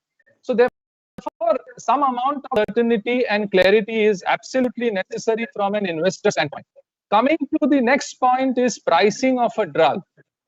Pricing is very critical in India. As you know, most of the drugs come under price control.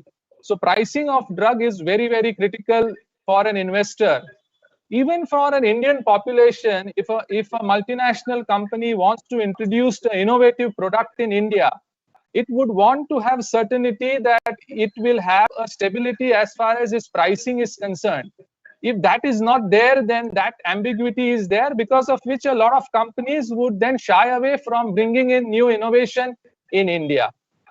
The next point, as Nitin pointed out, is enforceability of contract and protecting your IP. Under the patent law itself, you are given patent in India, but when you are enforcing that patent against any infringer who is infringing, there has to be standardization, there has to be absolute clarity in terms of that you will be able to enforce that patent clearly in India. If that ambiguity is there, then again that shies away investors from bringing in new innovation, new patents into India. And lastly, I think there are so many other regulations, small regulations, which impact. If you are recalling a drug, if you are labeling a drug, there are so many small nuances which go into manufacturing and distribution of a drug. And there again, absolute clarity is required, because otherwise it disrupts the business to a large extent. So all in all, I would say, Babita, that regulatory certainty is very, very important and very fundamental for any investor coming in and investing in India. Yeah. Thank you. So thanks, Kaizad. I want to pick up on the points you made on certainty and ensuring that ambiguity is minimized. So staying with the sectoral thesis, I want to bring in Arun here from a venture capital and private equity perspective. Can you talk about how Press Note 3, which puts an additional filter on investments from neighboring countries, has been received? And I think, just to be clear, we are not talking about the prerogative of a country to make policy which is consistent with its policy objectives. However, once that policy is made, and if clarifications are required in order to ensure that investors understand exactly how it's to be implemented, is really a question, and how Press Note 3 has created those kind of questions for the private equity and the venture capital industry. Sure. Good afternoon, everyone. So I think I'll break up my response in two parts, Jigar. One is what has been the impact on the venture capital and private equity industry, India-focused funds, and the second is how have other companies in the ecosystem, right, startup companies, portfolio companies, felt the impact of PN3, right? And I'll start with some quick background or context. Venture capital or private equity funds are categorized or differentiated on the basis of their focus, where they are going to invest, right? And not on the basis of where they are collecting money from, right? In fact, venture capital funds, now if you look at an India-focused venture capital fund, you are actually presenting an opportunity for global pools of capital to be funneled into the best investment money managers and sort of invest in India. And secondly, these VCP funds are long-term investors. You're looking at horizons of 10 to 15 years in most instances, and there's a lot of broad-based global capital that comes into these funds. And really, when money is being raised, apart from checking legitimacy, etc., investors, VCP investors, aren't really focused on the color of money of which country it's coming from, right? Actually, if you ask me, the more the better at some level, and that's better for India because it increases the access to global capital. Then the other bit I'll add, which Mr. Malik also mentioned, and which I think a lot of people are aware of, is it's a bad year for India. So we could do with as much capital as possible, right? And not really place hurdles or constraints in getting capital. And the last thing is that VCP has been a great driver of growth for the Indian economy and the India, the startup ecosystem and the growth story.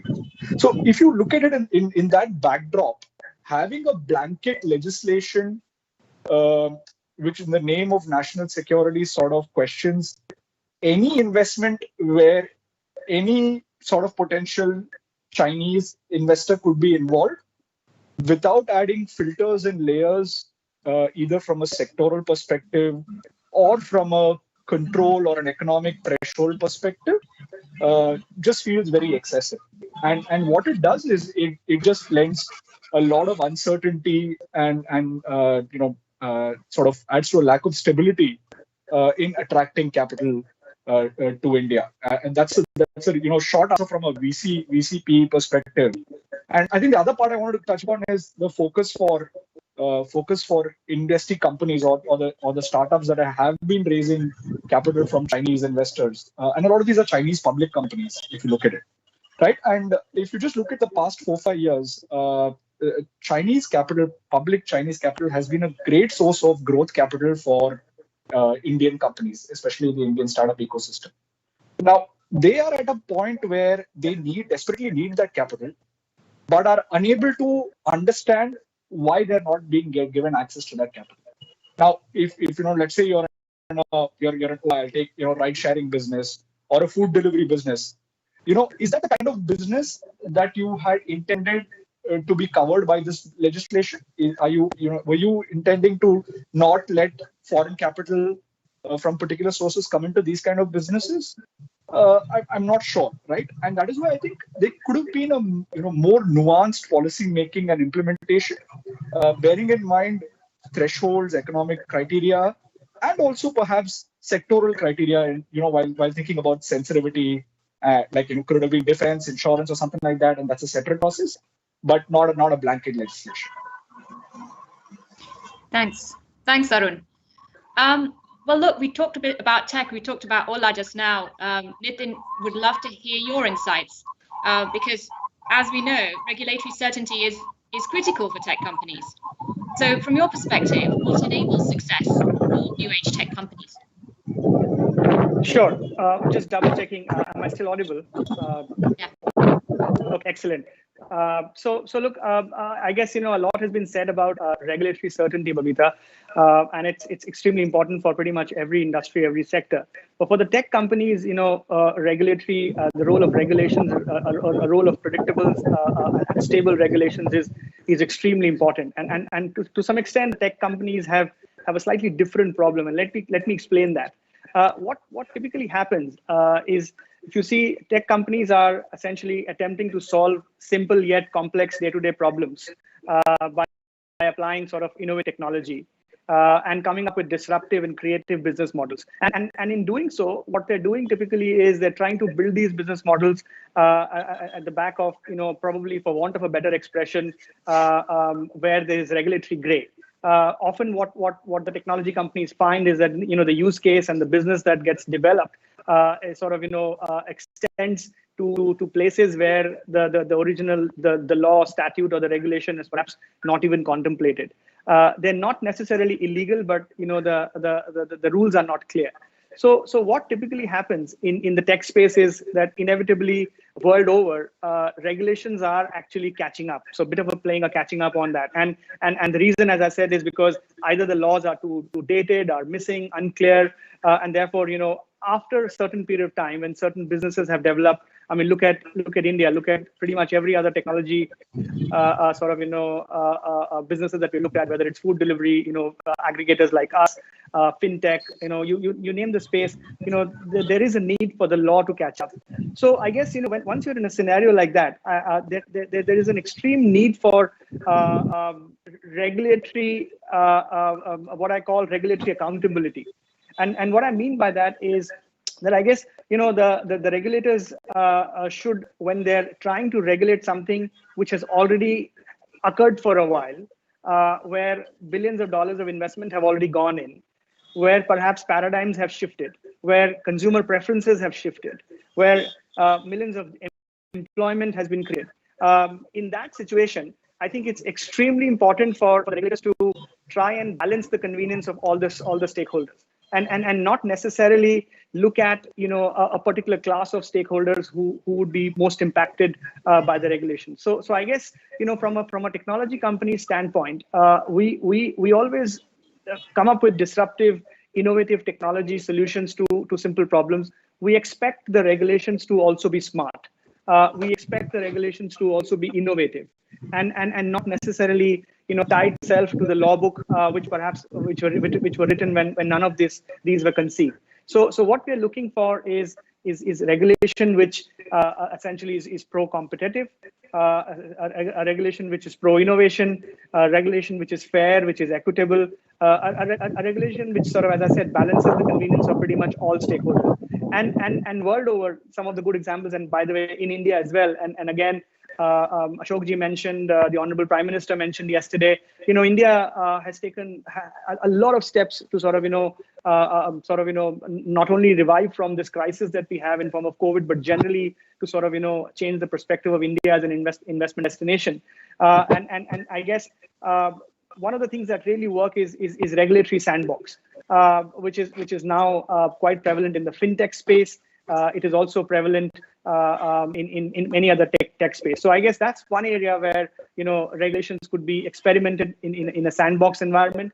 And maybe I'll bring home this point by giving two good examples of how regulation actually helps and one place where regulation didn't help. Let's take our transportation sector, mobility sector, and the ride-hailing business that Ola runs. The principal statute is the Motor Vehicles Act, which the earliest form was in the 30s and the 40s. Then in the 80s there was an amendment, and very recently the government of India again did a fantastic thing of amending the Motor Vehicles Act by giving recognition to aggregators like Ola, which is by the way unique compared to other regulations across the globe where we operate. India is one of the only countries where our motor vehicles legislation have actually recognized an aggregator. Why do I say that's important? Is because the aggregators are actually different. We are not in the business of providing transportation services, whatever it may be said, believed, or understood. I mean, there is a difference. We are a platform where independent transport companies come and willing riders come to book rides, and there is a completely different service and a business model that ride-hailing companies like us operate. So India is one of the only country that sort of, or one of the few countries that recognizes in a more prospective way the difference of a transport service company versus an aggregator. That's a good example. Let me also then turn to something we all are used to. Those who live in India, we all know that in India vehicles have different color number plates, right? So if it's meant to be commercial, it's got to have yellow number plates. If it's a private vehicle, then it's got to be a white number plate. Now all of that goes back to our motor vehicle statute. Now we are also, for all of us who are in India, would have at some point in their lives ordered something from a food delivery system, and you would have noticed that somebody would have turned to deliver the food in a white plated number, white plated motorcycle.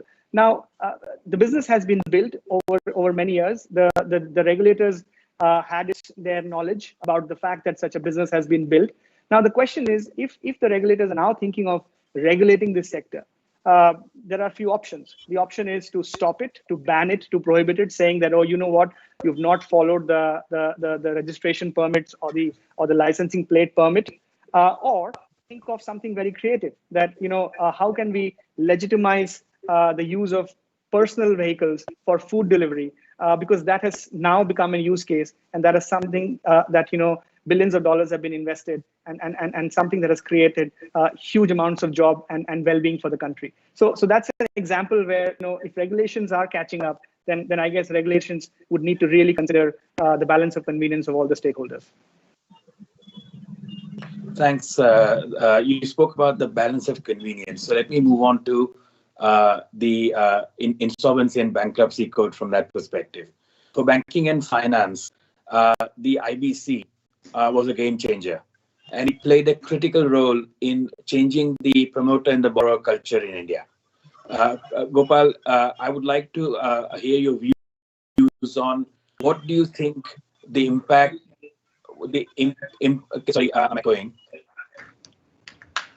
Gopal, what do you think will be the impact of the temporary freeze of IBC, and whether that is likely to inadvertently, permanently damage the edifice that we've created in the form of IBC?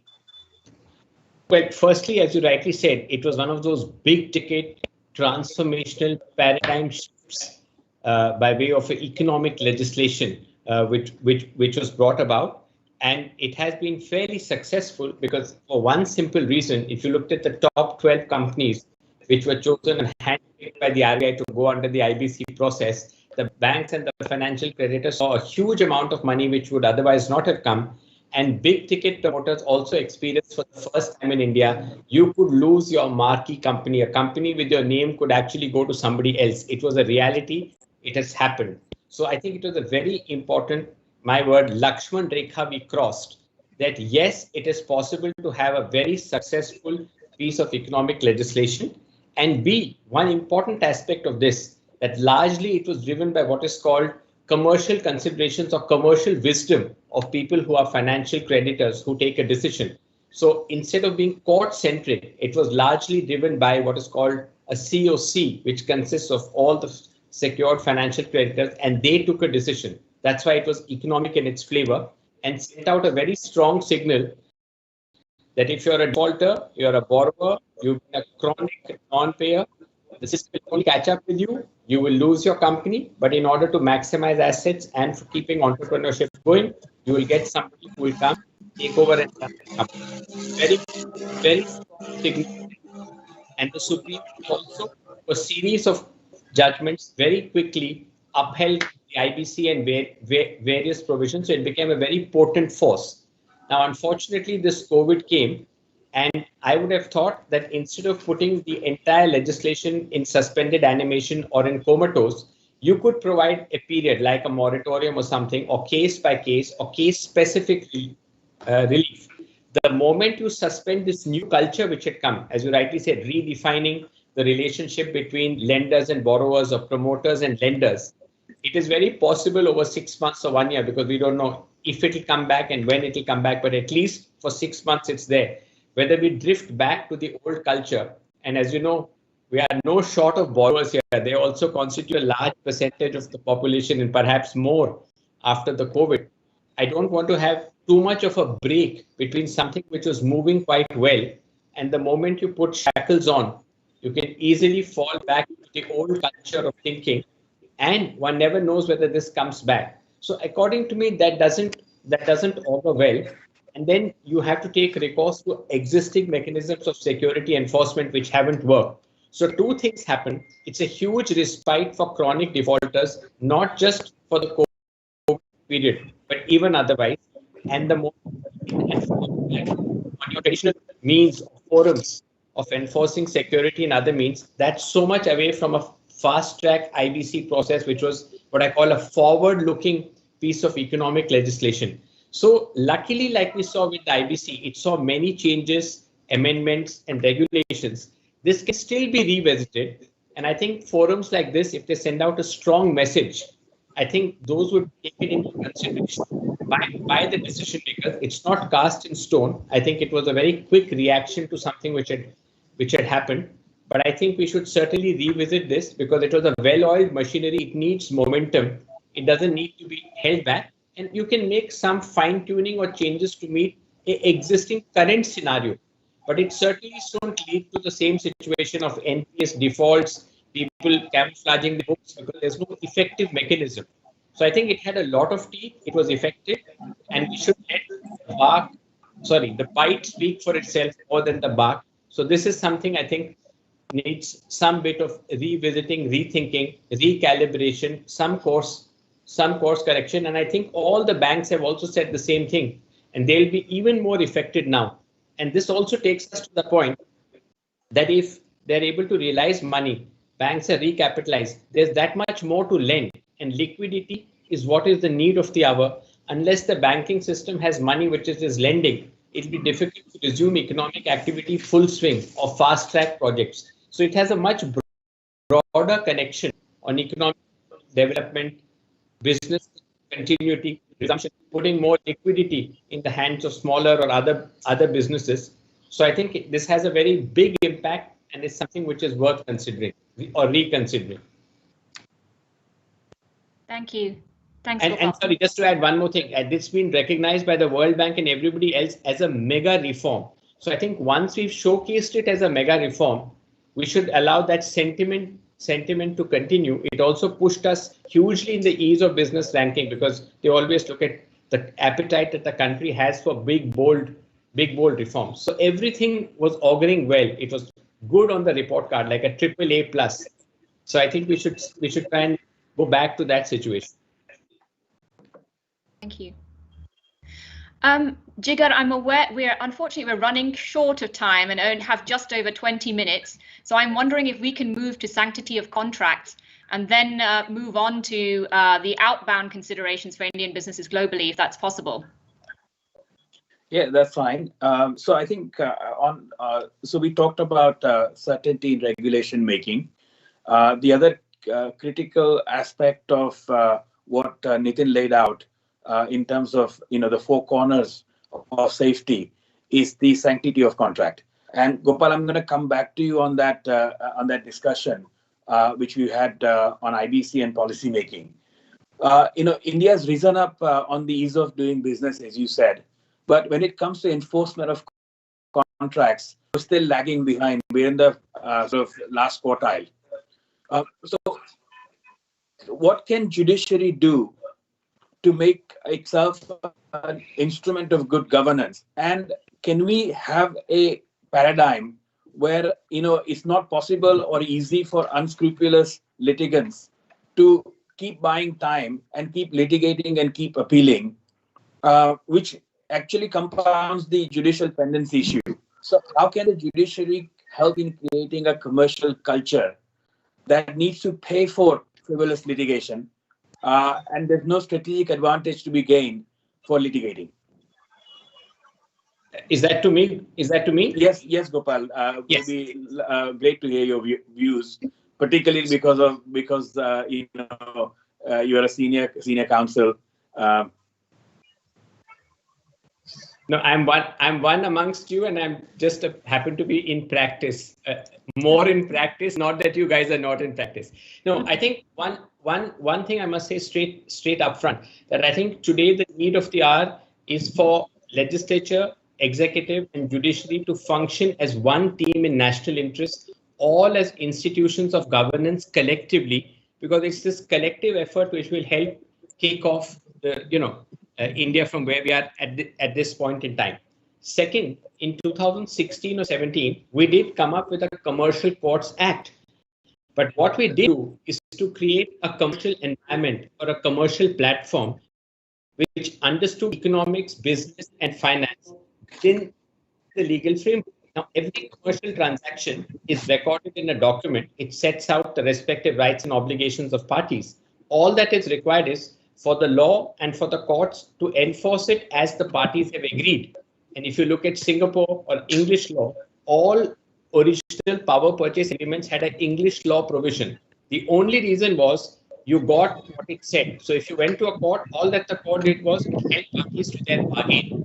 So Indian jurisprudence has evolved a principle called business efficacy, which essentially means produce the result which parties intended. Now the question is, the courts must follow this scrupulously. And I have a little joke on this, that when it comes to cricket, the courts have always bent the law, because we have what is called equitable jurisdiction. And the temptation is to be a little more popular and see if you can mitigate some form of hardship, or if you can slightly fine tune or rejig the deal. Now that I say in a commercial transaction should not happen, because it is exactly as you people said, the sanctity, or what I call the integrity of contracts, is the integrity of the transaction, the integrity of the deal. So if a fund, a VC fund, a private equity or sovereign fund puts money, they should be sure that whatever is the mechanism by which they were to get their money back, that will be given effect to in full letter and spirit. So I think this is a single most important thing. The culture of compliance, enforcement, and adherence to the deal, and not the temptation to intervene because there is a power, or in order to make it a little more popular. So if we can only follow a Singapore or a UK as business friendly, you get what is agreed. That will, I think, again go back to the point of predictability and stability. And I think the courts have such an important role because they can send a good signal. And I'll give you a positive example of this. In 2016, we had a meeting where the Supreme Court, the Niti Aayog, and every big arbitration institution in the world partnered together for an event. The idea was exactly like contracts, how to make arbitrations effective. And if there was an arbitral award, what should the role of the court be? And the broad consensus was it should be supportive. So it should be supportive to the arbitral process and supportive to enforcement of awards. If you now go back to the next 3 years, most foreign awards, especially by Delhi High Court, were all enforced. A very positive sign that you will reap the fruits of your hard work, which is in an award. I call it the journey from award to reward. So the moment an award becomes like an ATM, it's the sanctity of the contract. What the deal guarantees, they get. The arbitration ensures that the defaulting party makes up to the innocent party. So the arbitration culture in India changed. And it's exactly the same time now on the sanctity of contract for this mindset cultural change to happen. And if the courts rigorously enforce it, people will not breach or non-comply. But if they know that they don't do it, then it's like a toss of a coin. Let's take a shot. The court system takes time and somebody will be injured. At some stage, he'll bleed, he'll come back, and I'll extract a deal. That messaging is connected. That there will be a very swift action, quick decision, and strictly in terms of the contract. Then this chances of people of non-compliance or breaching won't happen because they'll have a price to pay for it. So if there's a breach, the compensation should be equal measure of restitution, not as we do some reasonable degree.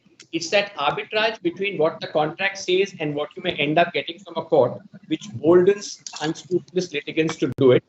And likewise, this whole culture of contractual, commercial, project-related issues being entertained in PILs, that should be an absolute no-no.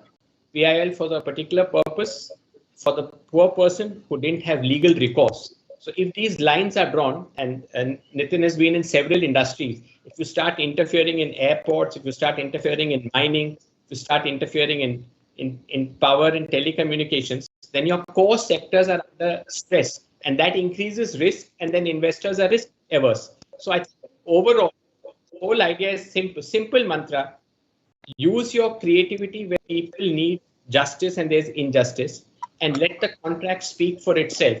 And that will, again, as you said, push India further in the ease of business ranking because they have not really factored in sanctity. And New India should be, like with policy, forward-looking, pro-market, pro-contracts. The moment we are seen as these three things, pro-regulation, pro-policy, pro-market, and pro-contracts, I think the script will exactly be what investors and those who looking scouting for opportunities are looking at. So I think that should be the way forward on sanctity of contracts. So I just want to ask a follow-up question on that, short one, a hard one. You spoke about a national narrative. Is there a way in which that can begin? Is there sufficient discussion around this issue? And is there an easy way to start this process? Yes, I'll give you one example. In 1999, when India decided to privatize telecom, government came up with a policy, and it was suggested to them, look, if you can place it before Parliament, not for its approval, it will send a strong message that the Indian Parliament has backed this reform, and that will send a strong signal to global investors and telecom operators to come.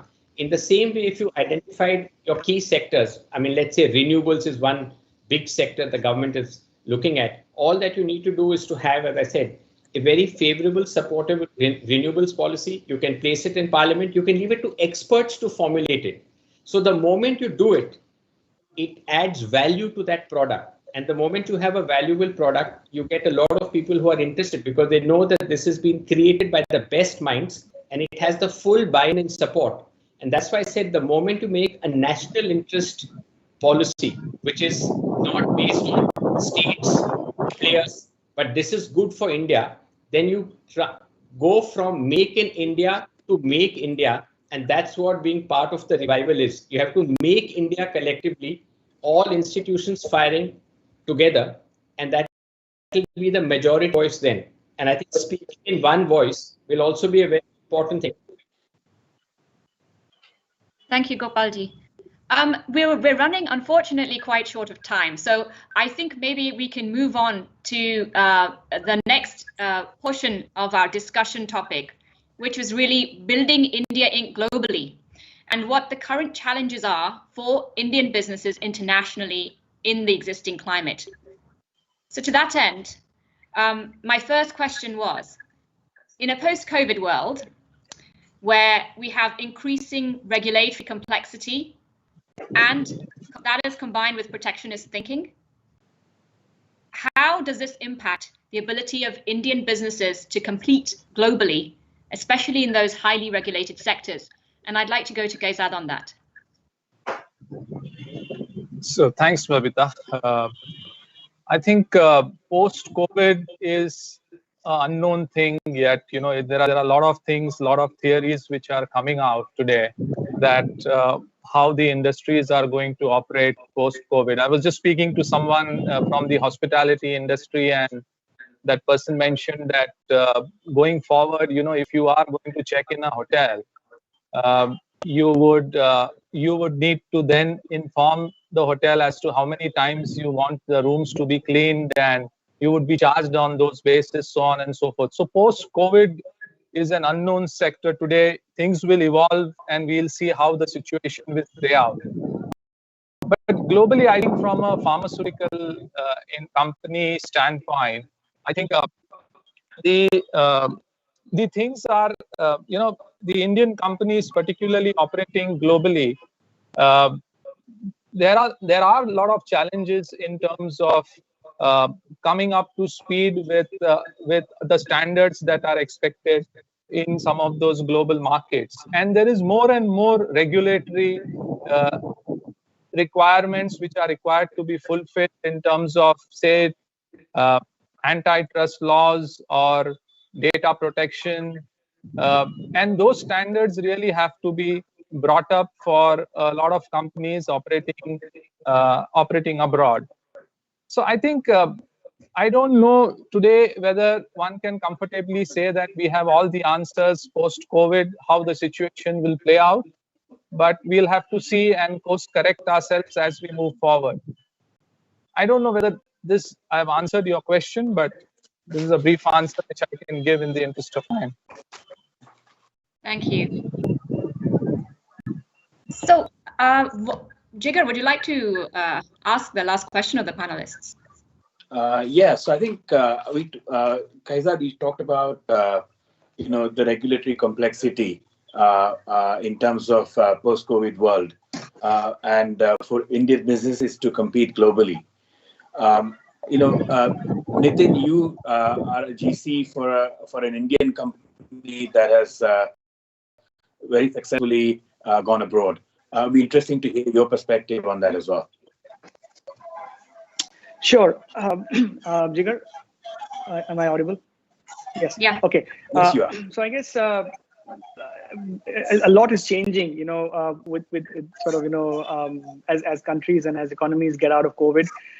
And I guess, you know, we still to sort of, you know, see where it all sorts of land. But I guess in terms of for technology companies and especially Indian technology companies, if I were to take a leaf from my colleague Bridge, who spoke yesterday in one of the panel sessions on emerging technologies, it's basically, you know, Indian companies, the prowess of Indian companies, ability to give cutting edge technology at low cost is already established. And there are many sort of sectors where the traditional sectors, they typically don't react to change that quickly as compared to how technology companies like ours react in the new normal that sort of every company, every industry, every country is getting used to. So I guess we have a lot of opportunity, and if I were to take sort of, you know, the mobility sector in particular, a lot is changing, right? So the whole, especially in the West, there is a lot of reliance on public transportation.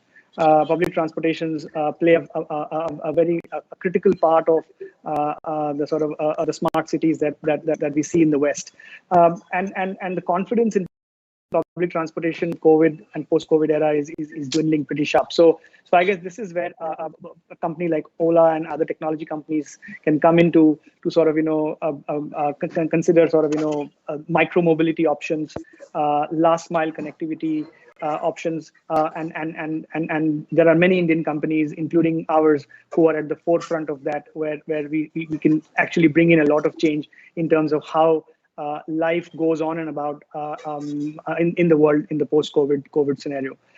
In terms of the challenges, there are many challenges. I mean, I think Babita, you mentioned about sort of growing sort of nationalism, growing sort of look inwards, protect yourself, protect your turf, protect your company.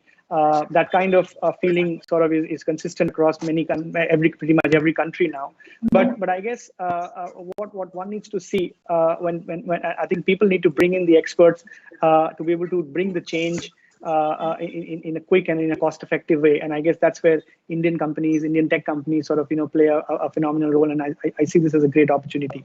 What is critical for international governments and international regulators and regulatory systems in such times would be to sort of again the same thing that I said, regulatory predictability and also regulatory collaboration, because often in these times you'll see that pretty much everything will have a lot of impact in terms of multiple wings of the government will have to collaborate to be able to bring a change. And when you have to do that, you need somebody to sort of be able to put it all.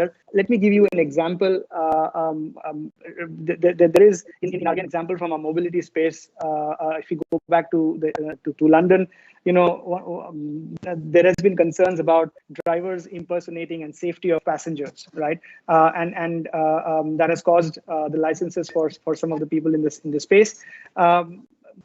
Ola, we have a solution which is essentially based on a simple technology which basically verifies if the real driver is actually behind the wheels, and that's a technology that builds on simple selfie authentication.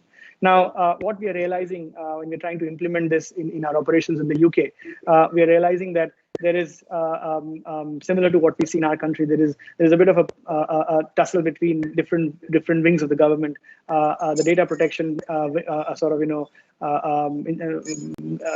the authorities having a particular view about the need to intervene into people's privacy versus the transport regulators wanting to ensure that safe and secure rides are given to customers. So there is a balancing that needs to be done. There is a solution available. There's a low-cost solution available, which India is willing to give to the world. And that's where I guess a huge opportunity exists for Indian companies and in particular post-COVID scenario. That's great. Thanks, Nitin. That's fantastic to hear that. Finally, moving to Arun. Arun, you operate extensively in the US-India channel. So we'd love to hear your thoughts as to your perspective, key opportunities and challenges for Indian businesses. Actually, I think Nitin summed up a lot of it very well, Babita. I think we're uniquely positioned. Indian businesses, what we are seeing, and we've been seeing it, I would say, pre-COVID as well, is that India is now building products and services for the globe, for the rest of the world. So we've moved past a point in time where India was just about being cost-effective, copycat version of a global model, right? We're now in I would say, a new world where the next Facebook, the next Google, etc., there is a legitimate, probability that can come from India, right? Second, what COVID has done is COVID has now, at some level, shown us that being digital first, being sort of tech focused, is of paramount importance. So just by virtue of that, tech companies and digital first businesses are coming out as winners, or there's increased focus on them. And the last bit is that I think you still have a lot of capital available across the world, keen on investing in these kind of businesses wherever they are from, right? So that again provides a big opportunity. We're seeing companies which have a back office or a tech and engineering front set up in India, typical front office management, marketing in the US. these models attracting a lot of capital from US investors saying, hey, this is a great opportunity, especially in a post-COVID world where you don't see that many similar opportunities, right? So that's, I would say, the positive. I think on the regulatory complexity and the other that aspect, I think what again, I just leading on what Nitin mentioned. One aspect, for example, is immigration, right? Just take US on that front, right? There is so much talk and chaos around the immigration front. So it's not so. So while the opportunity exists, you are presenting a sort of a constraint or a hurdle for an Indian entrepreneur to think of doing a global business and moving to the US to set up the business, which works well for both countries, because of these, some other political sensitivities and a hot potato issue, right? So that, I would say, is a key concern, and how we sort of remove those constraints is something that's going to be super important in the coming months. Yeah, absolutely. Thank you all for insights. Jigar, maybe you'd like to help sum up our session. We have 2 minutes. Love to hear from you. Yeah, very quickly. I think thank you everyone. It was a great session. What we want to ensure going forward, I guess, for best outcomes, is we want to make sure that foreign investors, are welcome into India, and there are deep structural reforms going on to permit that. But from a policy making perspective, we want to make sure that those investors remain safe and happy once they're established in India. And it's very interesting to hear with the ideas of a national narrative, and making sure that there's coordination between different branches of the state, the legislative, the executive, and the judiciary, to make sure that a sufficient national narrative builds up to ensure that everything is coordinated and there's certainty in policy making. There's less and less ambiguity, and we have the best outcomes. It's also interesting to hear, both from a pharma and an IT perspective, how Indian companies can offer global products and services that are relevant. Yes, just to add to that, look, COVID has been a time of incredible uncertainty, but it does present opportunities certainly in certain sectors of strength for India Inc. And I look forward to seeing that journey here on. Thank you all very much. And thank you very much.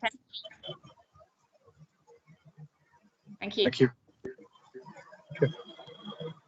Thank you, everyone. Thanks. Thank you. Namaste, hello, and welcome here at India Global Week. I'm your host, Priyanka Deo, reporting from New Delhi, and it is truly a global conference. As Manoj said in his video right at the beginning, prior to this panel, it really is a way, this conference is really bringing people together, and I'm so excited to be hosting this conference because of the amazing statistics that we're seeing so far. We have over 10,000 registered attendees across 69 countries, bringing the world together with current circumstances as they are virtually. And it just goes to show that where there's a will, there's a way. We can make things no matter what. So with that being said, we're going to take a short break over here. We're going to have quite a few, I think we have just a few more panel discussions coming up. We have a very special conversation coming up. Your questions, your thoughts, I want to hear them. So please post them up on social media. Any pictures or any screenshots that you're taking, I want to see those as well. Post them up using the hashtag #BeTheRevival. I'll be checking them out myself and hopefully replying to a couple of them. With that being said, stay tuned here at India Global Week. We have a few sessions coming up, very special conversation coming up next, just in a few minutes here. Till then, this is Priyanka Deo on behalf of India, signing off. See you soon. Namaste.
Manoj Ladwa, and I have the privilege of being the founder and CEO of India Inc.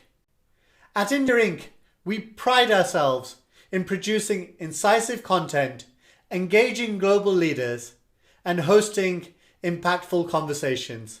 At India Inc., we believe in winning partnerships by sharing amazing ideas and exploring great opportunities. We believe in the power of shared values and shared ambitions for a better tomorrow.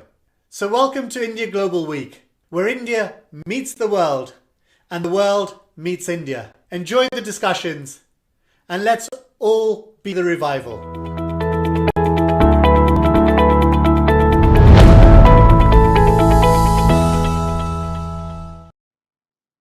Namaste, hello, and welcome to India Global Week 2020. Be the revival, India and a better new world. I'm your host, Priyanka Deo, reporting live from New Delhi. Some fabulous discussion so far. We're about to have a great conversation. So please stay tuned and sit tight. There's a lot more coming up. For now, if you're posting any social media, your thoughts, your questions, use hashtag #BeTheRevival. And as Manoj said in his video, this is a great platform of exchanging ideas, actually bringing it into action. The stats are amazing. I'm so excited to announce that we have over 10,000 registered attendees from 69 countries at this conference, and we're on day 2 over here. So fantastic. Lovely to have all of you here. I'm humbled at hosting it and excited for more. With that being said, let's go on to our next conversation. We have an exclusive conversation with Mr. Rajat Gupta. Mr. Gupta served as the CEO of McKinsey and was the first foreign-born managing director of McKinsey & Company. Mr. Gupta was also a board member of the following corporations: Goldman Sachs, Procter & Gamble, and American Airlines, and an advisor to nonprofits including the Bill and Melinda Gates Foundation, as well as the Global Fund to Fight AIDS, Tuberculosis, and Malaria. He's the co-founder of the Indian School of Business, the America-India Foundation, and New Silk Route and Sandin Solutions. Our moderator and host for this conversation is Ms. Barka Dutt. So without further ado, let's have this conversation. Ms. Dutt, namaste, and the floor is all yours.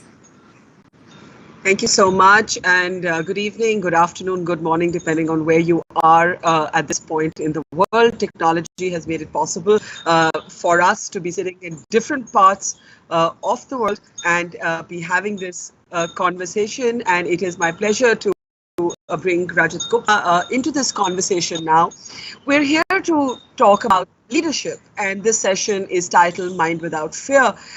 Those 3 words are not just, of course, Rabindranath Tagore's famous and legendary invocation. They're also the name of Mr. Gupta's memoirs.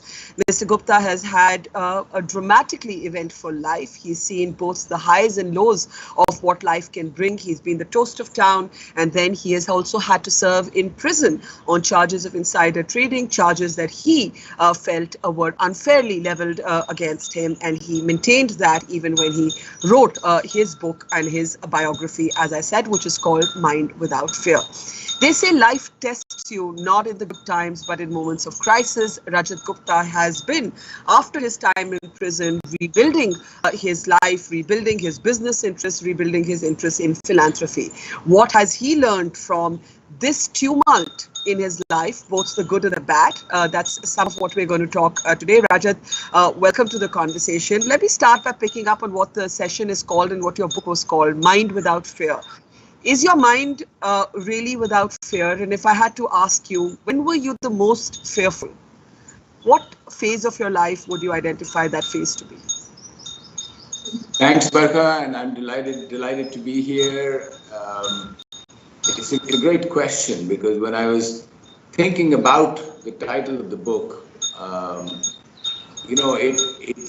it to me is a wonderful poem, and it's an aspiration. You want your mind to be without fear. And most of my life, I have ventured into areas where I've been unafraid and done things that I felt were for the good of society by and large, and businesses I led and otherwise. But there were, of course, moments when you succumb to fear. And one of those moments clearly was when I was confronted with this trial. I didn't know very much about the legal system and how it was. And I must say that I was a bit frozen and in fact fearful of what, and I didn't act with my characteristic, I would say, completely unafraid of things and go at it, because my lawyers kept saying, don't testify. I was just illustrating a moment where one of the regrets is I should have really testified in my own defense, and I didn't, because the lawyers said that's not what you should do, and I succumbed to fear, because they said if you do that, you will, get, it'll be even worse, and they will sentence you more, etc., etc. Anyway, so I said that this is an aspiration I have, and everybody should have. That's the reason I picked the title. And there were a few other moments where fear overtook me, but I must say that by and large, when I was in prison and even when I was in solitary confinement, I felt fairly unafraid. I felt that this is what I had to do, and I will do with my eye. Can you describe, I know you've always said that you're not testifying was the single biggest mistake you made, but can you describe what fear felt like? Was it before you went to prison? Was it inside prison? Was it, being in solitary confinement, which you, as you said, was a disproportionate punishment for what you called a minor infraction?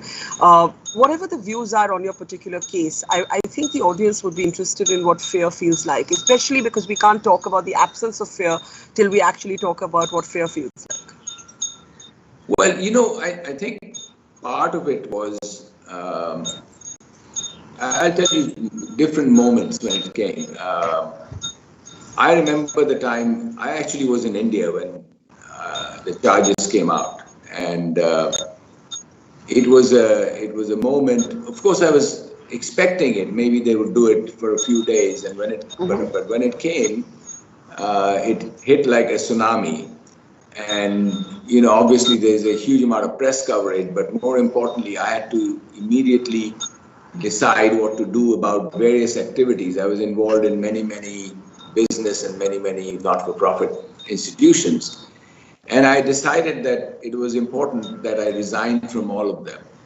And then there was this moment of fear. Okay, I went back to the US, and my calendar was clean. There was nothing, absolutely nothing. And up to that point in time, I had every scheduled, and Monday morning, I had absolutely nothing to do other than to, think about how I'm going to tackle this case. That was a moment of fear, the great uncertainty. Another real moment of fear was when I was going to prison, not for myself, but I said, how will my family cope with my being in prison? I was very afraid of the effect on them, the consequences on them. That was a fear on behalf of them. Of course, they are resilient people and they came out quite well, but it is something that, the wise definitely afraid of. That moment in solitary confinement, how did you remain calm? So it's interesting. I don't know, those of you who don't know what solitary confinement looks like, it's at least in this prison, it is, imagine a kind of a cell about 6 feet by 10 feet or so. And there's all the things in it are made of steel. That is, it's hard, concrete and steel. And you have a very thin mattress, which is about maybe, 1 inch, which is many people have slept on it and doesn't give you any real comfort. There's a huge big door, steel door. And they bring you in handcuffs. Open the door, the steel door has a little slot. And that's where they put your meals in through. And they don't give you much warning, and if you catch the meal, it's great. If they don't catch the meal, it falls on the floor and you have to pick up and eat what you have. Mostly it's cold. You have no one to talk to, absolutely no one to talk to.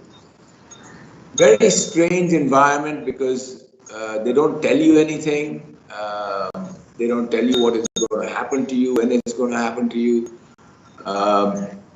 You would think it's a very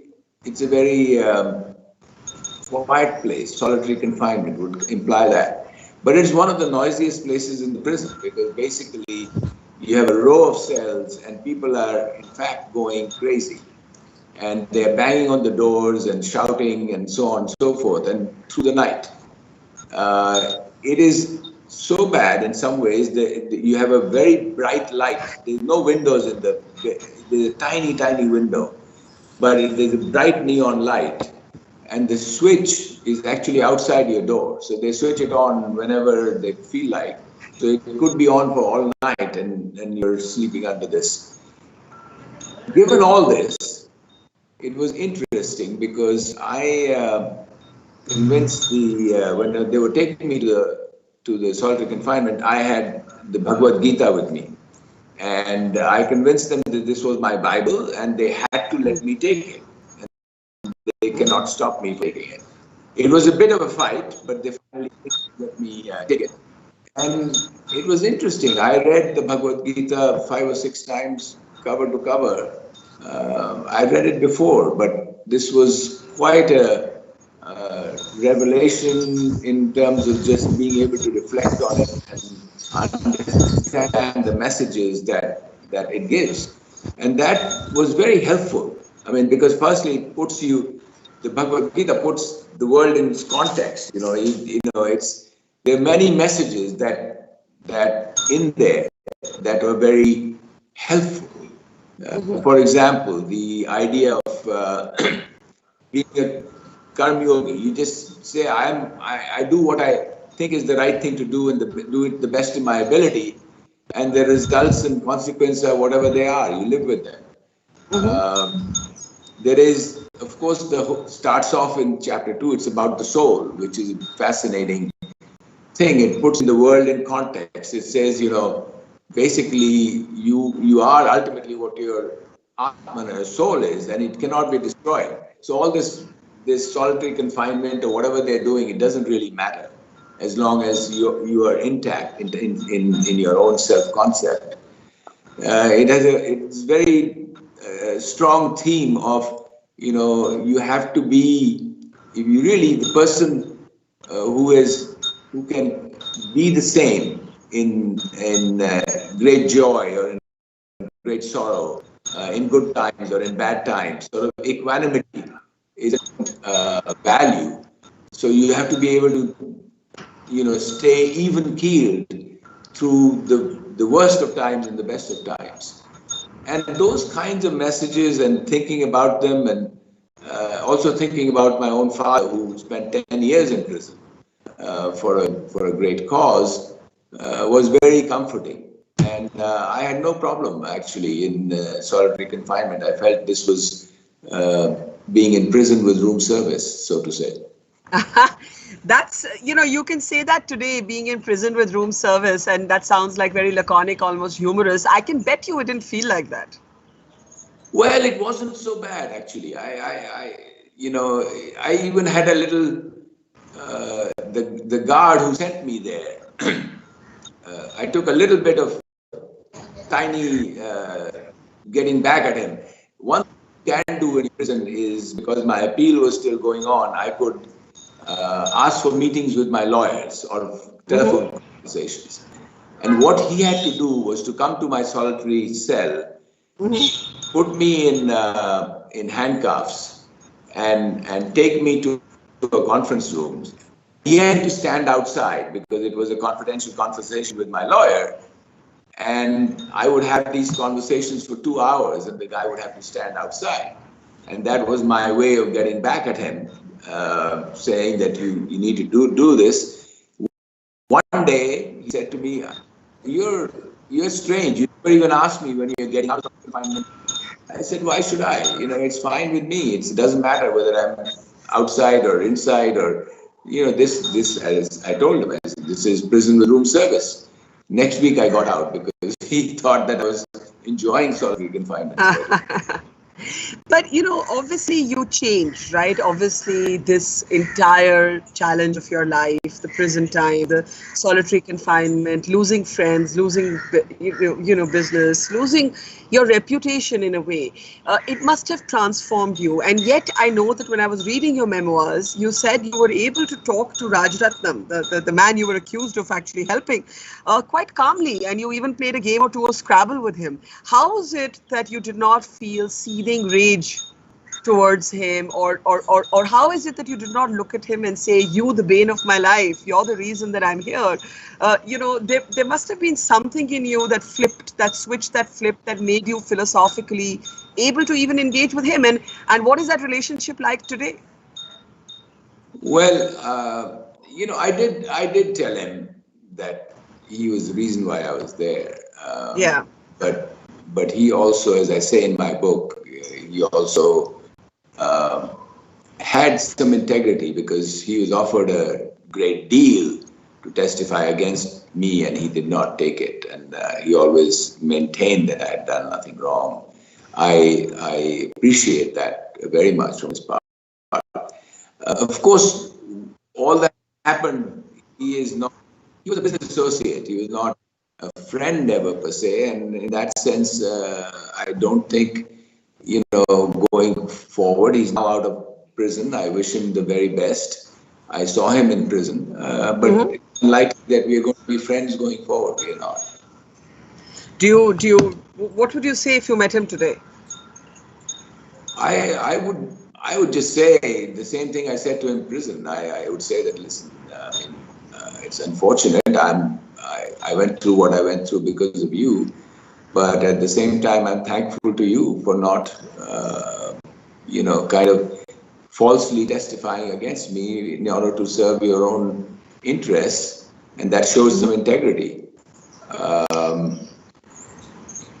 I wish him the best. How did you change? Who is Rajat Gupta today that you were not, let's say, 5 years ago? So the way I would describe it as saying, I felt I started, I had a long business career, but I had started changing my allocation of time, and I was very interested in many social issues, and I was involved in a number of philanthropic activities. And I felt that giving back to society, especially if you have developed a certain kind of skills, in whether it's in management or leadership, so on, was important. And that's the idea behind, my spending a fair amount of time trying to, co-found with many others, the Indian School of Business. And then more importantly, I was very involved in public health. I was working on public health on the Global Fund. I was chairman of the Global Fund, which is the world's largest health fund. And I decided that it was an important issue for India, and we should really get together and create something that will promote the interests of public health in the country. Public health was not regarded that highly. There was very few institutions that educated people in public health. And so we put together a public-private partnership in creating the Public Health Foundation of India. And that has had a wonderful impact, I think, on building the public health profession, building the capacity in public health, and so on. So what is the transformation? It's sort of ongoing on that dimension, because I think after about a 40-year business career, business is less of a interest to me, and now it's much more to do with getting involved in philanthropic activities and issues that matter to me. So I firstly started getting back involved in the business, Public Health Foundation. And then I've got very involved in reform of the justice system in the US, because I saw the underbelly of the justice system here, which needs a lot of reform. You can read it now every day in the newspapers in terms of Black Lives Matter, but that's not the only issue. There are lots and lots of issues in the criminal justice system. So I'll come to your interest in public health in a few minutes. I want you to talk about the U.S. justice system that you say you're involved and engaged with. Now, the irony is that, you have always argued that the fat cats, in a way, the banking executives got away lightly and you were scapegoated or you were disproportionately punished. That has been your argument. But the person who really went after you was not a white man.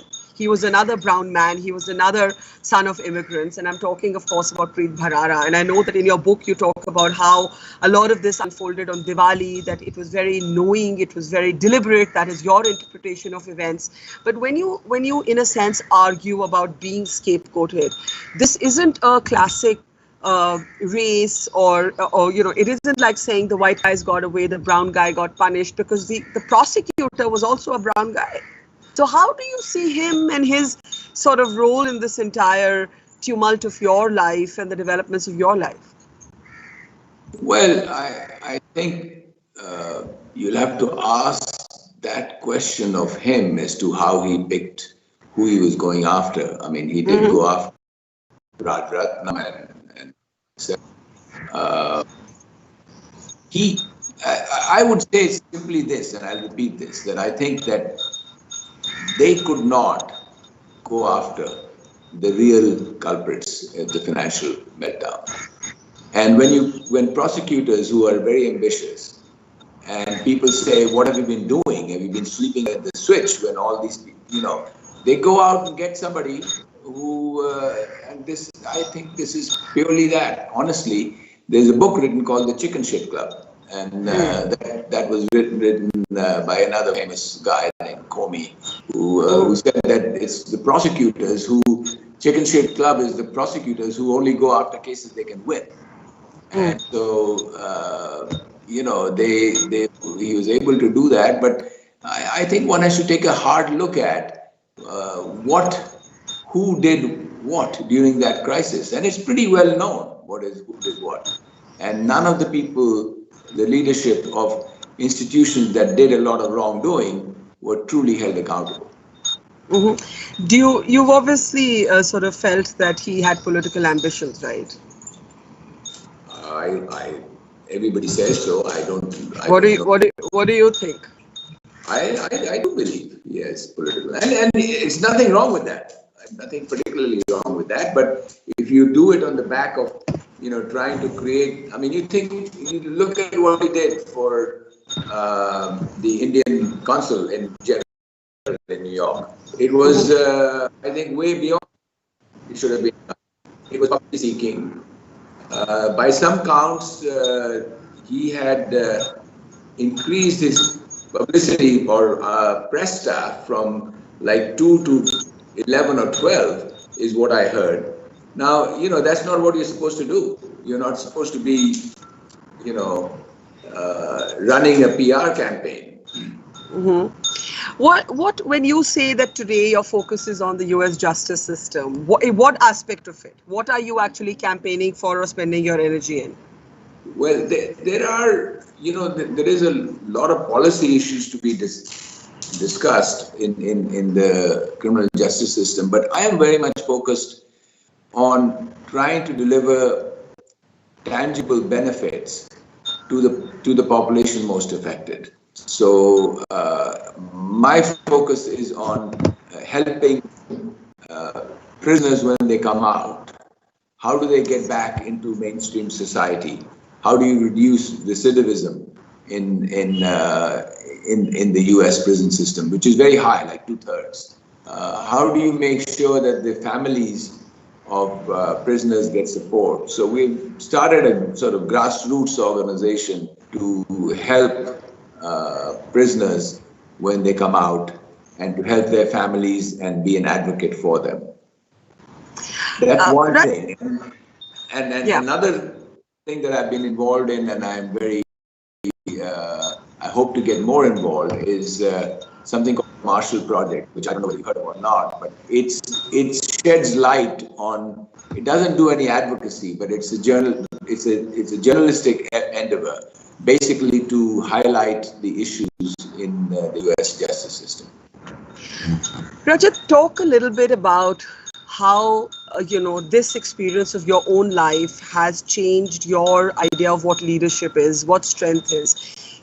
Before all of this happened to you, I'm sure you would go to the set piece sort of conclaves, leadership conclaves, and you'd hear people talking this kind of MBA jargon. You're the co-founder of the ISB, so you know a lot of management jargon. But when you actually have to live life, right, your whole idea of what leadership is totally alters. So if you had to today talk to people who are looking to you and saying, what can we learn from your life, Mr. Gupta? What would that be? Well, I think I'll give you some lessons that I've learned from my life, and it is in my book. Part of it has to do with, being passionate about something and following your passions, whether it was early on in my consulting career and try to become the best consultant I could, and provide leadership to that arena, serve clients the best way I could. One lesson through that process I've learned is that you always have to work through people. There are very, very few people in the world that can be very successful on their own. I mean, so brilliant, whether it's Steve Jobs or somebody like that, who was so creative and did what he did. But most people have to work through other people, and to the extent that you can make other people successful, they in turn will make you much more successful. And that is, I think, an act of leadership, the mentoring, making other people successful. I would also say that, you should take a look at what skills you have developed through life and think about how those skills can be deployed for the good of society. I mean, it's interesting to me, when you have a long career in management consulting, you know how to solve problems, you know how to improve businesses. But in some ways, it's much easier than tackling. I spent a lot of 5 years plus on trying to figure out how to reduce malaria deaths. A million children died of malaria in the world, and all the solutions were known, how to solve it, but it was never done because it was a leadership and management challenge. Countries had to take on programs that were very simple, but you had to bring skills like making sure you got the bed nets to every little village and that it was a compliance. And these were skills that, you hone through helping, you can find a Coke in every little village in Africa, but, how do you get a bed net there and how do you get it distributed? The impact of doing all that and bringing management skills to a problem like that, now the malaria deaths have been reduced from 1 million to 400,000 deaths a year. So I would say everybody has an obligation. The skills you've acquired, whether it be technical skills, management skills, etc., to use that leverage that in solving problems, societal problems. So I want to unpack some of the points you made one by one. You spoke about passion. Passion is a great driving force. And you also spoke about people and the importance of people. When you found, and I don't know if you found this, but I'm sure you went through some of this, people you trusted, people you'd invested in, people you'd helped mentor. Did those people stick by you in tough times, or did they just drop you?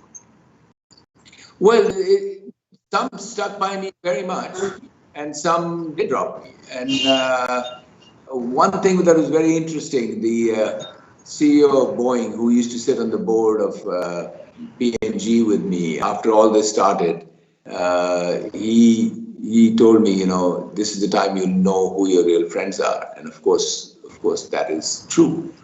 And I would say that, many, many people were, some people went against me, some people just vanished. But many people stayed, and they're friends today, and they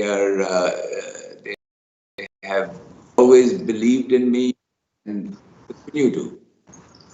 So in life, when it feels like you've hit a wall, what would be your advice to people who feel it's all over?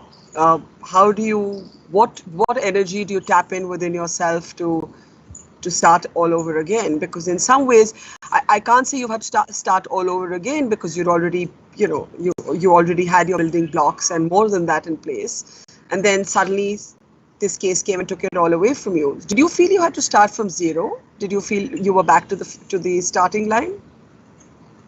No, you see, I don't, I don't look at it as saying, you are, everything I did, especially, if you think about a business career, you're in the business career, I had accomplished, this happened to me at the tail end of in my 60s. So it's not like I had a full life. And so it was more to do with, thinking about what is the right thing to do. And if you believe in what you do, and if you're passionate about it, you go on doing it without thinking about the consequences. People ask me, aren't you really down because you lost your reputation? I said, I didn't do a single thing to build my reputation. So why do I care about that? I did things because I felt they were right things to do. I didn't start the Indian School of Business to build a reputation. I didn't start the Public Health Foundation to build a reputation. I did it because it was the right thing to do. And now I'll get up and think about what to do for me at this time in my life, and I'll do that without thinking about what the consequence is. What would you like to do in this sort of last couple of decades of your life? What is it that you would like to devote your life to? Again, I think it's very much the same as I said before. There are certain skills and capabilities you have picked up through 40 years of working, and I would like to bring that to bear in solving issues that are of societal good nature. I mean, so if I can bring my management thinking, my skills to think about the issue of recidivism. Let's pick one. Why is it that 2/3 of the people who come out of prison go right back to prison? What is the conditions that have created that, and what can we do to help that? And if I take in the context of India, I was very involved in thinking through, urban development. I'm very interested in rural development, for example, just now. What is it that one has to do to really improve the quality of life and in a rural setting? How do you bring technology to bear and do it at scale? So I've been involved, I'm chairman of something called the Wheels Foundation, which is something started by IIT alumni.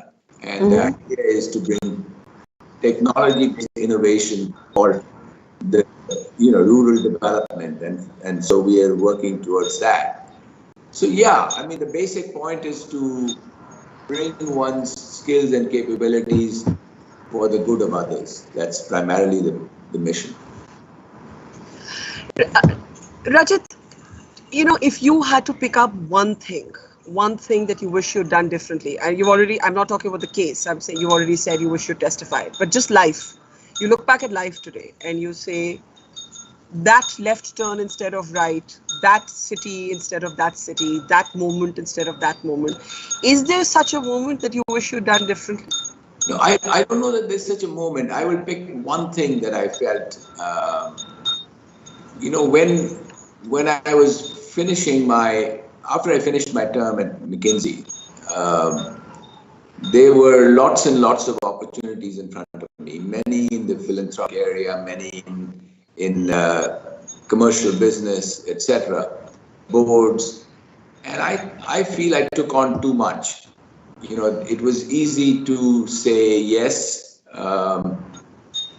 and I was extremely fragmented. I could, you get this in your head that you can add value in most places, and you probably can. And there was lots and lots of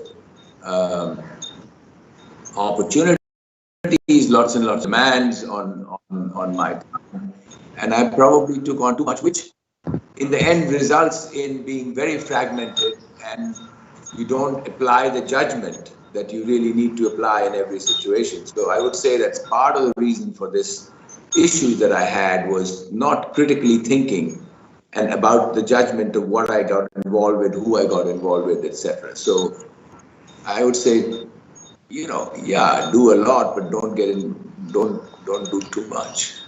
Yeah, got that. I think that is a life lesson for so many people. Now, given your interest in public health, you're in Connecticut right now. The cases in the United States are spiking. The cases in India are spiking. I'm talking, of course, about the coronavirus. What are you able to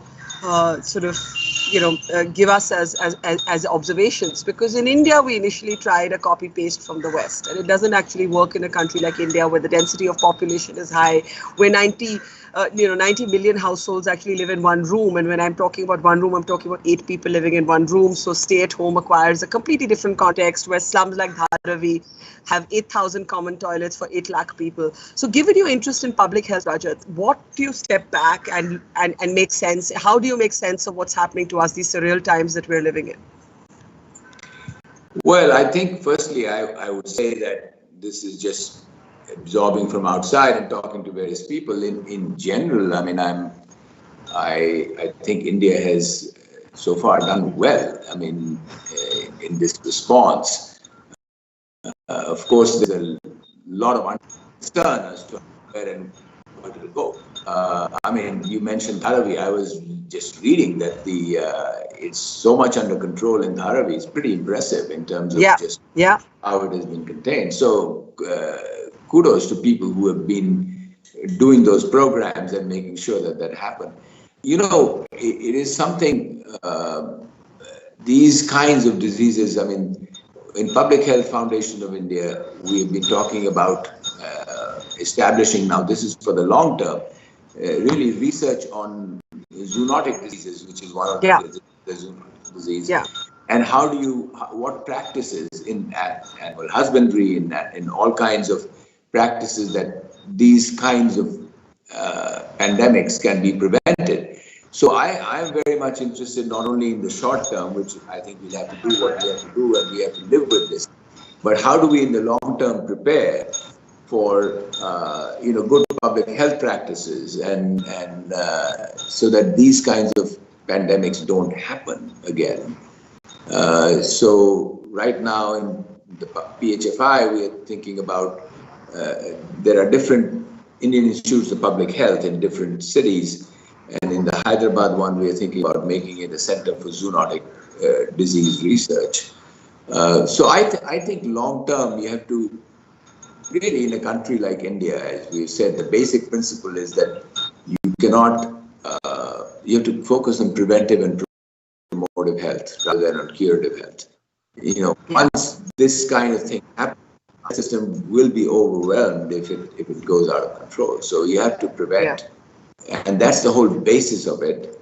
And, I think it's important that we understand not only these kind of infectious diseases, but also the chronic diseases, which India has a very high load on and is a great killer. So to that extent, there's a lot of work to be done in terms of public policy, in terms of fact-based research on how it happens and education of people and so on. That's what we have to concentrate on.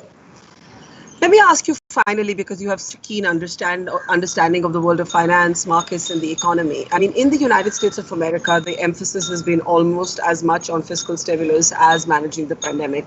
In India, you're dealing with an extremely unequal society to begin with. So the disadvantages are many. You're actually containing a humanitarian crisis parallel to containing the pandemic. What is your sense of the hit on the economy, both globally and in India? Well, I mean, U.S. is fortunate in that dollar is the global currency and it can do a lot of it can print a lot of money without, and to that extent, the economy has been clearly helped, and you see that in the market. The inequality in the U.S. is also a major problem. Of course, in India it is, and I think that in the end, somebody has to pay for these kinds of things. I think the response has not been it's a very short-term focus, which is necessary. I'm not saying that. It has helped a lot, but in the end, I think we have to work at reducing the inequality. I mean, the taxation system in the US needs to get reformed. I mean, every time it's basically favors the rich. I mean, keeping interest rates as low as we have kept them, in fact, increases inequality and favors the rich, and so on. So, and I think India, the challenge is quite different. I think it has to do with job creation more than anything else. We have to figure out how to create enough jobs. Okay, I'm seeing the clock entering the red space. So I'm just going to ask you a 15-second closing comment. Mind without fear is what we're calling this session. If you had to give one learning from life on how people can lose their sense of fear, because everyone has fear. The thing is about either sidestepping the fear or overcoming it, right? What's that one mantra that you'd make your life's mantra today? I think, I would say that the philosophy of being a karma yogi, which has got to do with, do what you think is right and do it with the best of your capabilities and the best of your intentions, and don't worry about the results. If you're not worrying about the results, you have no fear, because basically all you're doing is, this is what I think is the right thing to do. So if I have to pick one thing, I would say, get the consequence. And don't be paralyzed by it. Think about what is the right thing to do. And also, in the end, we all answer to ourselves above and beyond anything else. And I think that's an important lesson. Rajat Gupta, what a pleasure talking to you. You've had a roller coaster, dramatic life. You've seen the highs, you've seen the lows, but that's what life is all about. And I think life does test us, not in the good moments, not in peacetime, but in moments of conflict, strife, and difficulty. You're still there, you're still standing, you're still invested in a million things at once. So I think that's what the journey of life, in a sense, is all about. Thank you so much for talking to us at India Global Way. Thank you, and it's over to you in London. Thank you. Thank you. That was a great conversation. What a candid conversation that was. I enjoyed it myself. Welcome to India Global Week. Namaste. I'm Priyanka Deo reporting from New Delhi. We have a great panel discussion coming up here at India Global Week, but share your thoughts with us. Use hashtag #BeTheRevival and share your thoughts and your questions up on social media. We have numbers here. I just heard this morning, as of this morning, day 2 of India Global Week, that we have 10,000 registered attendees, over 10,000 across 69 countries. So that's a huge number. As Manoj said, this is clearly a platform that's exchanging some great ideas and making implementation and impact happen. With that being said, stay tuned for our next panel discussion in just a few minutes here. Till then, we'll see you soon. Sit tight and stay tuned on India Global Week. This is Priyanka Deo.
Manoj Ladwa, and I have the privilege of being the founder and CEO of India Inc. At India Inc., we pride ourselves in producing incisive content, engaging global leaders, and hosting impactful conversations. At India Inc., we believe in winning partnerships by sharing amazing ideas and exploring great opportunities. We believe in the power of shared values and shared ambitions for a better tomorrow. So welcome to India Global Week, where India meets the world and the world meets India. Enjoy the discussions and let's all be the revival.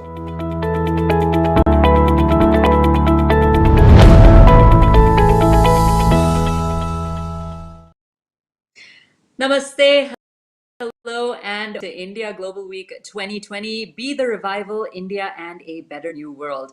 I'm your host, Priyanka Deo, reporting from New Delhi. And as Manoj said, India Inc. is truly providing us with a fantastic platform to exchange ideas and explore opportunities in a way that we've not done before. The numbers are very, very impressive. I'm humbled to host this conference. This just in, as of day 2, we have over 10,000 registered attendees across 69 countries, along with global leaders and influencers from all over the world. So really happy to be here, really happy that you're out here. Follow us on India Inc. Corp, that's at India INCORP on Twitter, and leave your questions, your thoughts on social media using the hashtag #BeThe. With that being said, we have a very exciting panel discussion coming up. India currently faces 21st century challenges. As PM Narendra Modi says, one of the greatest challenges that the Indian economy specifically confronts is the ability of the Indian state to be responsive and to be capable of a 21st century economy. That's what this panel discussion is going to explore and answer. I can't wait for it, and let's find out more. Now, this session is presented by the LSE South Asia Center, and I now hand it over to our moderator, Ms. Mukulika Banerjee, Director of the South Asia Center at the London School of Economics and Political Science, that's my graduate school as well, to moderate the session. Ms. Banerjee, namaste from New Delhi, and the floor is all yours. Namaste. Thank you very much, and welcome everyone to what is going to be a very, I think, lively discussion. There are a number of issues around the issue of state capacity and the economy, thinking about the way forward that we want to raise in this panel. You've already heard that quote by the Prime Minister. India is a 19th century administration negotiating 21st century challenges. But fortunately, India is a country that is up to these challenges, certainly with its administrative power, its brain power, its policy power. And we've represented members of these sectors at this panel discussions. We have 4 excellent panelists who bring with them their fairly unique expertise and perspective. Each of them will speak for 5 to 7 minutes each. And they are, in the order in which they will speak, Ms. Vinny Mahajan, who is a senior IAS officer, the Chief Secretary of the Government of Punjab. Then there's Sajid Chenoy, who is Chief India Economist at JP Morgan and member of the PM's Economic Advisory Council. Following him will be Dr. Meghla Krishnamurthy, who is Senior Fellow at the Center for Policy Research and Associate Professor at Ashoka University, and who is leading the newly launched State Capacity Initiative that is thinking about a number of the issues that we are discussing today. And to wrap it all up and bring a number of these discussions, issues together, is Yamini Iyer, who is the President and Chief Executive of the Center for Policy Research based in Delhi. And of course, this is an LSE South Asia Center event, so I should also say that Yamini is an LSE alumnus, which we are extremely proud about. The discussions between LSE and CPR in particular have been ongoing for the last year or so. So it gives me really great pleasure to invite each of our panelists and the experts to this discussion. So Vinny, if I may start with you. Yesterday in his inaugural address for India Inc.'s incredible event, he said, quote, we are laying the red carpet for all global companies to come and invest in India. Now, you as a key architect of Invest Punjab, restructuring regulatory environment in Punjab and of governance reforms, what would you say have been the key challenges to make a state like Punjab investor friendly from the perspective of state administration and investment? Thank you, Mukalika, for that question. So, I think it's a no-brainer that every state in India is acutely conscious of the need to promote investments in the manufacturing and services sectors. We recognize that the primarily agricultural nature of the economy is not helping the growth rate, is not helping provide employment opportunities. And in Punjab, we are more acutely conscious of the fact than perhaps others might be. We have, in some ways, benefited from, but we have also sacrificed in some sense for the food security of the country. And agriculture was the mainstay, was something that we were very proud of. We grew paddy when Punjab had no idea what paddy was all about. We were not a rice-eating people. But now we recognize that we are plateauing because agriculture all over the world does not grow as other sectors. And so increasingly, there have been in the past several years efforts at attracting an industry. And I think the starting point is to somehow make it known to potential investors that if they choose to come here, they would be in a system that is welcoming. And so that brings in all the aspects of state capacity. So there are obviously regulatory requirements. There are issues around how land should be used, the various norms of urbanization and town planning. There are issues around water usage. There are all kinds of approvals, clearances that are needed. And there is a recognition that while these are essential for not just the environment, but the physical development of the state and the eventual prosperity of its people, there is also recognition that sometimes the processes are onerous, and we need, therefore, to look at ease of doing business. So that much used phrase actually is something that we have been living with.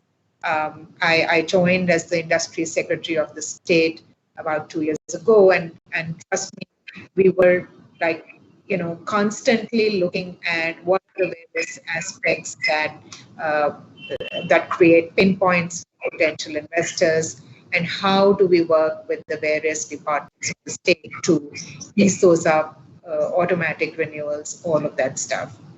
So, but I think it's a little more than that. The entire environment must be conducive. You cannot work on individual bits and pieces, which is sometimes what the World Bank Ease of Doing Business as adopted in the Indian context tends to do. So we have actually been looking at it as a more holistic kind of improvement in the services delivery, in having much more of IT interventions so that services are delivered more smoothly, so that there is much more process re-engineering that is done even as we introduce IT.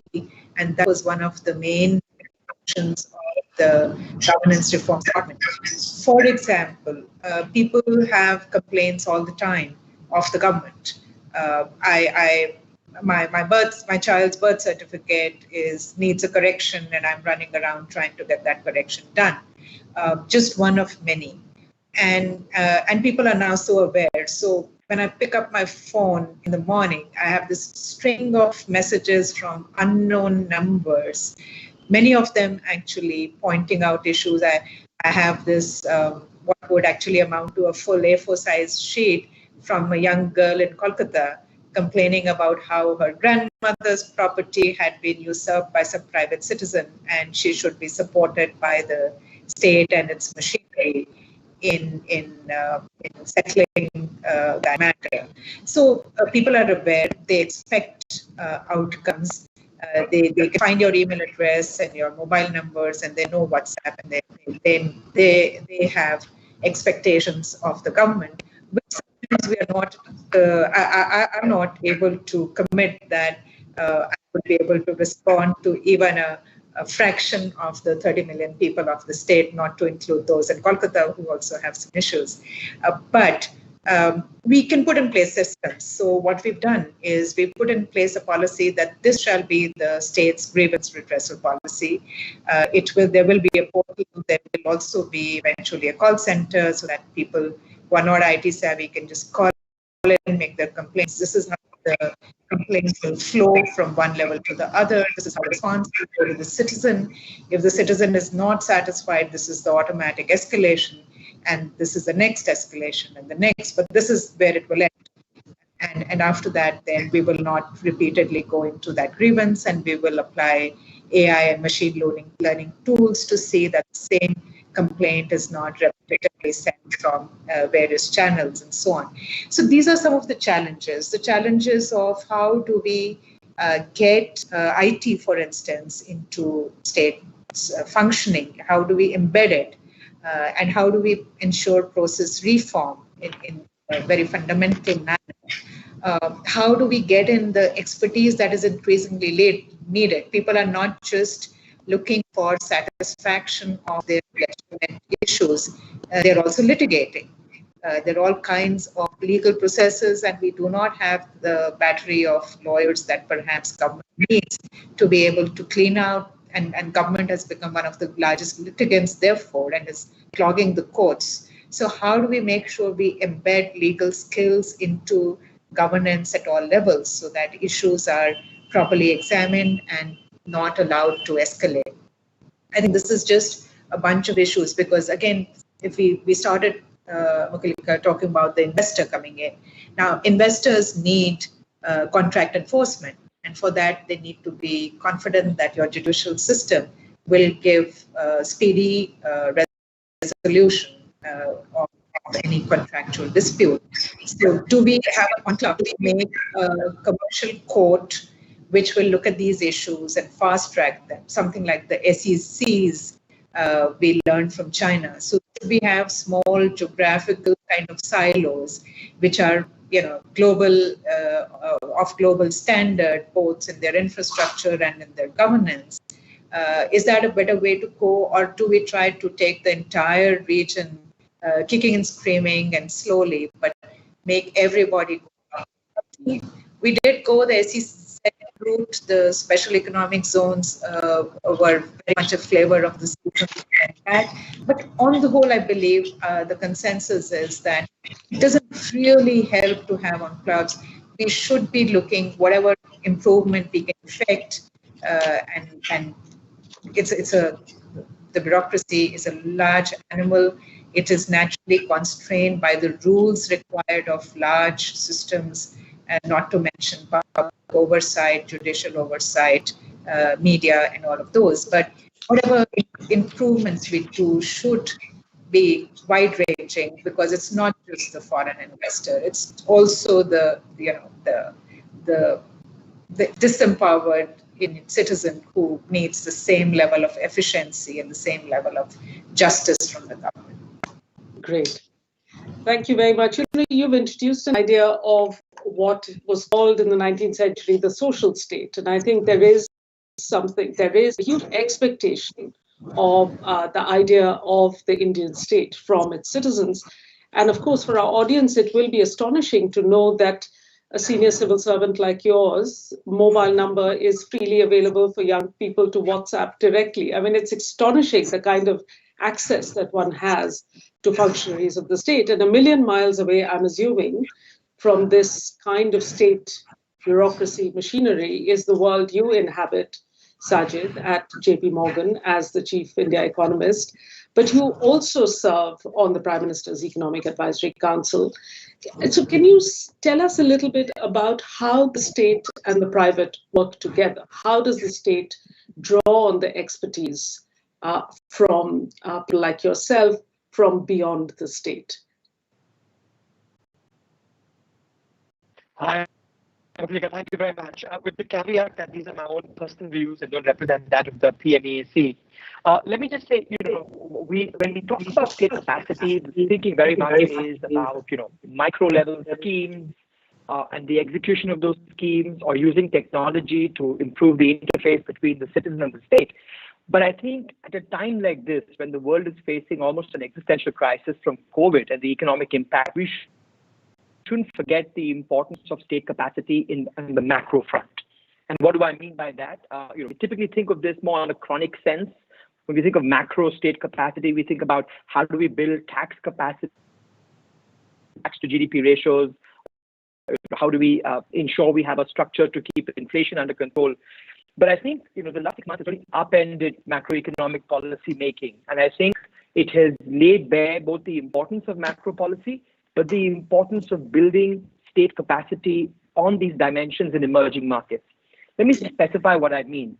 We're facing the biggest growth crisis in almost 100 years. The IMF projects that global growth is going to be minus 5% or thereabouts this year. The last time this happened was in the 1940s. 95% of developed economies in this year will contract. That's quite astounding.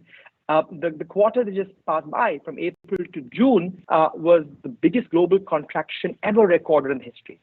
Now, the reason I'm saying this is that policymakers, both in developed markets and emerging markets, have had to throw out the old rule book.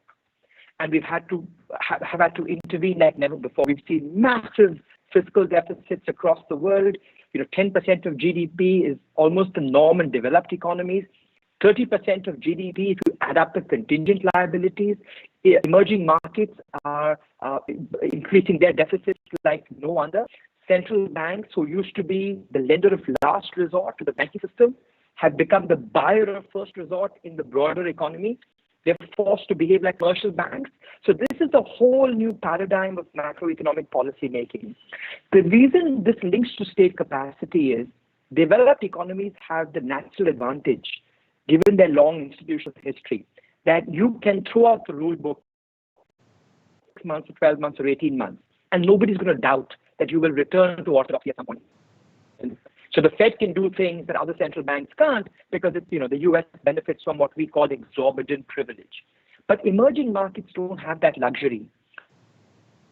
Equally aggressive, equally creative, equally manic, so to speak, in these times, provide a lot of fiscal support, provide a lot of unconventional monetary support to save these economies. But at the same time, we'll have to create institutional capacity to recommit to orthodoxy when crisis is done. Otherwise, you face the wrath of markets, you face the wrath of investors, you face the wrath of rating agencies.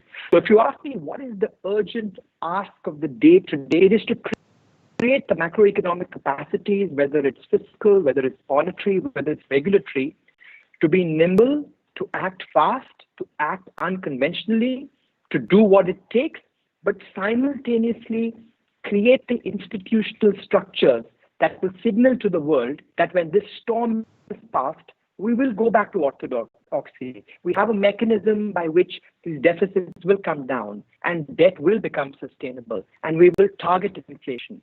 And I'm saying this because if we don't create those capacities, then you will be hindered in the amount of support you can provide to start with. And what is a 3-quarter crisis of some emerging markets could become a 3-year crisis. So I think we've got to now change what we expect of macroeconomic state capacity, for India, for other emerging markets after COVID. There are excellent examples of India having done that. I'll give one example that I think most will identify. India had almost 10% inflation between 2006 and 2016. Then we had an institutional response to that. The monetary policy moved to an inflation targeting regime. We changed the RBI Act. We set up a monetary policy committee that decides on interest rates. And guess what? Over the last 3 years, inflation is half of that, 4%. right? So my point is, when you do have well thought out institutional responses on the macro front, we've already seen the benefits of that. We're very good at episodic responses, right? Whether it's running elections, rolling out Aadhaar, creating bank accounts, other social schemes, toilets.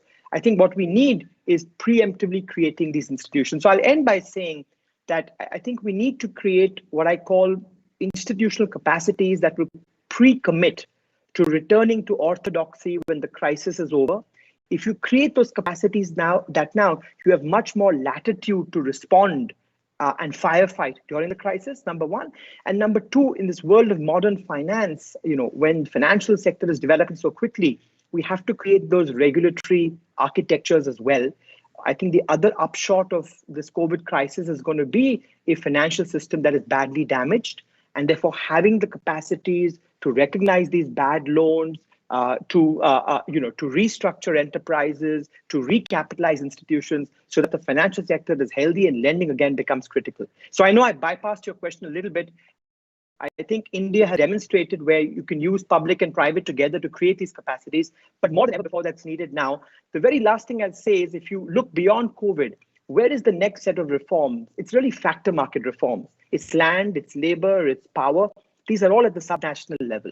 So I think the next set of capacities really have to be not so much at the central level, but at the subnational level, so that you can create this competitive federalism on all these critical issues, but states have the capacity to learn from each other and to execute best practices. But let me stop there. Brilliant, Sajid. That sets us up so well for the next two speakers, because in a sense, I know Meghla and Yamini have both been working, having just launched the State Capacity Initiative. So Meghla, there are really two sets of questions I want you to address if you can.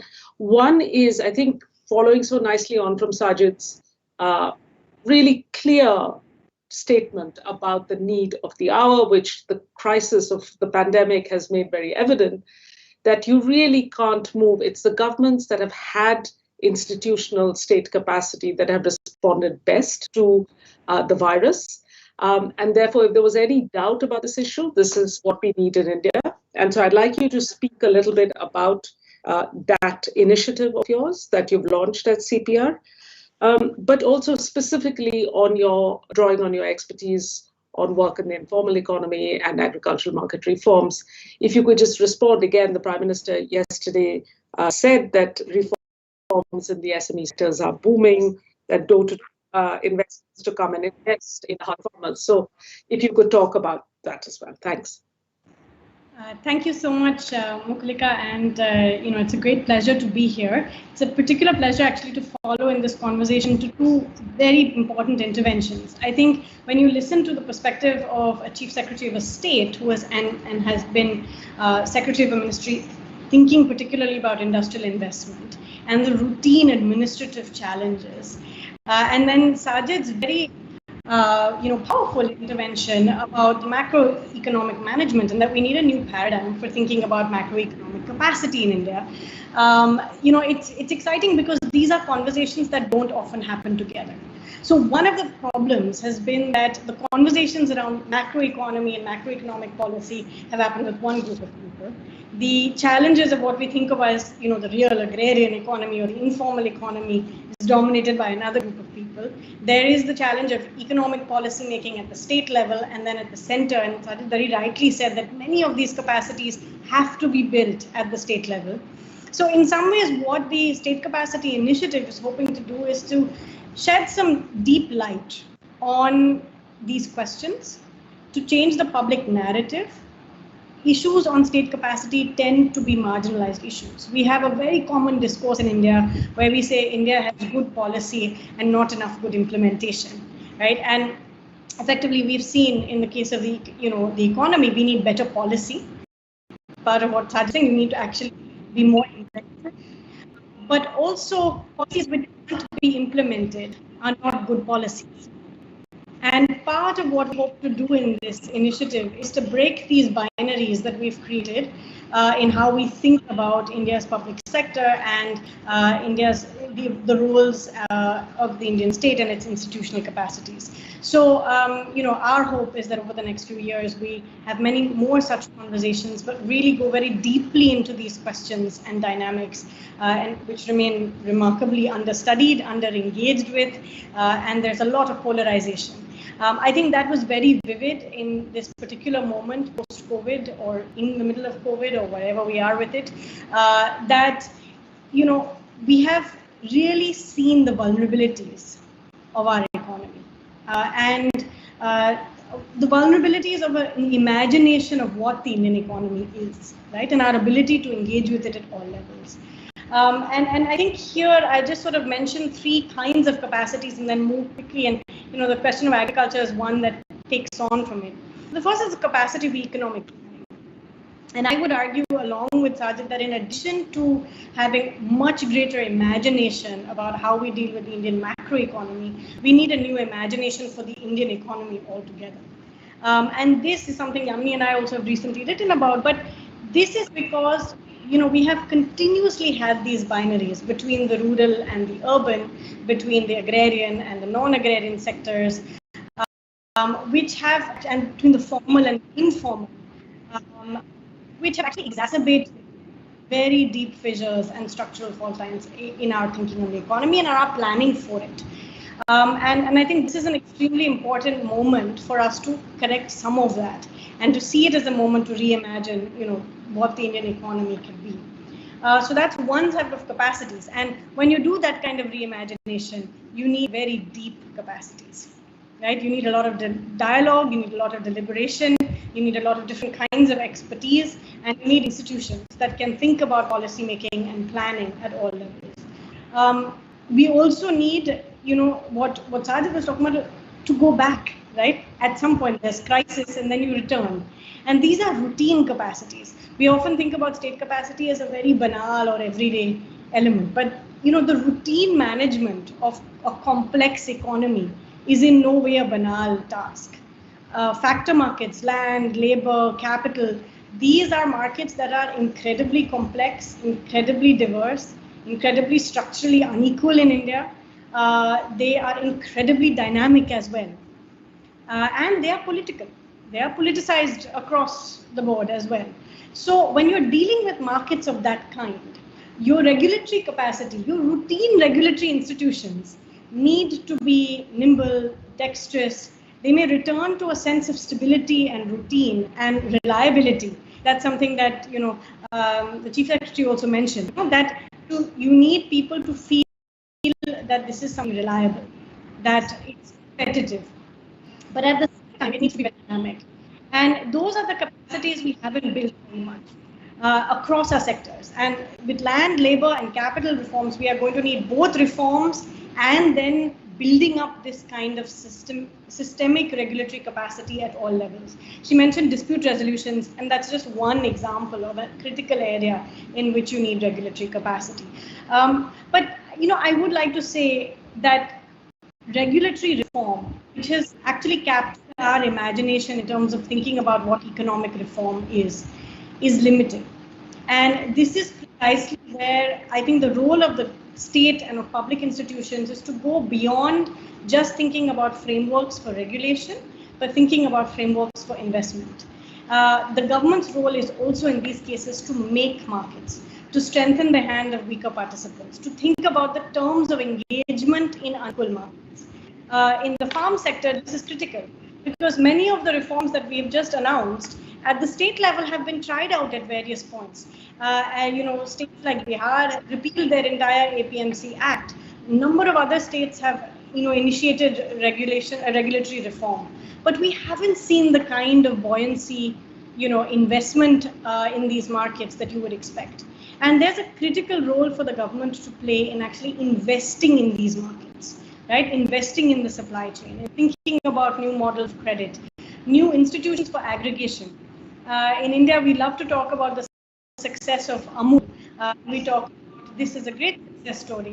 But behind this is a great deal of public investment that was spent over years on public science, on the kinds of institutions that would be required, on the kind of investment that would be required, and on core infrastructure of the Indian economy. And we have seen time and time again, whether it's across these markets, that the private sector goes, the organized, responsive private sector goes where there's a strong public sector, right? There's a strong presence where it has gone and invested, and then you see multiplier effects. So without over-determining the role of the state, without suggesting that we need to return to a period where there's a license raj and there's extreme bureaucratization, I think we need to have a reimagination where reform and regulatory reform is not the retreat of the state, but actually building the kind of institutions that we really require.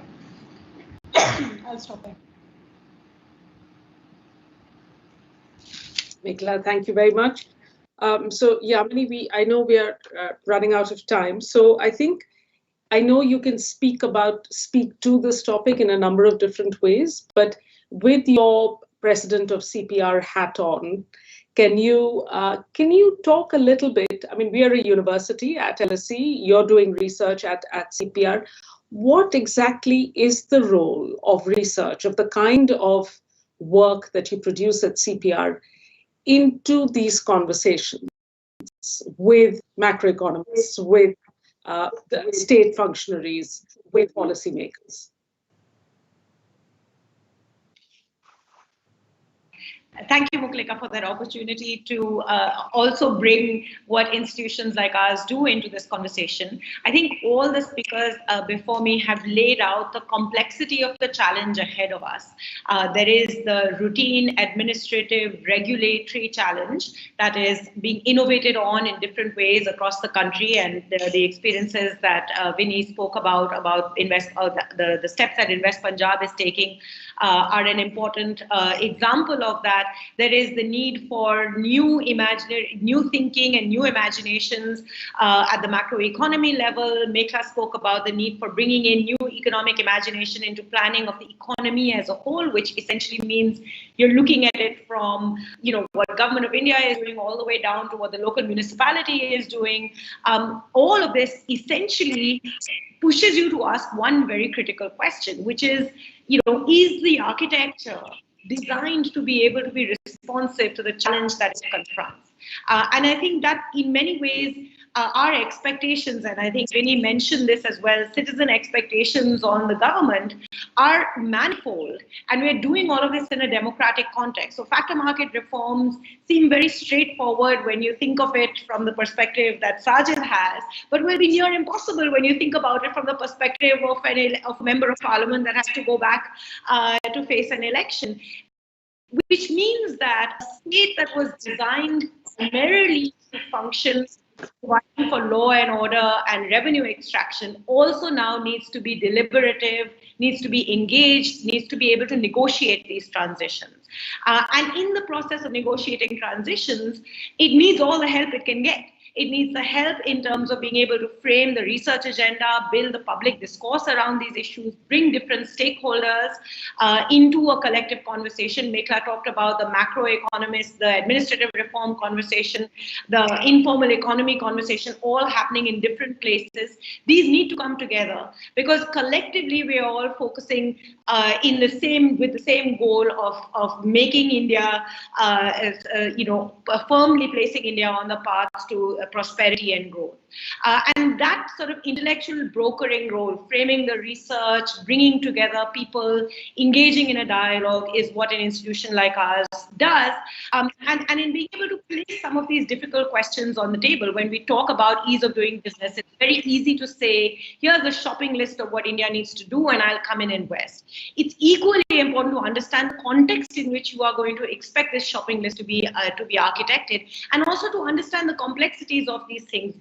Regulation in A, reform in A may not necessarily, as Meghla pointed out, opening up or privatizing markets may not necessarily lead to the kind of competition that you expect it to do, because the state actually has to now invest in building those markets. So bringing in these conversations into a framework is an important role that we play. It's fundamentally a challenge of state capacity. But one last point I want to make, and I hope that we can request Vinny to come back in here. I think what Sajid said is so important, that there is a very central role of the state to play in the future of the reform story of India. And the question of how the state governments engage with each other and with the federal system is going to be crucial. So I did want to give over 2 or 3 minutes to Vinny, if she's still there, to just talk to us a little bit about this, how does one build this subnational competitive environment, and what can the center do to ease the space for states to actually genuinely make themselves competitive for business? Vinny, are you there? I think there's slightly. Yes, Yamini, thank you. You've asked a tough one, not surprised. I think what the government of India, at least in the last few years, seems to be doing is to make a competitive environment for the states to seek to become, if not number one in various things, at least not to be at the rock bottom. That seems to be very much what the Niti is pushing at. So there are all kinds of indices that have been built up. Some of them, frankly, not through. We had this terrible one on governance where stocks and flows were all mixed up and so on. But that's fine. I mean, those things will sort themselves out. So one thing is to bring in a competitive spirit. I think the thing that perhaps needs to be focused on a little more is sharing of best practice, because there are states that are doing well on certain parameters. There's a lot of forward movement in many aspects, and it really helps for this cross-learning to happen. However, much of the action, I believe, really is at the state level. So while, as I said, GOI can help by making life more competitive for the states and also improving collaboration. And I think both things should go together. It's not one or the other. But eventually it is up to the states to look at their own environment, to look at their own capacities and build on them. Yamini, you of all people know what, for example, we've been trying in Punjab. So recognizing that we need thought leadership going beyond the usual bureaucracy options. We have a state advisory council with some of the brightest brains that we could gather, including Yamini, your own. We also have a corresponding team of bright young kids, including some who have graduated from LSC, Mukulika, working with us in the state at practically nominal remuneration, but working so hard. And I mean, these kids, they quickly took over the role of being our COVID frontline management and started collecting the data, doing analysis as a very professional daily report that they bring out that, I wake up to and I see this young kid has actually put it out sometimes at 2 a.m. and other times going up to 4 a.m. because they were just getting all the data in and analyzing and making those charts so that we can, as decision makers, see how is the case fatality rate moving, how is the positivity moving, and so on. And by the way, Punjab is one of the states that's really done well. Touch wood, fingers crossed. So far, so good. We are amongst the best in the country.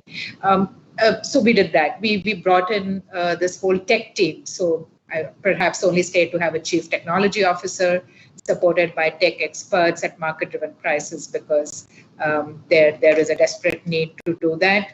The Punjab Police has a pro bono chief technology officer and IIT IM grad. So what do you know? There is a lot of interest, I think, in giving back. There is opportunity, and we saw so much of that in COVID, for instance. I mean, my IM Calcutta group, some people, not in my batch, but they got together and said, can we help in any way? And yes, of course you can help. So they've done such awesome work in the IT space, helping us with our COVA app, vetting it for us, supporting in so many ways in the tech space, but there are so many other ways too. So I think every state needs to think through. There need to be some systemic changes also in how we hire in what kind of incentives we're able to put in place. Those are more difficult questions, but I know we're running out of time, so I'm going to stop here.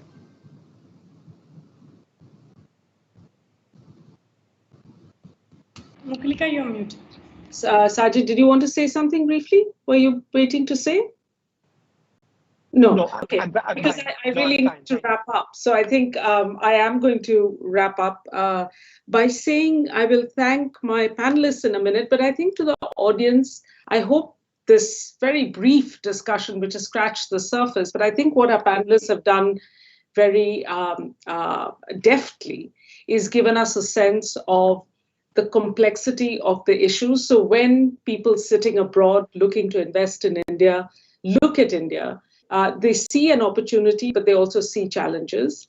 And I think we have now a much better sense of the depth of the challenges and what kind, the nature, the texture of those challenges. But also, I think just in the representation of thought leadership on this panel, from macroeconomists to academic researchers to civil servants, I think there is a huge amount of capacity in the country to meet these challenges. We are not short on that at all. But these dots need to be joined. And I think through discussions like this, through the State Capacity Initiative, we need to have more of these discussions, and this is an ongoing project. But as Vinny just said, I think we're not short also of LSE producing fantastic students who go back with a great sense of commitment to India and the country. And there are a lot of people, young people, involved in this journey. So let's just hope that this we can actually take this somewhere positive in the future. Thank you all for listening. Namaste, hello, and welcome to India Global Week 2020. Be the revival, India and a better place in the world. That was a great session. A huge thanks to our moderator and expert panel. We're going to move on right to our next panel because I know we're running out of time here. We're running a little late, few minutes late. Stay tuned. We want to hear from you. Put your thoughts, your questions using hashtag Be the Revival on your, and hopefully we'll see it up here. I'm tracking it myself along with the other hosts, so be sure to post something up for us. With that being said, we're going to move on right to our next panel discussion. Stay tuned here at India Global Week. This is Priyanka Deo reporting from New Delhi.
Manoj Ladwa, and I have the privilege of being the founder and CEO of India Inc.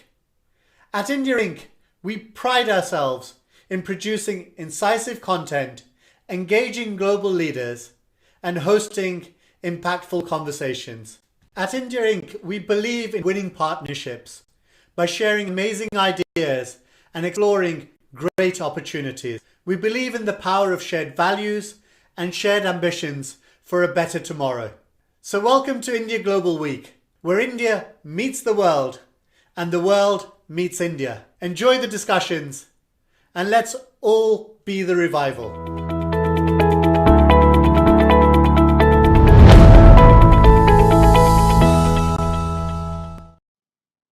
Namaste, hello, and welcome to India Global Week 2020. Be the revival, India, and a better new world. I'm your host, Priyanka Deo from New Delhi, and we've had some fabulous panel discussions and guests, and we have a lot more coming up. In fact, India Global Week is huge. I'm proud to announce that we have over 10,000 registered attendees from 69 countries. So as Manoj said, India Inc. has truly given us a platform to share amazing ideas and explore opportunities and have some action from that.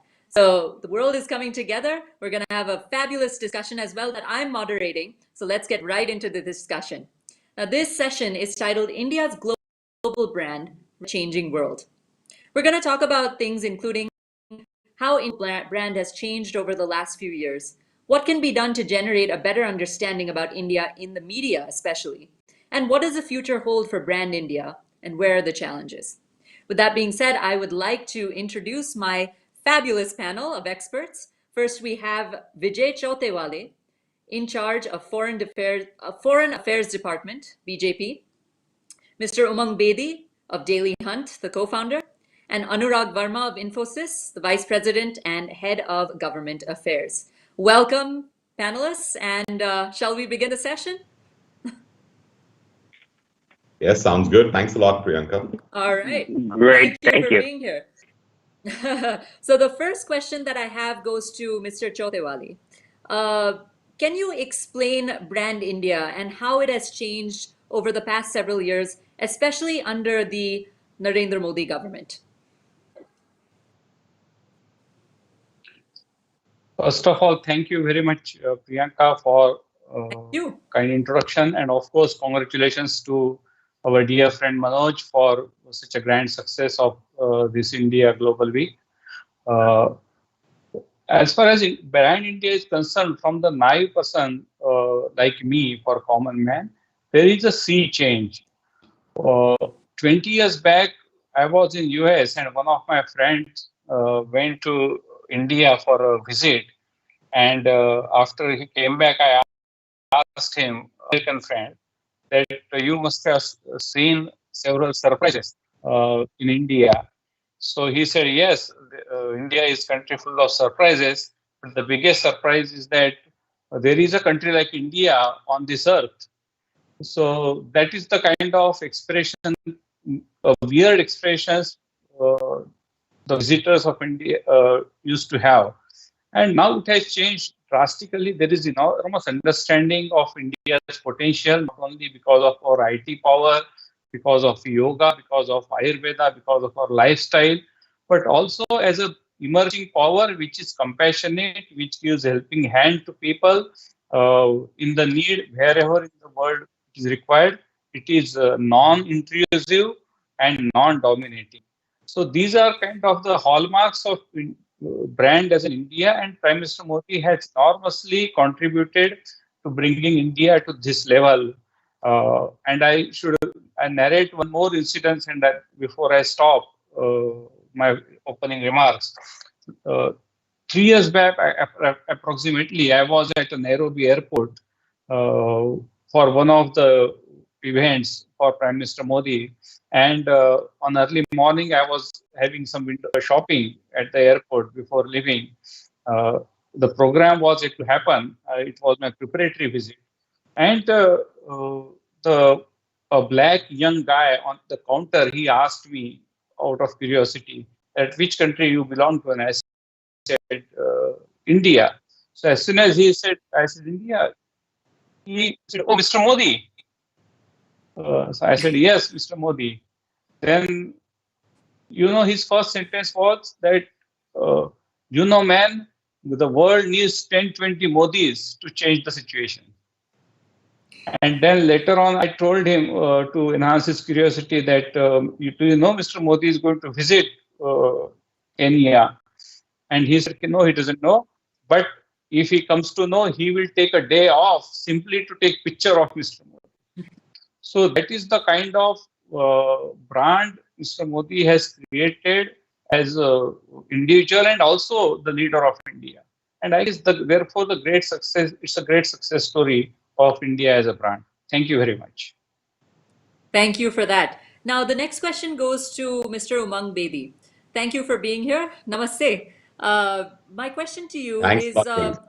especially in the media space, you're actually in digital media. And now we're entering a world, as you can see with this conference and with India Global Week as a whole. This is the new normal, right? What do you see as brand India going forward in media, especially? Oh, Priyanka, thanks so much. Let me start off by just zooming out a bit, right? I think when people, as Dr. Vijay said a little while ago, people are now looking at India with a sense of expectation and awe and a growing ease, with which we are able to manage our diversity, our government, our people, globalization, thinking economically and strategically, right? I think when you think about what the government has done over the last few years in terms of opening up the economy, ease of doing business, making the nation more competitive, driving up the productivity index, looking at the World Bank report in terms of ease of doing business, we're getting better. And if you think about it from a startup ecosystem, it's vibrant, it's happening, right? There are over 9,000 startups. The government has recently just brought in the whole concept of Atmanirbhar as well, wherein a lot is now being asked, being self-reliant. And I think the confidence is attributed around the brand identity that India has created for itself with its talent pool, right? I think we would provide the workforce to the world by 2030 when you look at the aging population and the demographic dividend that we have. And lots of innovation. When you think about innovation, and I'll just come to the media part of it in a second, but when you think about the world's first 1 terabyte micro SD card, it was designed, built totally out of SanDisk's Bangalore facility. When you think about how we are responding to the pandemic, whether it's PPE suits, whether it's ventilators, we already are amongst the largest pharmaceutical manufacturing spots in the world and will be playing our role, once the vaccine has been discovered. So whether you look at auto, whether you look at pharma, whether you look at IT, innovation is at the core of what we do. And I think when you think about media, there is this new world in this new normal where Indian media, Indian tech companies have to come to the forefront because we've got to do a more proactive job of telling our own story, right? As a society, we're a vibrant, free press, thriving mass media country. We have an extraordinary ability to tell stories and to be more persuasive than those of its rivals, right? But the important thing for us is to highlight the right stories. I think at times we're not portrayed always in the right light. And I think now is the opportunity. Forums like these, what Manoj is doing, getting people from all over the world to hear the story, to hear what's happening is a massive opportunity. So I feel very excited about where we stand and the road ahead. So I'll just pause on that one and over back to you. You made a very interesting point, Umang, about the talent pool. And that's something that the Prime Minister Modi said at the inaugural address that he gave just yesterday at India Global Week. He said that India will be a leader in the global revival. It's not just going to be a follower, one of the leaders, because of our incredible talent pool. With that being said, the next question goes to Mr. Verma. Thank you for being here, first of all. Big namaste to you. And my question to you is, you're a leader. Infosys has always been a leader in terms of employment and in terms of technology. Now, especially with the new normal, looking at digital technology and a digital economy, a potential digital economy. I mean, we can see it with this conference. We have 69 countries coming together and talking about idea exchange and action. How do you see, what is, let me just put it this way, to go forth with the answer. But what is Brand India to you in your and your background? So it's very interesting, right? So I joined Infosys a few years ago, but before that, I used to represent Indian interests in Washington, D.C. So the government of India, I used to represent going back into U.S.-India nuclear agreement. And if you look at where we were and where we've come as Brand India, it's been spectacular. In 1998, in the United States, in particular, after the nuclear tests, Brand India was not in a good place. In a short 22 years, I mean, it's come to this point where even this U.S. White House and around the world, everyone is pivoting towards India. It's been pretty spectacular.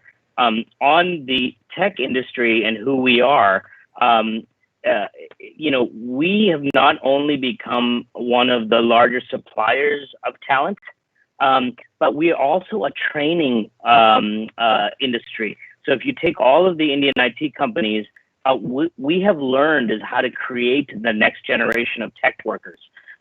So we're not just exporting talent, we're exporting the ability to create talent. And that's what we're finding, whether it be the United States, Canada, Romania, Germany, is we have the know-how to create the next generation of talent. And this unfortunate pandemic situation has moved the needle in terms of when you say work from home. It's about digital skills. It's about what we can do in terms of creating that talent for all these countries in which we operate. And again, so not only do we in India do we have the talent, it's actually our ability to take that know-how to countries and raise their talent. Great. Now, with that being said, I think that, I can attest to you because I grew up half in Chicago and half in India, and I was a 90s kid. So you're absolutely right and totally right when you say in the 90s, Brand India was not the same as it is today. It was nowhere, in fact. And that was a known fact. The people in my school, I remember students, they would relate to India from the show The Simpsons, if you remember that one. Where all Indians are like Apu from the petrol pump, right? Now it's changed, and now the scenario has also changed, and people are looking at India in a different. As Dr. Chautewale was saying, people recognize our Prime Minister. When I was a kid, nobody knew who the Indian Prime Minister was. So it's a very changed scenario, and now we're heading into digital, which I think is the future, especially for media. So the next question is to Dr. Chautewale. In terms of media, since you are with a political party, how do you see the nature of politics and Brand India going forward, especially keeping social media in mind?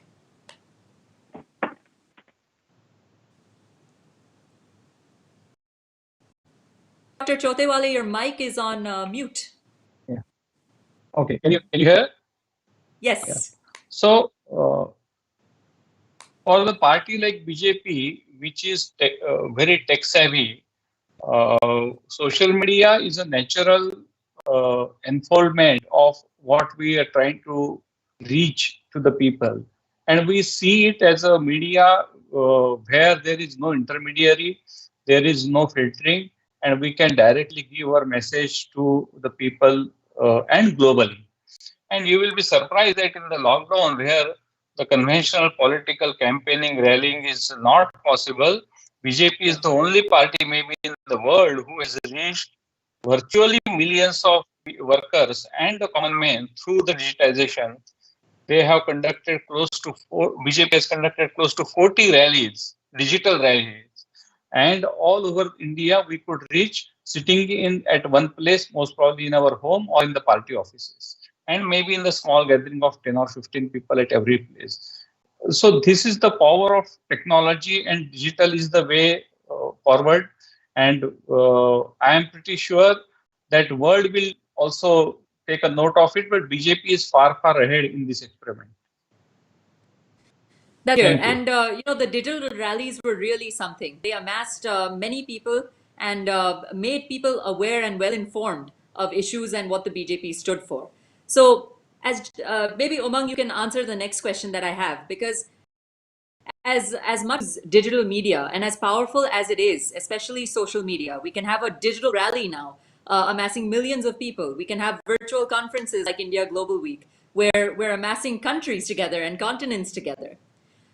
This election, especially, and I can attest to it because I've worked on elections in the United States as well as the election campaign. I did a small bit in India as well. What I noticed in this election campaign, and also, with certain events in India, especially the CAA and the Delhi riots, there was a lot of misinformation and fake news, both in the media as well as digital media and social media, right? What is the way forward? How is this going to impact brand India? Because a lot of people are unsure of what to look into, and there's very little regulation in India on media. Thanks, Priyanka. So let me start off by saying that, when you think about India, I would like to refer to it as the United States of Europe. Every time you pass a country in Europe, the language changes, the culture changes, the diversity changes, the religion changes. We're a country of a million gods, right? And that's what Bharat is all about. Bharat is not about the 6 metros where 70 to 80 million people live. It's about the 4,000 towns and the several 100,000 villages, which is where the true Bharat resides, right? And it's very, very diverse. So I'll give you an anecdotal story around how social can be used and misused. The power of social media, as Dr. highlighted, each. But very often it is used to disseminate the wrong information. I remember 8 months before, and we at Daily Hunt stand for Bharat. We serve about 280 million monthly active users in 14 different local languages. We ran a poll which was called Daily Hunt Trust of the Nation, which was a political poll 8 months before the national elections. Now, these questions, there were 14 questions. It was not administered by Daily Hunt. It was administered by AC Nielsen, which is the worldwide standard in polling in the US. What was amazing was as follows.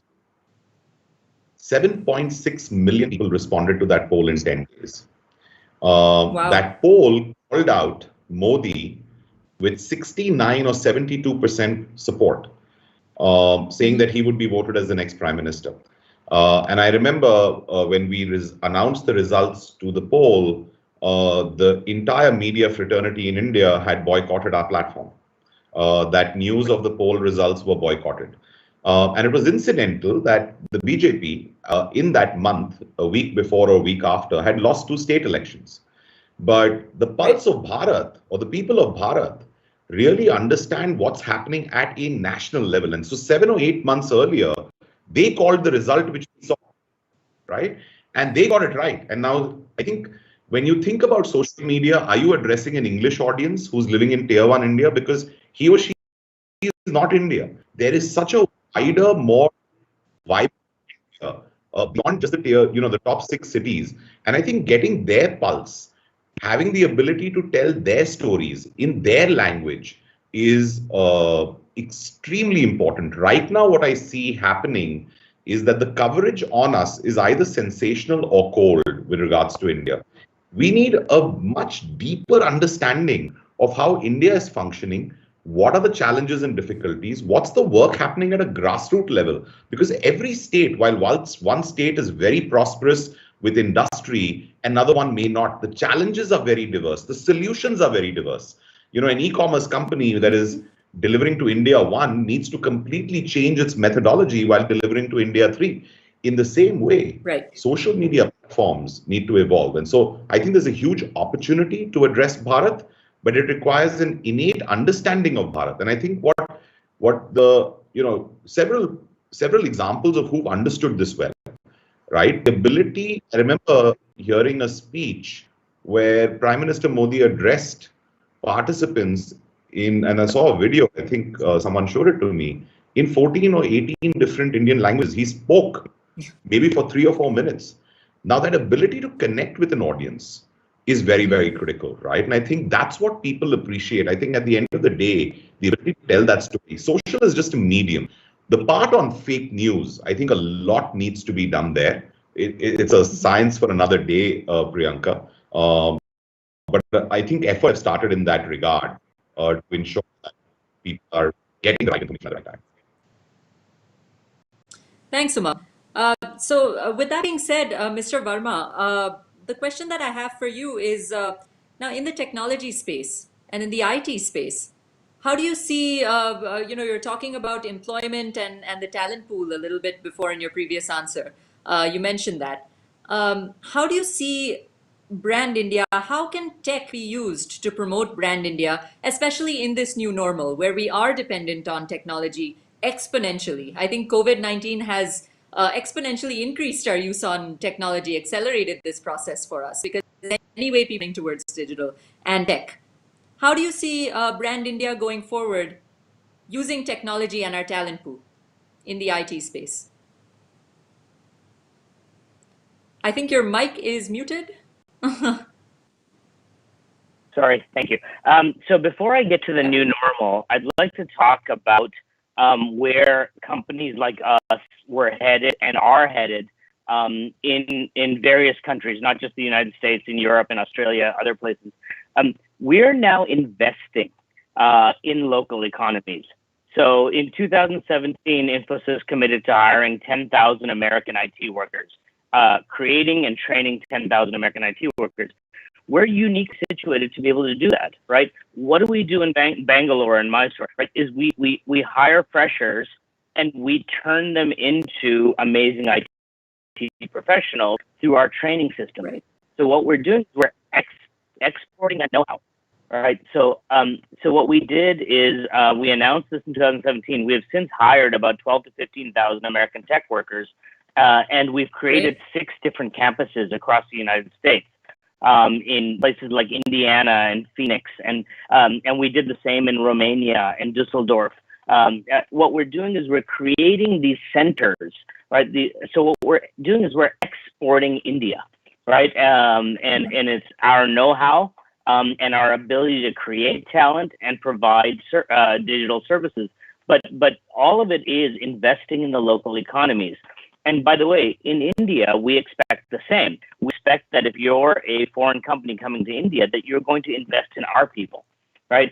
So this is the next wave. This is Global India 3.0, where we expect those who come to India to invest in our people, but we will in turn go to these places and we'll invest there. Now, when you say the new normal, as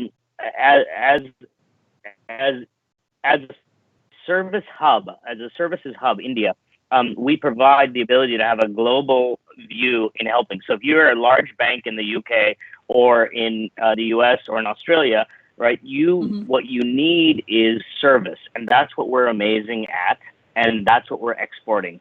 So we're exporting this ability during pandemic to be reliable and to continue to make sure that the everyday citizen of Australia or UK or India or US or Canada, right, that they're able to have the services that they're accustomed to because we are reliable. And I think the reliability that we provide in terms of services as India as a country and we as a people, that's something that in the new normal is something that people can hold on to. Yeah, I think that service and reliability are both actually very foundational things that need to be there for people to trust the new normal and go forward. Otherwise, they'll still be in this doubt of, should I join the Zoom session? Should I not? Right? So the next question goes to Dr. Chotewal. I just wanted to know your opinion on the new normal. When we're talking about Brand India, in terms of political parties and politics, now we've spoken a little bit, Umang elaborated a little bit about fake news and some action needs to be taken. And he said this is a science for another day because it's just so vast of a subject, this topic of misinformation, fake narratives, fake news going on. How do political parties like the BJP fit into Brand India in terms of integrity, in terms of pushing Brand India forward in the new normal where we are dependent on digital technology?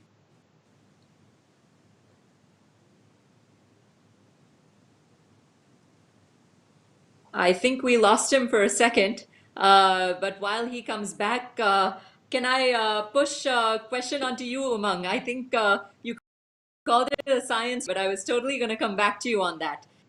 Now, say that there's a lot of work to be done in this space, right? because this is a very big issue. Fake news, misrepresentation, fake narratives, not just in local papers, but in mainstream media consistently without regulation. I believe for the Delhi riots and for the CAA, an advisory, I'm sorry, was put out by the Supreme Court. It got that bad because of the migrant worker crisis a little while ago. During COVID and during a lockdown, we had thousands of people gathering in close proximity because of a fake narrative that was put out in mainstream media.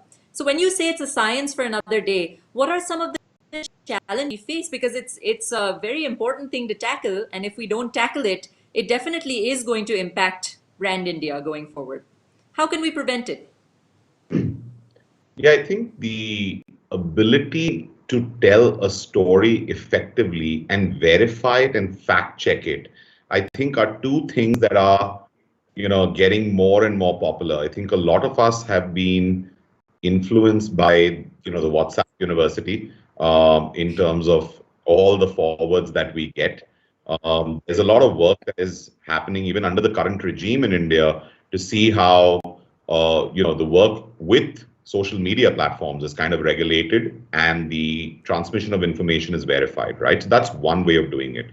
The other thing is telling an effective story. Now, the part of fake news, in a society, if you contrast, let's say, is there is no free and there is no media, we have an extraordinary opportunity. That opportunity is really to find the right stories with the right representation. When you think about how India is covered or information is stated out, it could be exaggerated in some course in terms of a discourse that is archaic and dates back several decades, right? A lot of times I see India being portrayed as a country of snake charmers. Now, is that fake news?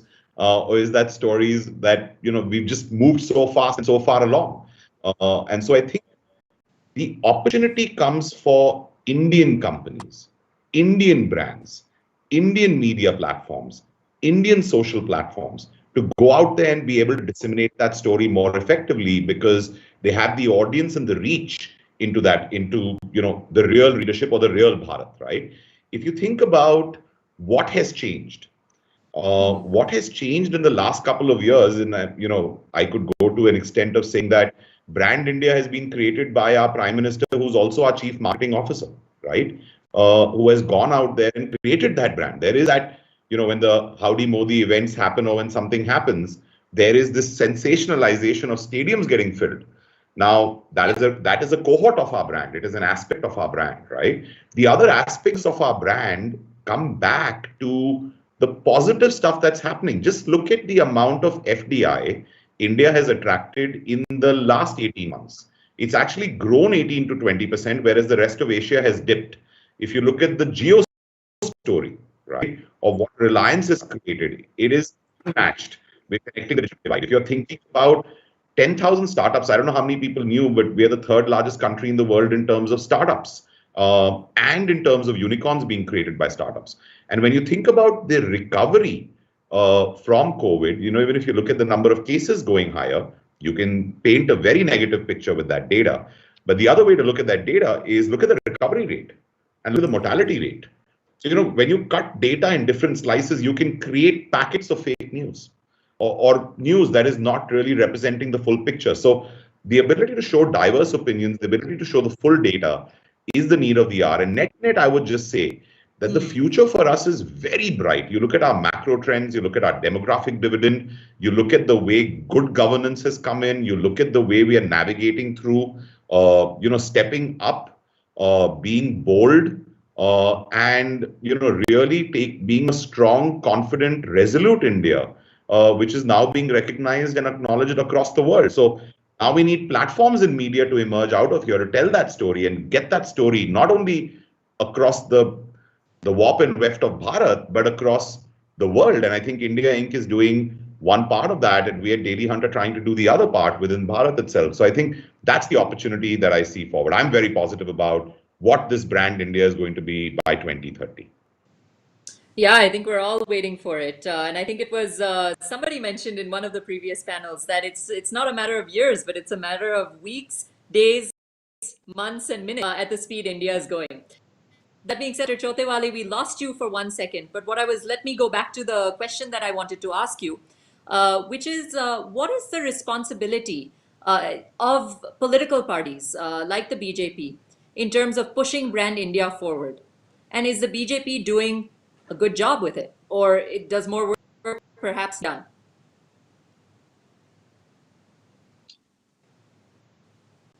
I think BJP's message and the message of Prime Minister Modi's good governance is definitely crossing the boundaries of India and resonating all over the world. Part of it, Umang has already elaborated quite well. So without going into it, I would say that there is definitely enormous awareness about India, not only about its soft power, like its IT prowess, its yoga, Ayurveda, which I have mentioned past, but also very free media, democracy, and the diversity.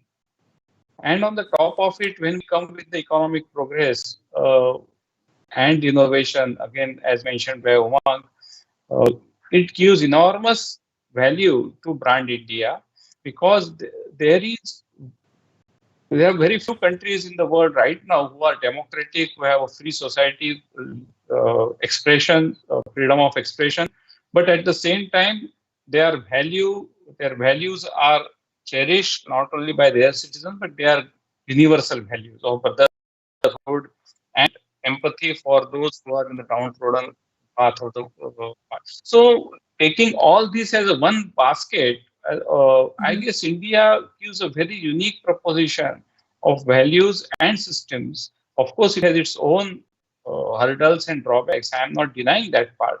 No country is perfect, but we are aware of it. We also have our own things to sort out.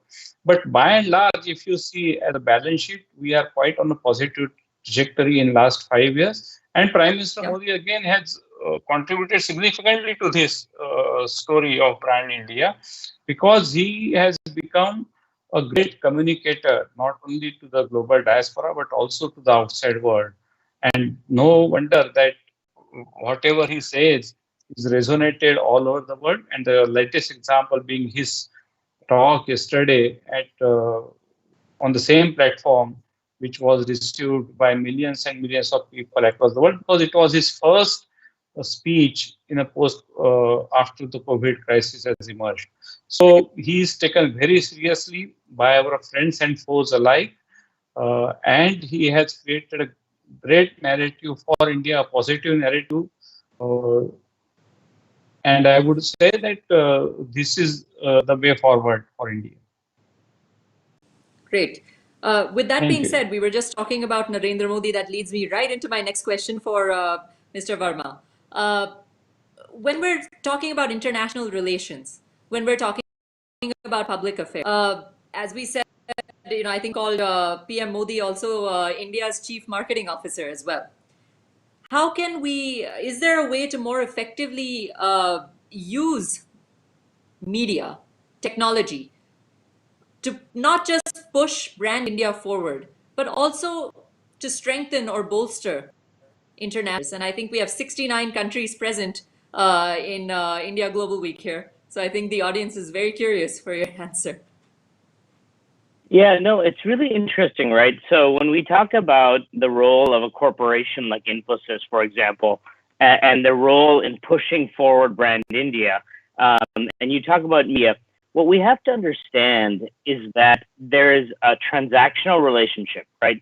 So Infosys has customers. We go to our customers across, the world. We're in 41 countries, and we do their IT services, right? And then that's it, right? So that is a transactional relationship. I think what we need to start doing as corporate India, as India Inc., is what we need to start doing is creating and pushing forward the non-transactional.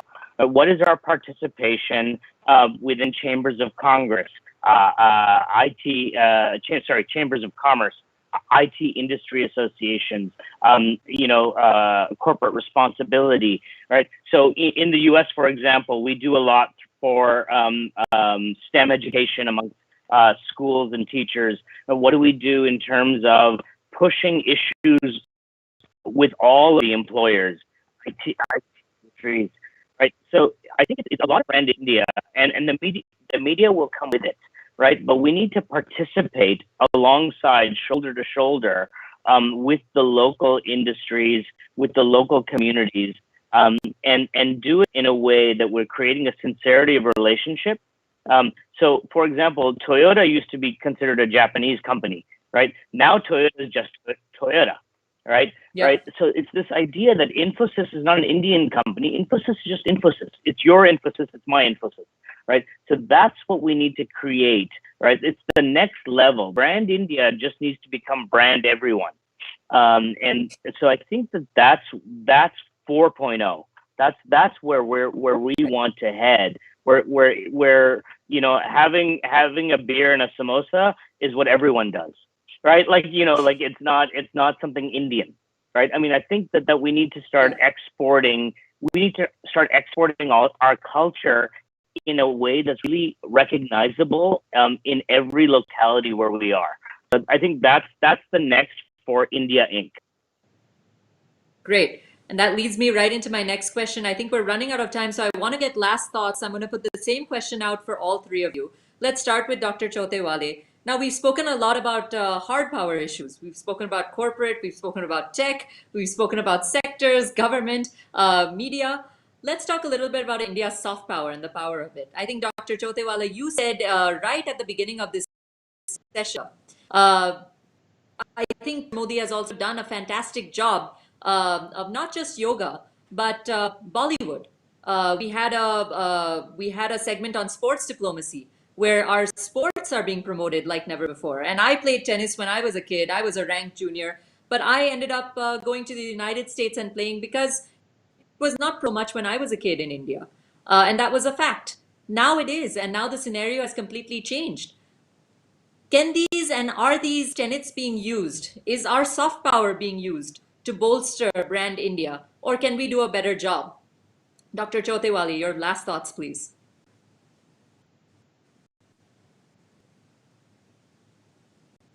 I think there we is lost always him, scope for improvement, but there we we go. have done enormous progress in this regard. And I will give you one example, as Anurag was saying, that we need to mold our own assets in a way which is acceptable to the world, rather than being very rigid about it. And Indian classical music, the way it has been adopted by the Westerners, by a slight fine-tuning about it, is a classical example started with Pandit Ravi Shankar, and it is followed all over the world. I will give you another very interesting example of how yoga was promoted in the countries like Saudi Arabia, where it has a religiously very conservative country. And when the Yoga Day celebration issue came, there was obviously an issue that it can be a mean to promote any non-Islamic religion in Saudi Arabia. But we could pursue, and Saudi Arabia accepted it, that yoga can be treated as a sport. And they recognized it as a sport, and they said, you cannot do the religious or spiritual part of yoga or chanting or humming om, etc. But as a physical exercise, you can do it. And it is now very well accepted, and therefore thousands of people in Saudi Arabia are actually following yoga. So somewhere we will have to also make some adjustments rather than being very fastidious about our beliefs. And there is a world waiting for us to accept it wholeheartedly, because it knows that India is offering something which no other country can offer. And I guess that's the real power of India. And it is, again, as I told you in the beginning, it is non-threatening, it is compassionate, it is full of empathy, it is non-dominating. It doesn't ask you to give up your own beliefs and faiths, but adopt something unique and different. And India, therefore, to an extent, a lot of people also compare the way Israel treats its diaspora and why India cannot emulate that model. And I always say that it is different. With our genes are different, our DNA is different. India will treat its diaspora, India will deal with its diaspora the way India is, not the way Israel is. formation of two countries is totally different. History is totally different. So we don't have to emulate someone else, but we'll have to create our own brand value, and that's the real strength. Mr. Verma, I think the same question to you. You said, beer and samosa should just be a thing to do.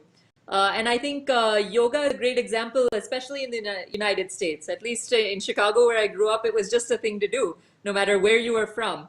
The instructor says namaste at the beginning and the end of the session, but everyone goes to yoga, right? With that being said, how do you think that soft power can be to bolster brand India? Your last thoughts, please. I think we're running out of time, so I request you, Yeah, if you can, to keep it brief. I'll be very quick. Right, the only way to know India is to know India. Right. So we took the governor of Indiana, the first ever governor of Indiana in the history of Indiana. We took him to India. Right. The only way to know India is to know India. Right. And I think that people in India underestimate what it is for someone who's never been to India to go to India. Right. So I think that actually one of the big values is not just to know an Indian, is to know India. Right. And I think the more, again, post-pandemic, right, we need to encourage and find ways for leaders all over the world, corporate, nonprofit, government. We need to just bring a lot more people to India. It is for those of you in India, really probably underestimate the power of who we are as a country. So I think to know India is to know India. So that's where I'll close that. But thank you. I think that's great. And I think, after, hopefully you don't go for the beer and samosa after the yoga class. You go, and then you go to yoga to burn out those calories, right? So thank you for that. Umang, your last thoughts, please. How can we use our soft power to bolster brand India, especially in the media? Just two words: entrepreneurship, which is our people, and jugaad, which is the way we get things done, right? Which is what makes us resilient and agile. So jugaad is really the innovation that we thrive on. And if you think about it, in India, for India, building products for Bharat, exporting those products now to the rest of the world, right? Whether it's Digital India, whether it's Startup India, whether it's Make in India, whether it's Atmanirbhar Bharat, to me, the crux is going to be innovation. It's going to be entrepreneurship, and it's going to be resilience, and taking those models to the rest of the world. I think that's the soft power that you can always build up. Thank you, and wonderful words from all three of you. I want to thank you. We're out of time, but this was a great session. Thank you for your wonderful insight. Audience, thank you for being here. There's over 10,000 of you across continents right now. If you have any questions for our panelists, if you want to share your thoughts, be sure to use the hashtag #BeTheRevival and follow us here on India Incorp. That's at InCorp. That being said, stay tuned for more on India Global Week. This is your host, Priyanka Deo.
Ladwa, and I have the privilege of being the founder and CEO of India Inc. At India Inc., we pride ourselves in producing incisive content, engaging global leaders, and hosting impactful conversations. At India Inc., we believe in winning partnerships by sharing amazing ideas and exploring great opportunities. We believe in the power of shared values and shared ambitions for a better tomorrow. So welcome to India Global Week, where India meets the world and the world meets India. Enjoy the discussions and let's all be the revival.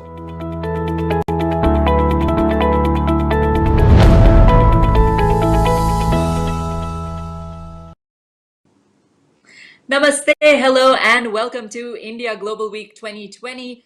Hashtag Be the Revival, India and a Better World. I'm your host, Priyanka Deo, reporting from New Delhi. And just in, we have registered attendees from 52 countries. This conference is truly global in nature. Follow us on @IndiaInCorp through India Global Week. And if you have any questions, if you have any thoughts, please use the hashtag Be the Revival, especially if you're posting on social media. We'd love to hear from you.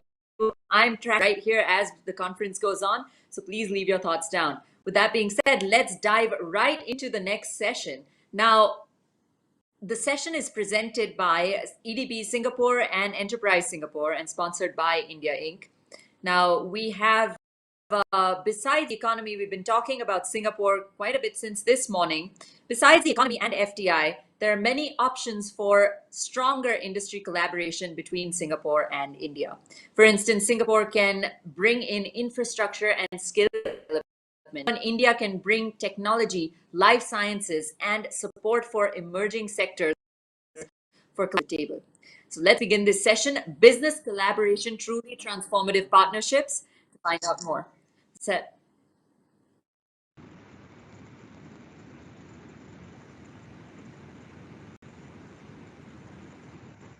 Shall we begin?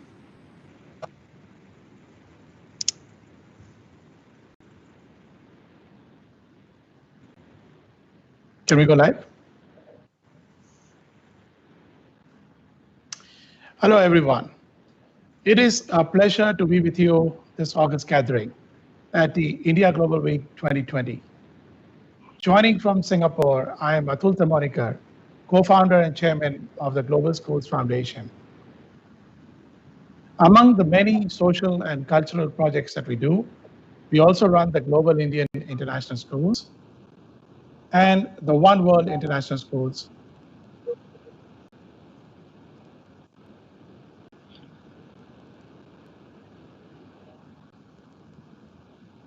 Sorry, shall we continue?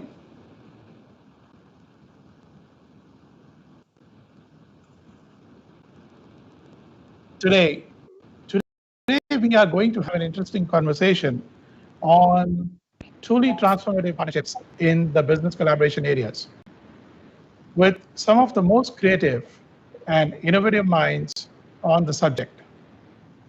Joining me from Singapore are Mr. Wong Ying Fine, Group CEO, Sabana Jurong Private Limited, Mr. Girish Ramachandran, President Asia Pacific of the Tata Consultancy Services based in Singapore, and Mr. Satya Ramamurthy, Partner and Global Head of Strategy and Head of Infrastructure and Government for KPMG. Around the mid-90s, Singapore's then Prime Minister, Mr. Goh Chak Tong, took exceptional steps to engage with India at economy and many other levels. Since then, the partnerships between Singapore and India have only grown from being just an umbilical one to one of the strongest in social and a powerful economic one. It has led to substantial improvements in the business engagements and made lives better for their citizens. Today, we shall explore areas for industry collaboration in key areas such as infrastructure and skills and development, and in areas such as technology, life sciences, and other emerging sectors. In these post-COVID times, Our focus shall be to explore major business transformations that will attract Singaporean companies or the MNCs based here to grow their business in India, and the Indian MNCs and businesses to grow their business in Singapore. I believe that the most transformative initiatives by India is that of Atmanirbhar Bharat, or Self-Reliant India, announced recently by Prime Minister Shri Narendra Modi. This is not just a call or scaling up of manufacturing to next level, but it is also a well thought out program that will be a win-win for the people of India and also for the investors to grow their businesses in one of the fastest growing and reliable economies. Today, India is in the world's top 2 positions for startups, adding roughly 4 startups per hour, which is at this speed arguably is the most unprecedented in the modern world. The government is giving ample capital support by promising over 1.5 billion in funds. In fact, one of our alumni, Jayasimha Pasumurthy, is one of the youngest entrepreneurs in India and a proud part of India's startup ecosystem. Jayasimha is one of the thousands benefiting from the incubators, futuristic ideas and schemes supported by the government and mentored by the leaders of the private sector. This phenomenally positive startup change is happening across the country, not just in big cities, but across the length and breadth of the country. Almost half of the new job opportunities and the SMEs in the country are created in the Tier 2 and Tier 3 cities, which means ideas, talent, and capital is spreading far and wide. For India, Singapore is its largest trading partner, with bilateral trade estimated to hit 50 billion by 2025. India too is looking at ways and means to stretch its GDP to 5 trillion USD, which is not a question of whether it can, but merely a question of when it will achieve. One way of looking at transformation in present times is to explore where Singapore's business strengths lie and how can both countries leverage on these. One such example could be that of the silicon manufacturing, which India can spin the entire value chain in that sector. And the best part, semiconductor design talent is abundantly available within the country. Today, India has launched schemes for electronics manufacturing in order to position India as a global hub in the space of electronics, system design, and manufacturing, or ESDM. India also supplies to the world all the talent that is needed to operate these chip industries. In fact, Indians since the 80s have been involved in the VLSI design, chip design and development from the times of 1885 processors, Pentium chips, and have a massive talent pool across the world. So Samsung, Hynix, Intel, and TSMC can now easily look forward to setting up these plants in India. Tesla too, I understand, is exploring India as a possible base for manufacturing of their EVs. Having chip manufacturing will help the entire electronics products value chain. However, when it comes to execution, there are some good lessons that India can take from China and Vietnam, who have established a vibrant manufacturing sector. And India can offer a complementary proposition to the investors rather than a competing one. Among the most attractive factors in India that make India a destination of choice for the multinationals are logistics and maritime potential, a very large domestic consumption base, a massive investment in physical and digital infrastructure. It seems it has already set one of the longest fiber networks across the country and possibly in the world. The historic tax reform, GST, etc., speed at which they were introduced, speaks volumes of the leadership of Shri Modi. Business-friendly government and increased ease of doing business. A young workforce a high technology adoption rates, and focus on sustainability and environment conservation. Singapore and the world should realize that entrepreneurship, technology, and innovation are at the heart of transformation of India, and likewise Singapore. The Startup India movement has created a dynamic ecosystem, and India's startups are revolutionizing service delivery and quality as well across several emerging areas for growth. India has the second best ecosystem for startups in the world. The recent moves are likely to cause an exponential growth in India's own social and digital app platforms.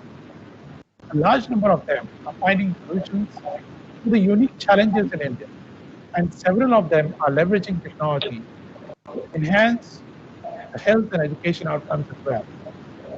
Finally, for the ease of doing business, this pandemic perhaps will help India accelerate its ease of doing business to get into the top 25 by 2025.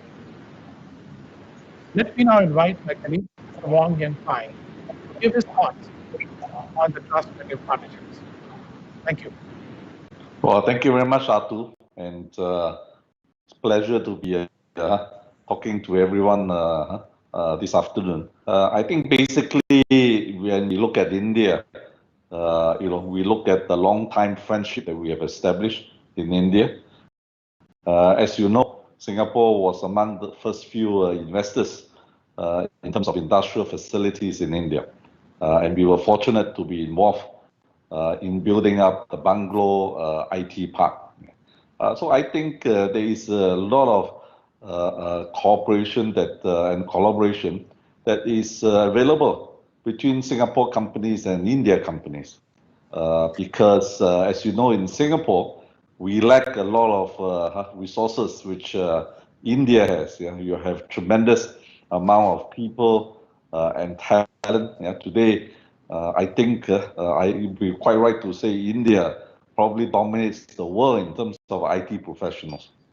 So there are certain things that we can do together, between India and Singapore, where we can collaborate, in terms of the investments.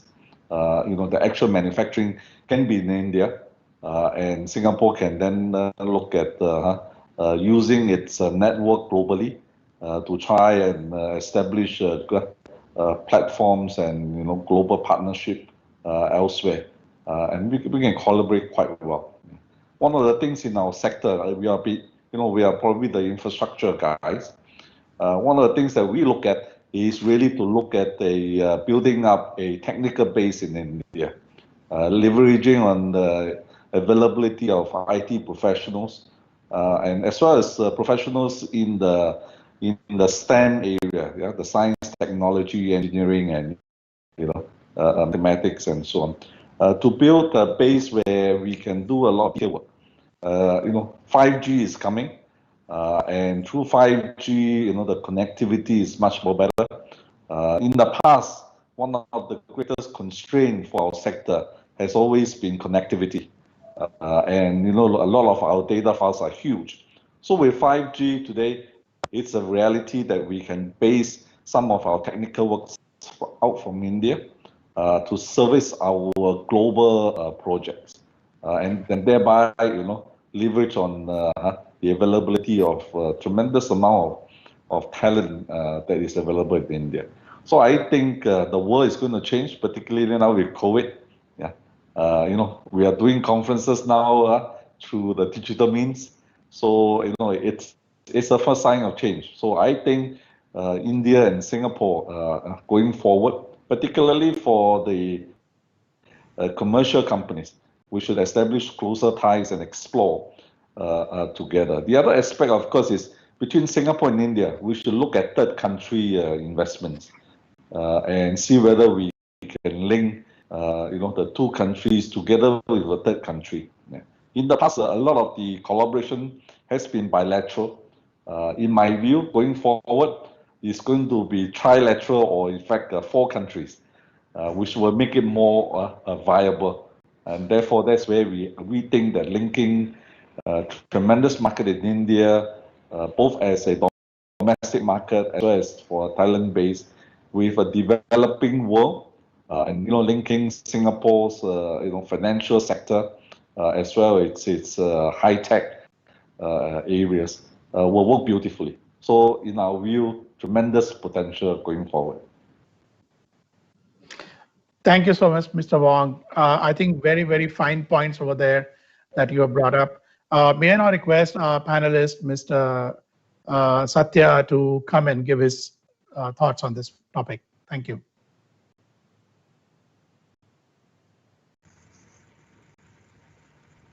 Satya, you're on mute. Thank you, Atul.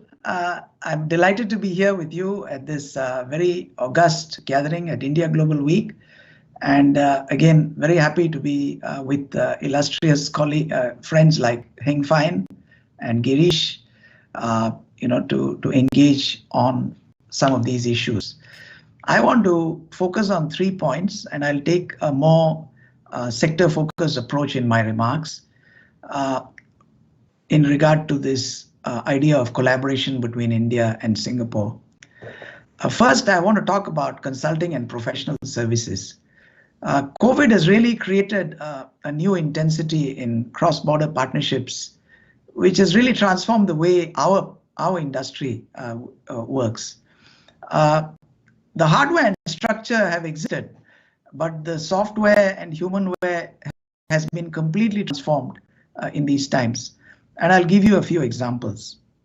First, in our own firm, KPMG, our cybersecurity practice has been facing severe resource constraints. I'm sure it's nothing new, but in these times, it's become even more acute. By combining Singapore, India, and Indonesia into a collaborative joint venture where resources move freely across markets, we've made a seamless collaboration possible.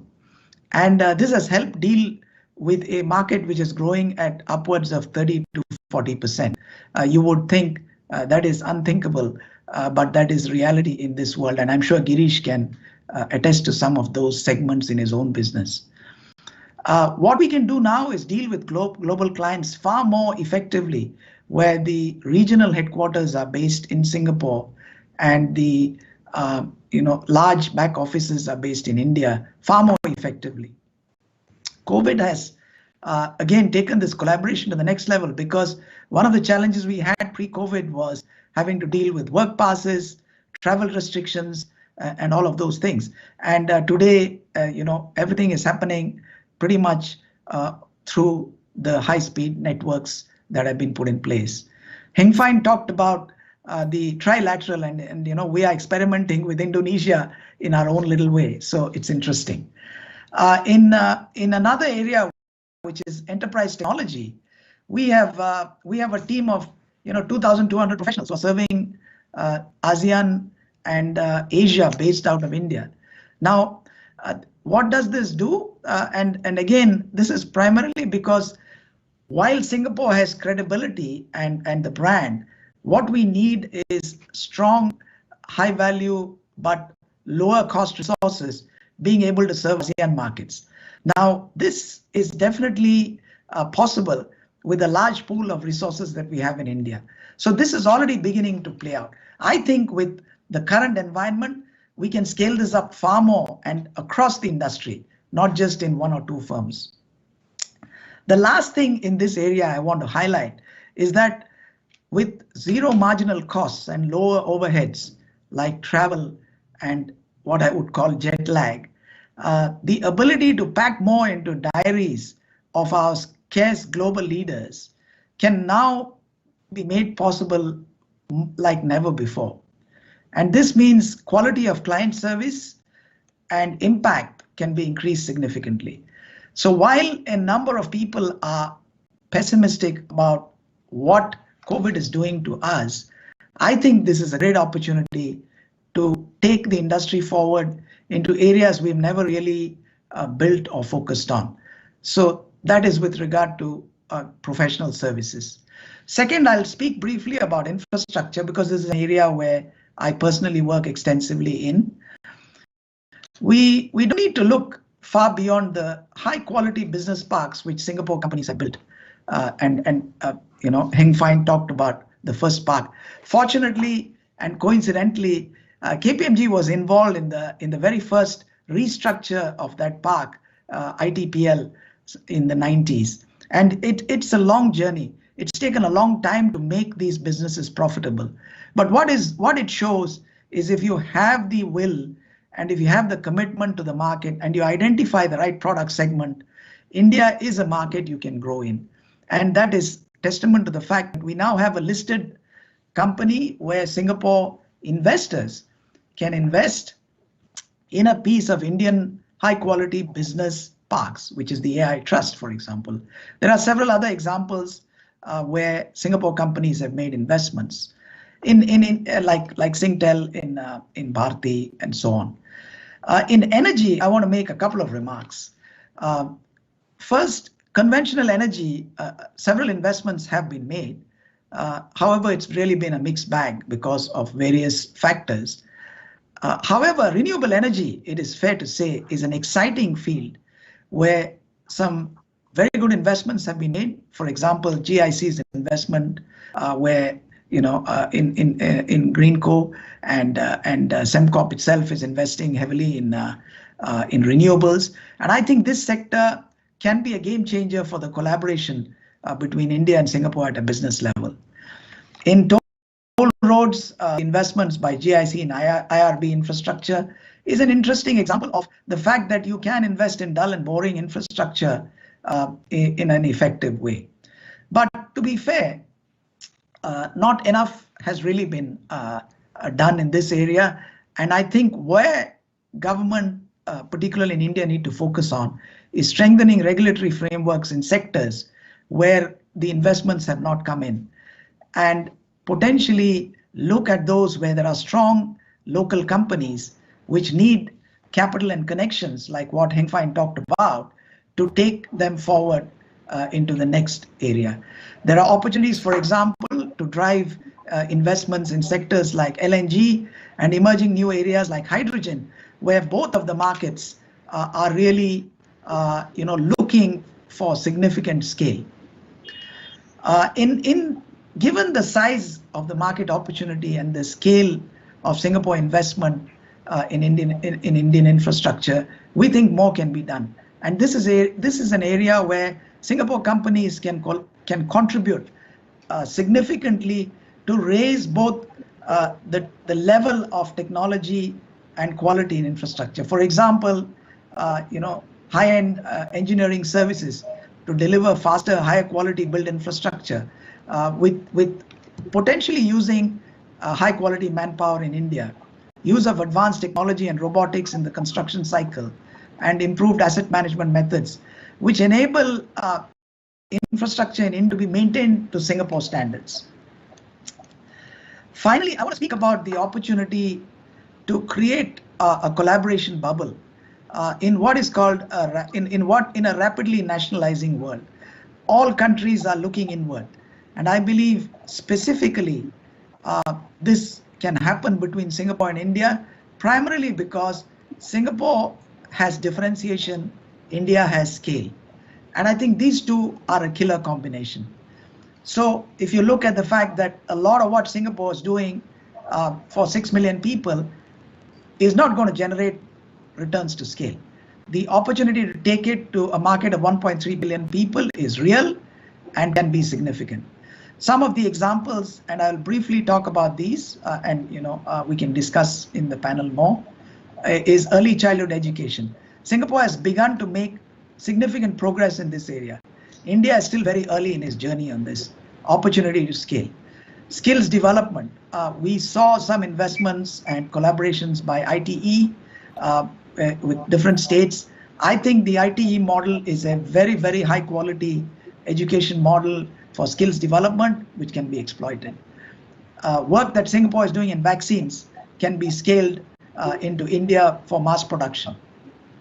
India to Singapore, a ripe area is AI. Singapore has invested a lot in building some of the engines.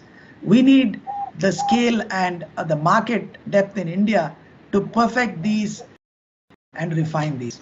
India's generic manufacturing capability can support significant areas in the life sciences growth and PPE, where security is an issue.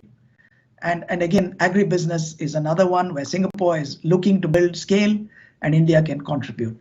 What do I mean by collaboration bubble? Effectively, it means you can build strong cross-border capability with Singapore's differentiation and India's scale without worrying about national boundaries. If this can build, if there is a level of understanding both at the business to business level and at the government to government level. So with that, I would like to give it back to Atul. Thank you. Thank you, Satya. I would now invite Mr. Girish to come and share his thoughts on the transformation. Thank you, Atul. Let me give it a little bit of context about what the kind of world that we are living in today. Okay? As we are all aware, we are living in the fourth industrial revolution, where digital meets physical as well as biological. Okay, and the change is even more transformational given the velocity, the scale, and the scope of change happening. And if you look at it, this is fundamentally reshaping industries. And if you look at the large corporations, they are all getting leveled. And the new generation of agile organizations are being born, embracing robotics, AI, as well as automation. Okay. And if we look at partnerships that exist, which are resilient, we need to start looking beyond long term. We need to start looking beyond financial returns and look at long term. Okay. And I believe post-COVID, what will be most critical will be a few elements, okay, which is value to customers, investing in employees, dealing fairly with suppliers, supporting communities, and providing long-term value. Okay. So I want to highlight 4 trends that I see for the future and what it would mean for Singapore, India. Okay. First and foremost, like what was discussed, we will see a lot more of what I call self-reliance. Okay. So what it means is that every country will look at what it needs to be self-reliant. Okay. So for example, in Singapore, we are talking about food and food security. Okay. In India, it's talking about how do we be self-reliant in manufacturing. Okay. What it means is that people needs to be trained or retrained for that. Okay. And technology will be at the forefront of these national agendas, and we need to take cognizance of it. Okay. That's the first thing. Okay.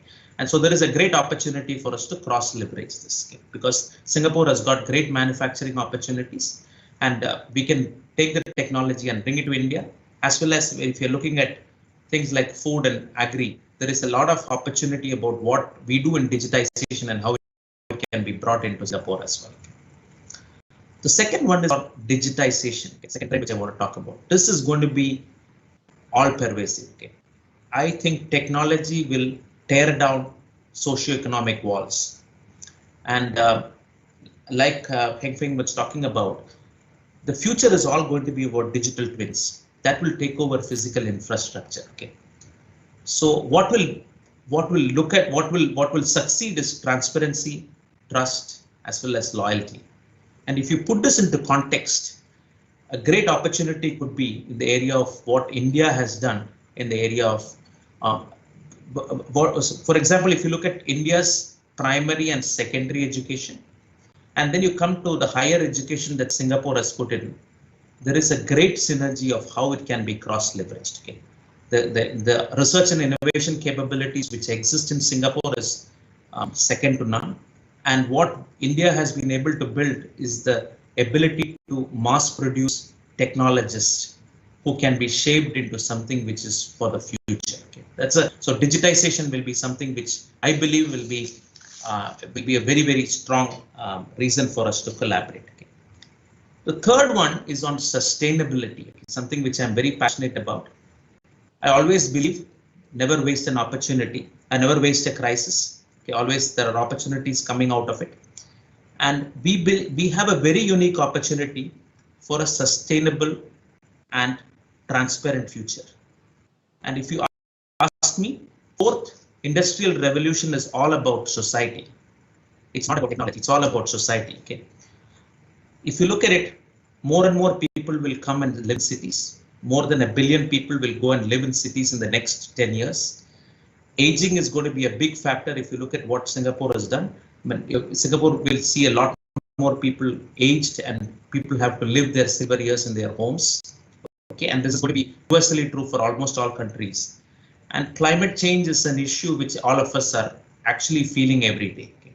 So there is a very unique opportunity again to see what does it mean for India and Singapore to collaborate in that particular area. Okay? The last one is something which I'm again passionate about. I call it digital citizens or DigiZen. Okay? I believe that every government has to start building and designing digital inclusion as part of the design itself. Okay? India has done a phenomenal job of creating a digital inclusion framework infrastructure in place, okay, with Aadhaar and others. Okay? And the reason why we are able to get a lot more people into our technology bandwagon is because of the digital inclusion infrastructure which we have put in. We have a great opportunity to bring that across to Singapore, because as Singapore tries looking at how do you look at digital inclusion. Okay? And there is also a large domestic market in India, where you can try out a lot more of investments in this particular area. Okay? So these are the 4 big trends that I see.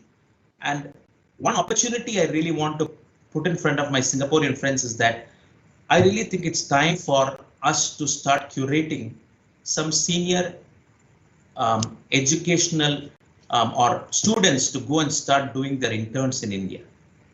We have a very interesting program in Australia called the New Colombo Plan. Very successful, where the New Colombo Plan students go and spend time in India and they learn so much about the country, or they go to all the Commonwealth countries. So we've been part of that particular system. But I really think Singapore students have a great opportunity to experience India, live there, because once you live in a particular country, you understand the culture a lot better, and doing business is much, much more easier. Thanks, Atul. Thank you, Satya. I'm afraid we are running out of time, but I'm going to take just 30 seconds to wrap up and thank my panelists for their excellent views that they have presented. Mr. Wong, you talked about 5G. I think that is one of the largest opportunity area that everyone can look forward to. And with the skills on both sides, it's going to be a great win-win for India and Singapore. I think, Mr. Satya, you also talked about the vaccine, and I think that's on top of everybody's mind, whether it is PPE kits or vaccines. Any collaboration in any of these areas will be highly beneficial to both Singapore and India. And I like your aspect of digital citizens, which Girish, you put it very eloquently. And it is to show that every country has to get to full services on digital platforms, and to make sure that every citizen is able to get to the service as quickly as possible. With that, I want to thank all my panelists, Mr. Wong, Mr. Satya, and Mr. Girish. And thank you, India Week, for having us and enjoying the panel discussion. Thank you so much. Thank you. Thank you.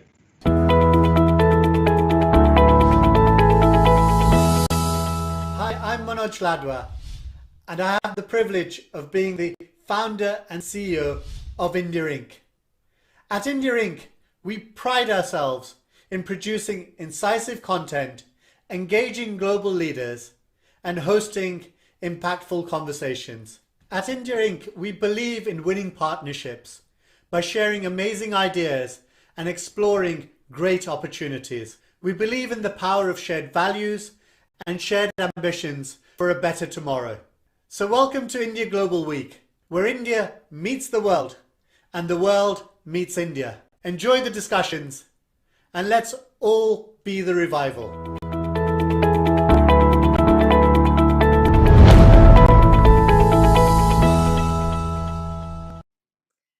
Namaste, India Global Week 2020. This is Priyanka Deo from, and I am absolutely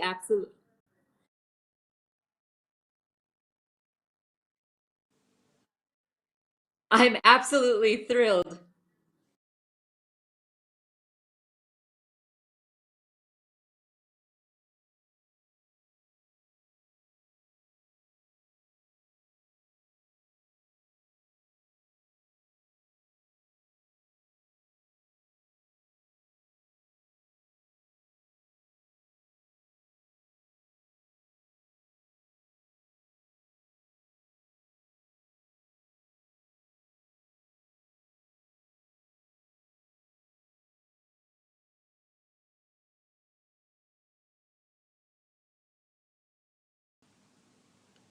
Hello from India Global Week. This is Priyanka Deo reporting from New Delhi. What a fantastic day of discussions, conversations, and keynotes. I learned a lot even as a host of this conference, and I'm absolutely humbled and honored to have all of you with us. We got a stat in this morning, which was absolutely incredible. Over 10,000 registered attendees from 16 countries. So India Inc. and as Manoj said in his video, India Inc. is doing a fantastic job of creating this sort of platform where everyone can come together, exchange ideas, and put it into action in the new normal that we have. Stay tuned on India Inc. The conference continues, the conclave continues, and the action continues. We're going to have a bunch of exciting panels and discussions tomorrow. I'll be hosting as well, so I'll see you guys tomorrow. Leave your thoughts and your comments, your questions. We want to engage with you. Use the hashtag #BeTheRevival. Post whatever you have to post on social media. I want to read all of it and look at all of it. With that being said, we'll see you tomorrow on India Global Week 2020. Till then, this is Deo from New Delhi signing off. Namaste.